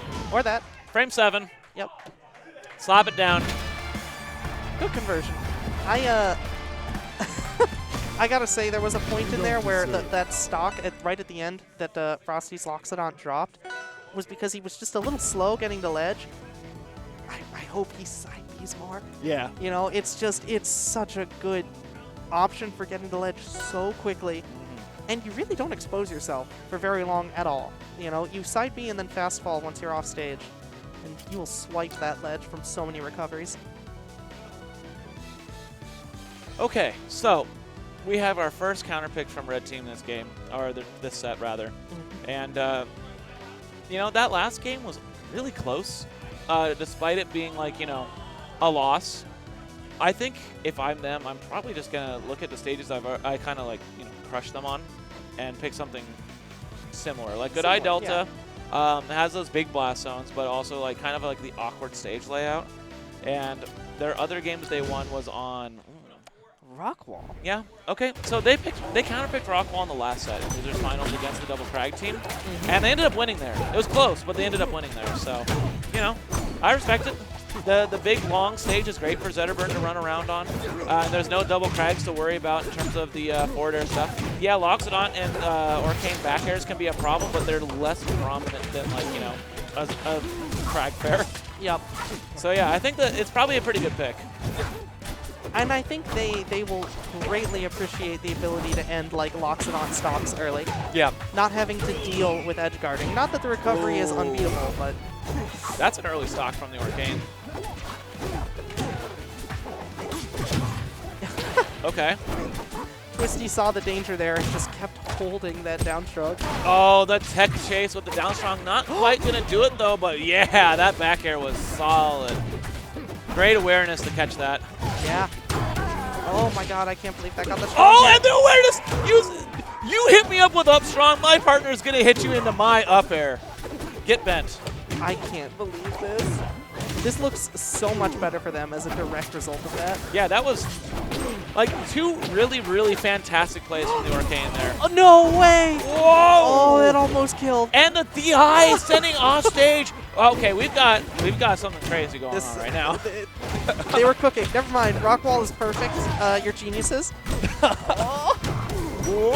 That'll all right. do. That'll do. Yeah. Oh, Oh my calls god. out the tech roll in, or the get up roll in, but doesn't get the get the punish there. Yep. Waiting and shield to back air. Arcane at 159% finds the forward tilt, and that's going to kill the Raster. This is huge. Blue team now has a chance to really take a strong lead in this game if they can just build some extra percent, or even just take the stock. That's it. It's a 1v2. It There's is- 2 stocks for Twisty to get through from both opponents. Oh my gosh. Oh! Oh! my god! Hello, goodbye! Game 5 coming right up. What a stock! The awareness from the Arcane that entire game was a huge difference maker. Really, really powerful Yeah, Zach decision just making. actually just popping off. That last stock in particular, that was a hard call out and kind of put the Arcane in a really bad spot if they whiffed. Yeah, but also they had, you know, Yeah, an extra stock to play with each, so true. I understand going for it, and it sent a hell of a message Yes, going it into this did. last game of yeah, set 1. that is feeling yourself, and this could be the whole tournament right here if Blue Team continues the momentum that they have just gained in the last 2 games. I think, I will say that I think Frosty has been going for a lot more smaller conversions, trying to get less grab, just accepting like up air back air or nair back air, you know? Yeah. And I think it's actually been quite noticeable because it's still a solid amount of damage. Getting 2 big hits with a heavy is still pretty good. Yeah, and then you're available to help out your teammate or something if they're in danger. Yup. Or to do doubles combos. Or set up those amazing conversions for the Arcane that we got last game. Yep. And Arcane in a little bit of trouble here, but Frosty going out to help and does so beautifully. And now look at the recovery! Oh my god! Just the absolute awareness the last couple games have just been fantastic. And wow, the Zetterburn surviving there actually massive. Zetterburn's still alive. Oh! Gonna die off that sweet spot up air. Zetterburn at 151% now, surviving the forward throw. But the back air gonna catch the down B. Yeah, that is just that's just a consistent little edge guard there. Yep. Yeah, this Zach's Arcane is doing a lot of work, but there's also been some very hard callouts by Frosty's Locks. Frosty's Locks has been doing a great job with, you know, just clean, consistent callouts. Like you said, the ticky-tack, smaller conversions, but also like the teammate help has been a lot more noticeable there. Like making sure that the Arcane isn't just getting, you know, absolutely hammered up to 80% by the Zetterburn at any given moment. And I think that's partially because of what you said with the smaller conversions. Smaller conversions, yeah. It's just fantastic. And it's I love not, Loxodon's assistance is not the same as a very fast character like a Maple or, you know, a Zetter running in and sort of intercepting situations. Loxodon just kind of needs to stay nearby and threaten big disjoint. And then hit both of you if he has to. Yeah, he doesn't have to go for it every time, but Yep. being close enough that it's a threat is terrifying. Exactly. And then once he does go for it sometimes, if he hits both of you, your combo ends. Yeah. Yeah, he hits his teammate, but your combo's over. All right, so we have Roll to the board. even stocks. No! Oh, survives, and oh, doesn't do the roll get up, so the Zetterburn grabs the ledge. Absolutely unhinged. Oh, back air does not. Yeah, that was a Close crazy to killing. trade. Oh, no! kills. Only one of them gets the sour on the Zetterburn. I feel like they are outright forgoing some edge guards in order to go for Dubs combos, and it's working out. That puddle down strong. The awareness to recognize that, yeah, just freaking let it rip, man. So good. Uh-oh. Oh, but did not have puddle. Went for the quick puddleless recovery and just gets ledge hogged. The crowd is getting loud for Twisty Quaff right now. Oh, good lord. We are in the midst of a potential reset for grand finals. Uh-oh. Nowhere to go. Doesn't get it. Whiffs the strong upbeat. Oh. All it takes is one mistake for this to completely turn around, but it's a huge uphill battle right now. Yeah, no. Yeah, that'll do it. Yep. Wow, we are going into a grand finals reset. That is 10 games between these two teams. Maybe we can get 5 more if we're lucky. It would be really cool to see. Production loves it too. Sure. Well, I have to have you fill up money stuff too, so I can't get you to leave. Sorry. Oh, this is good vibes. Staying in a venue till, 2 in the morning, 4 in the morning. Oh yeah. I mean, hey, it's only midnight. It's not so bad. It's only midnight. But, we can stay later, surely. I don't even know when the ballrooms close. I know that the services end at 1, but it's a 24-hour venue, I think, so I don't think the ballrooms actually close. Okay. Which is pretty sick. I'm going to make poor choices. I'm going to show up to singles with no sleep. Yeah, I am definitely going to grab myself a shower beer tonight and get some good night rest before singles tomorrow. The good old shower beer. It's my favorite. The trick is to hold it under the water so you get 3 extra. All right, we are in game 1 of bracket reset.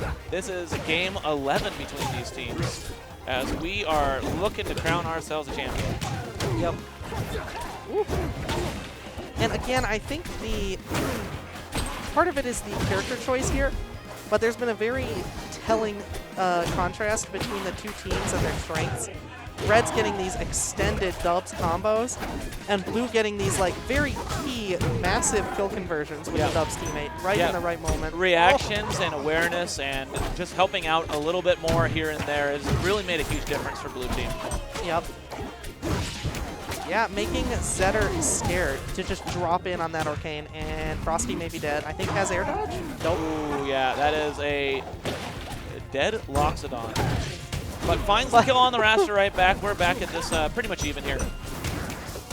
And the shield pressure is actually going kind of insane right now from Quaff. Yep.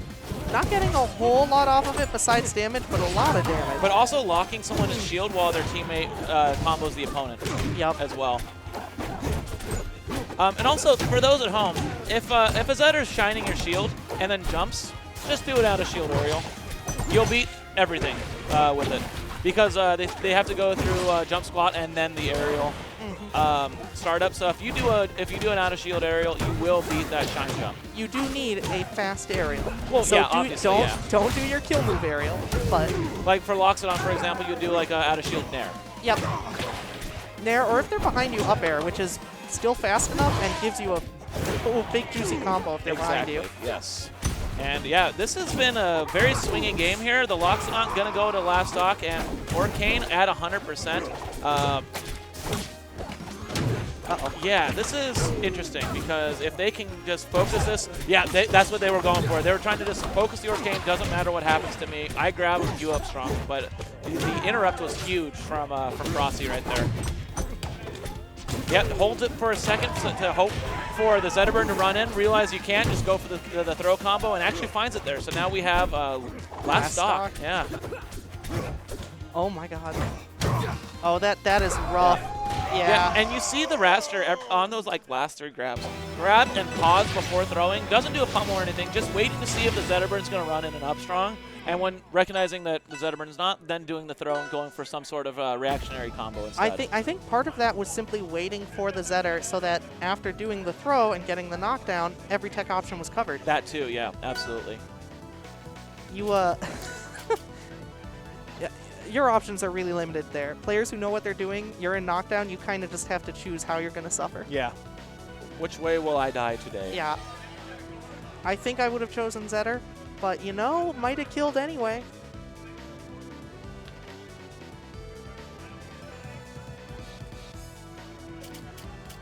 Okay, so counterpick, maybe go die Delta? I would probably go back to Jules Vale if I was them. I think they lost their last set, but they won there the first time they played. Yeah, I don't know. I feel like the conversions that stand out to me from Blue Team are the kind that will work regardless of blast zone size.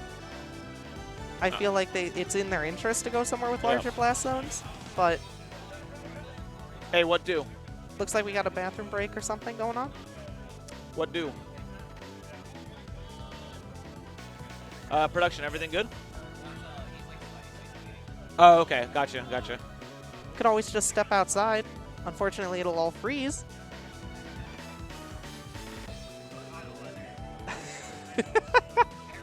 Actually, yeah. What's the temperature out here right now? What is this? Probably like 20, maybe lower.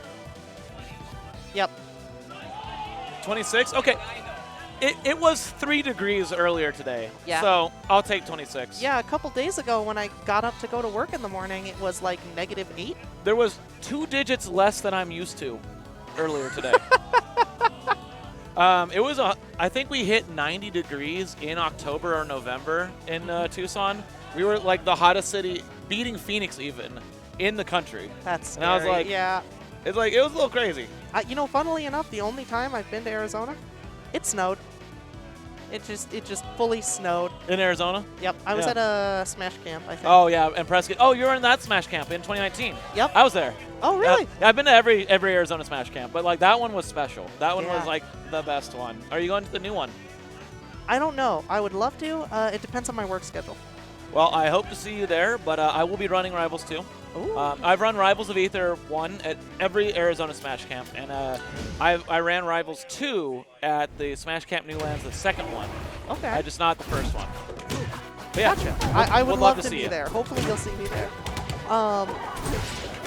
So I think they took what I said about big blast zones and ran with it. Yeah. Because, oh my god, this stage is huge. It really is, and you know, they're going to live longer. They are. I'm still scared of extended dubs combos from Red Team, but if they can get those key confirms, still kill Red Team, and then live to high percents, this will work out. Also, one thing to be said about like this stage, Zetterburn kind of loves it because when you're on fire and he upstrongs you, you die no matter what. It really doesn't matter if the blast zones are huge or not. You're going to die to Zetterburn.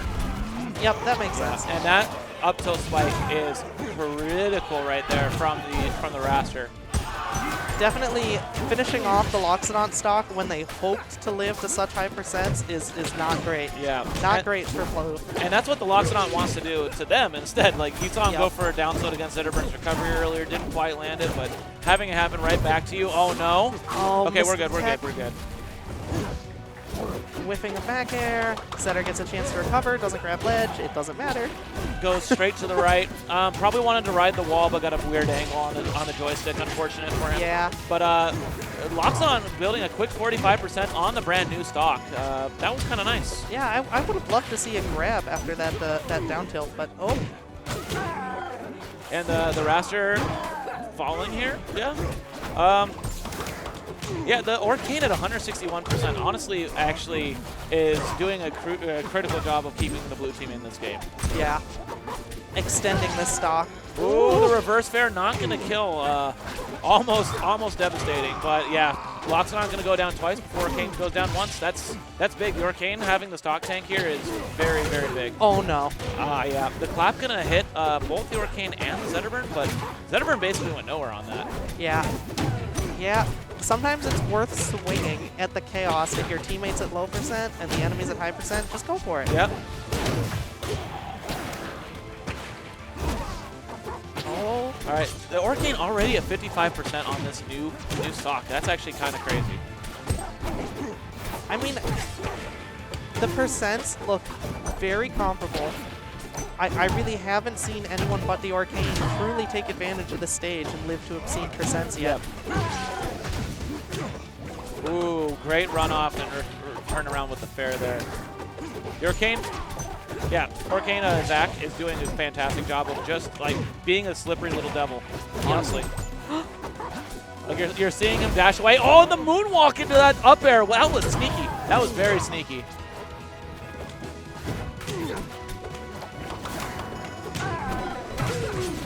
Uh-oh. Ooh, yeah, that'll kill. Oh, that's bad. Last stock for everyone here. Locks it on at a unhealthy 135. Zetterburn at a decent 97 for this stage. Not too bad. Yeah, it's definitely scary to be a Zetter at that percent, but Lox is quaking in their boots in comparison. Yeah, Zetterburn can go off stage at this percent. Loxodon will die at this percent. Oh, that's big. Oh, tried to call out the down B with another back air, and then tried to go for a call out parry. Okay. Yeah, I like that. Use the down B, just get back on stage, don't do anything fancy. Got to help out your teammate right now, though. You've got to help out your teammate. Choosing to try and kill Twisty's Raster instead. It's working out. Oh, Frosty getting a reverse forward air. Whoa, the Nair catches a kill. missed waveland. Yeah, baby. Oh my god. Yeah, the end of that game, there was a period of time where the Arcane was at a mid to high percent, getting comboed by the Zetterburn, and the Raster was planking. Yep. And instead of helping out the teammate, Frosty actually decided to try to like get a couple swings at the Raster. But really what you need to do there is just interrupt the Zetterburn's combo. Yeah. You just got to stop it. I will give Frosty a little credit and say that the Raster started planking after noticing that situation, but was recovering initially. So Frosty may have been trying to get some kind of edge guard.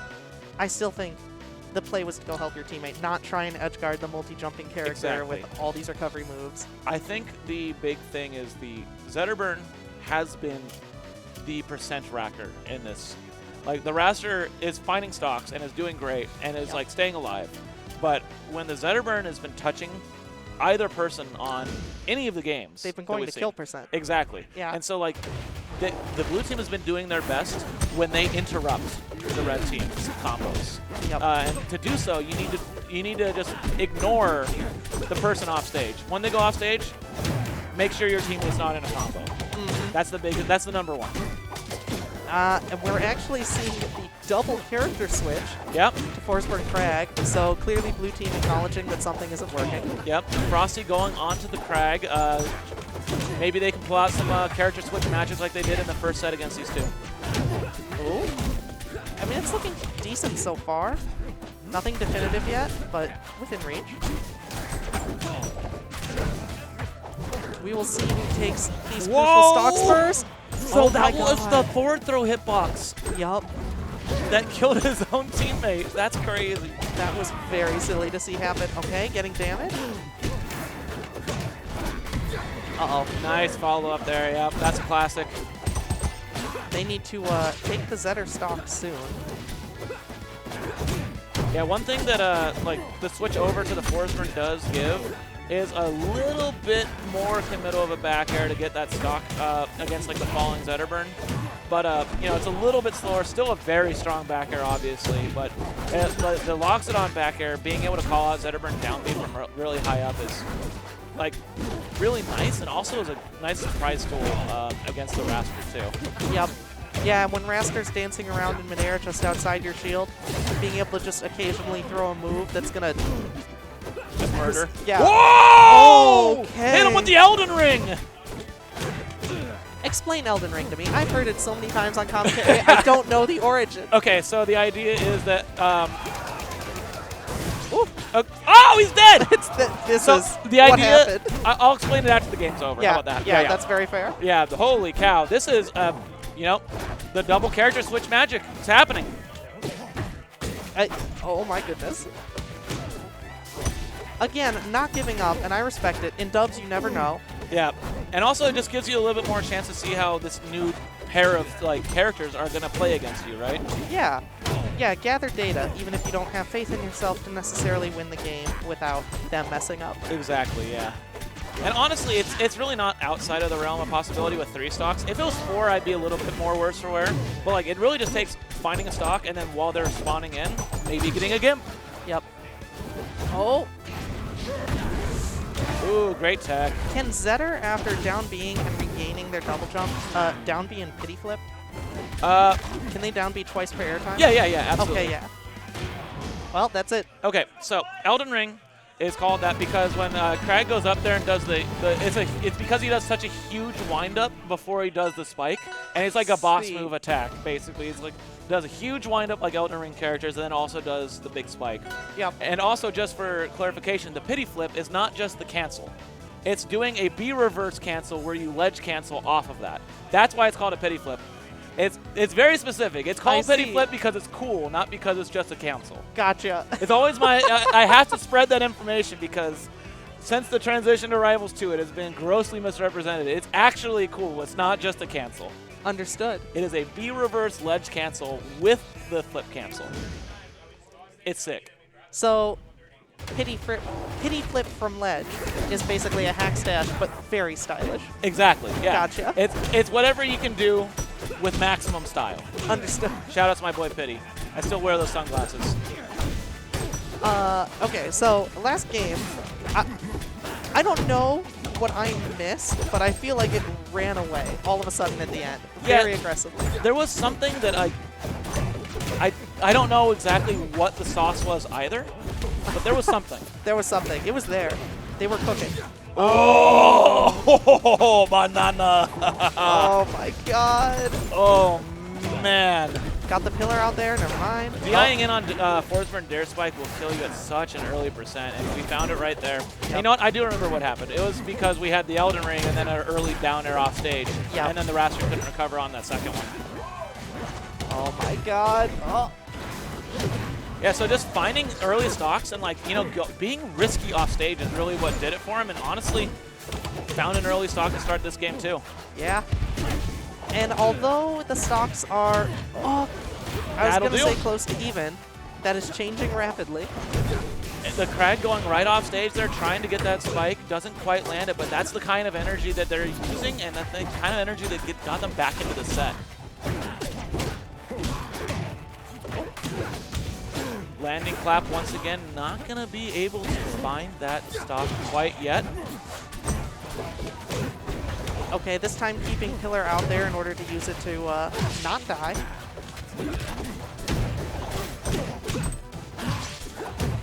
Oh my god. Oh, the reversal to hit for an air. I see them literally bouncing in their chairs, by the way. Yep. Yeah, no, everyone is locked in. Yeah, every hit there's a hop. Whoop. Okay. Lots of shield here. Lots of shield here. The down throw into down strong, not going to quite kill. But I think both teams are definitely feeling a little nerves here. Yep, the Sour not finding it either, 172% Crag. Frosty is playing so much more patient with his recoveries than we've seen from his Crag earlier. Yes. He is committing to doing the pillar off stage. Oof. Oh, a great save from the Forsburn with back air. But, yeah, wow. That didn't kill, actually. What the hell? There was a save, and then there was a hit, and then there was somehow another save. And I don't know exactly what happened. My brain just broke a little bit. Red team. Oh no. I was gonna say red team looking like they can even it up with some bad percent, but yeah. That Raster at 115 just down stronged off the bottom, and yep. I think Frosty went too deep for an edge guard, and Twisty got way too overeager to try and punish that. That makes sense, yeah. Because it definitely didn't look. Oh! Okay. Never mind. All right. Next game, yeah. Ignore what I was gonna say. It's we're going to game 15, baby. Game 15. Holy cow. Production, how you feeling? You got what you wanted. You wanted a game 15. Oh. So, the double character swap worked for them in Winners Finals. Yep. And working for them right now in Grand Finals. Yep. They have they made a little bit of a roaring comeback in Winners side of Grands. and got stopped at the last moment before you know, the first 2 games of this kind of were a little bit of a runaway for Twisty and Quaff. But yeah, it's been a very momentum-based grand finals where couple wins here, couple wins there, couple wins here, couple wins there. It's not just like, it's not a back and forth. It's momentum. It's swingy.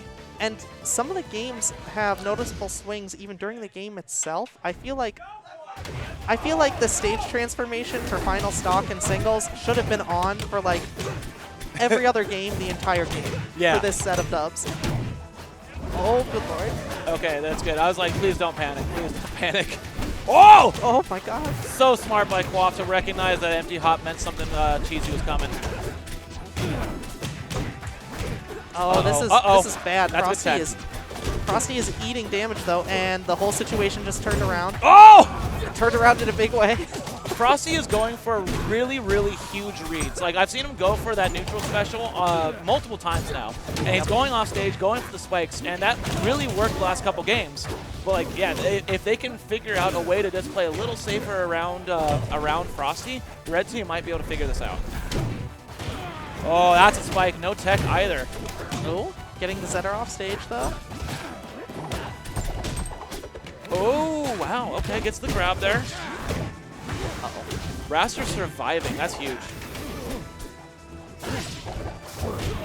Zetter off stage again. Oh. I I doesn't think get the sweet spot. Frosty was trying to call out that Zetter down B with an up air and just couldn't get it out in time. Oh, Q? Goes for the parry. That up air will do it. And we have 198% Crag. This is what you need. And that down air was huge. I love the commitment from Frosty's Crag. Seeing that Quaff was spawning it, oh my god. The DI to the left! Frosty's Crag saw that Quaff was spawning in and could have chosen to drop the combo and go for safety and committed instead. Just got more damage on Twisty's Raster. Oh, good lord. All right, we have even stocks, not even percents, but that took over 300%. Oh my god. Frosty is going for these hard reads, Yep. and they are Literally went for another neutral special, aerial neutral special just there. He's making them go like, oh god, what is he gonna throw out now? And he's getting in their head a little bit with it. Yeah. Make them spend worry on it. Make their mental stack account for you doing something crazy. Stock. That's a share stock. Oh my goodness. This is bad. Quaff at very high percent. Went for the reverse back air, did not find it, and that down air will take it. It is last stock, 3 stocks to 1. Could it be that we made production wait for 15 games just for them to win anyway?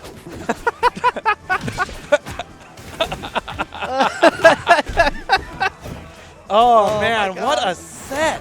It's obviously not over right now, but this absolute just like it might be a little over. Swap to these new characters and the big swings coming out from Crag and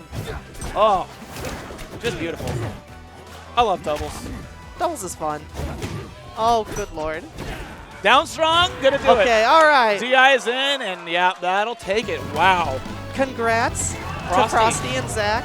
Frosty and Zach here, doubles champions of Frosty Faustings. Aptly named. Yeah. Frosty just has to win singles now. Yep. But by all means, great showing to Twisty and Quaff. Very much upsetting. Repeatedly outplaying their own seeding. I mean, yeah, any of those games could have gone either way. Yep. 15 barn burner games of winners finals, then grand finals, leading into, honestly, that's the most exciting doubles, like, grand finals I've seen in a very long time. Yeah.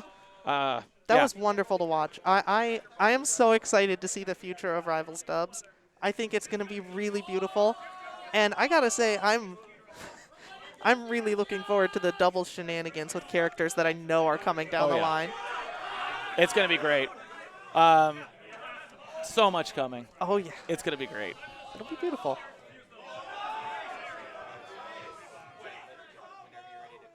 Oh, yeah, we can cut it.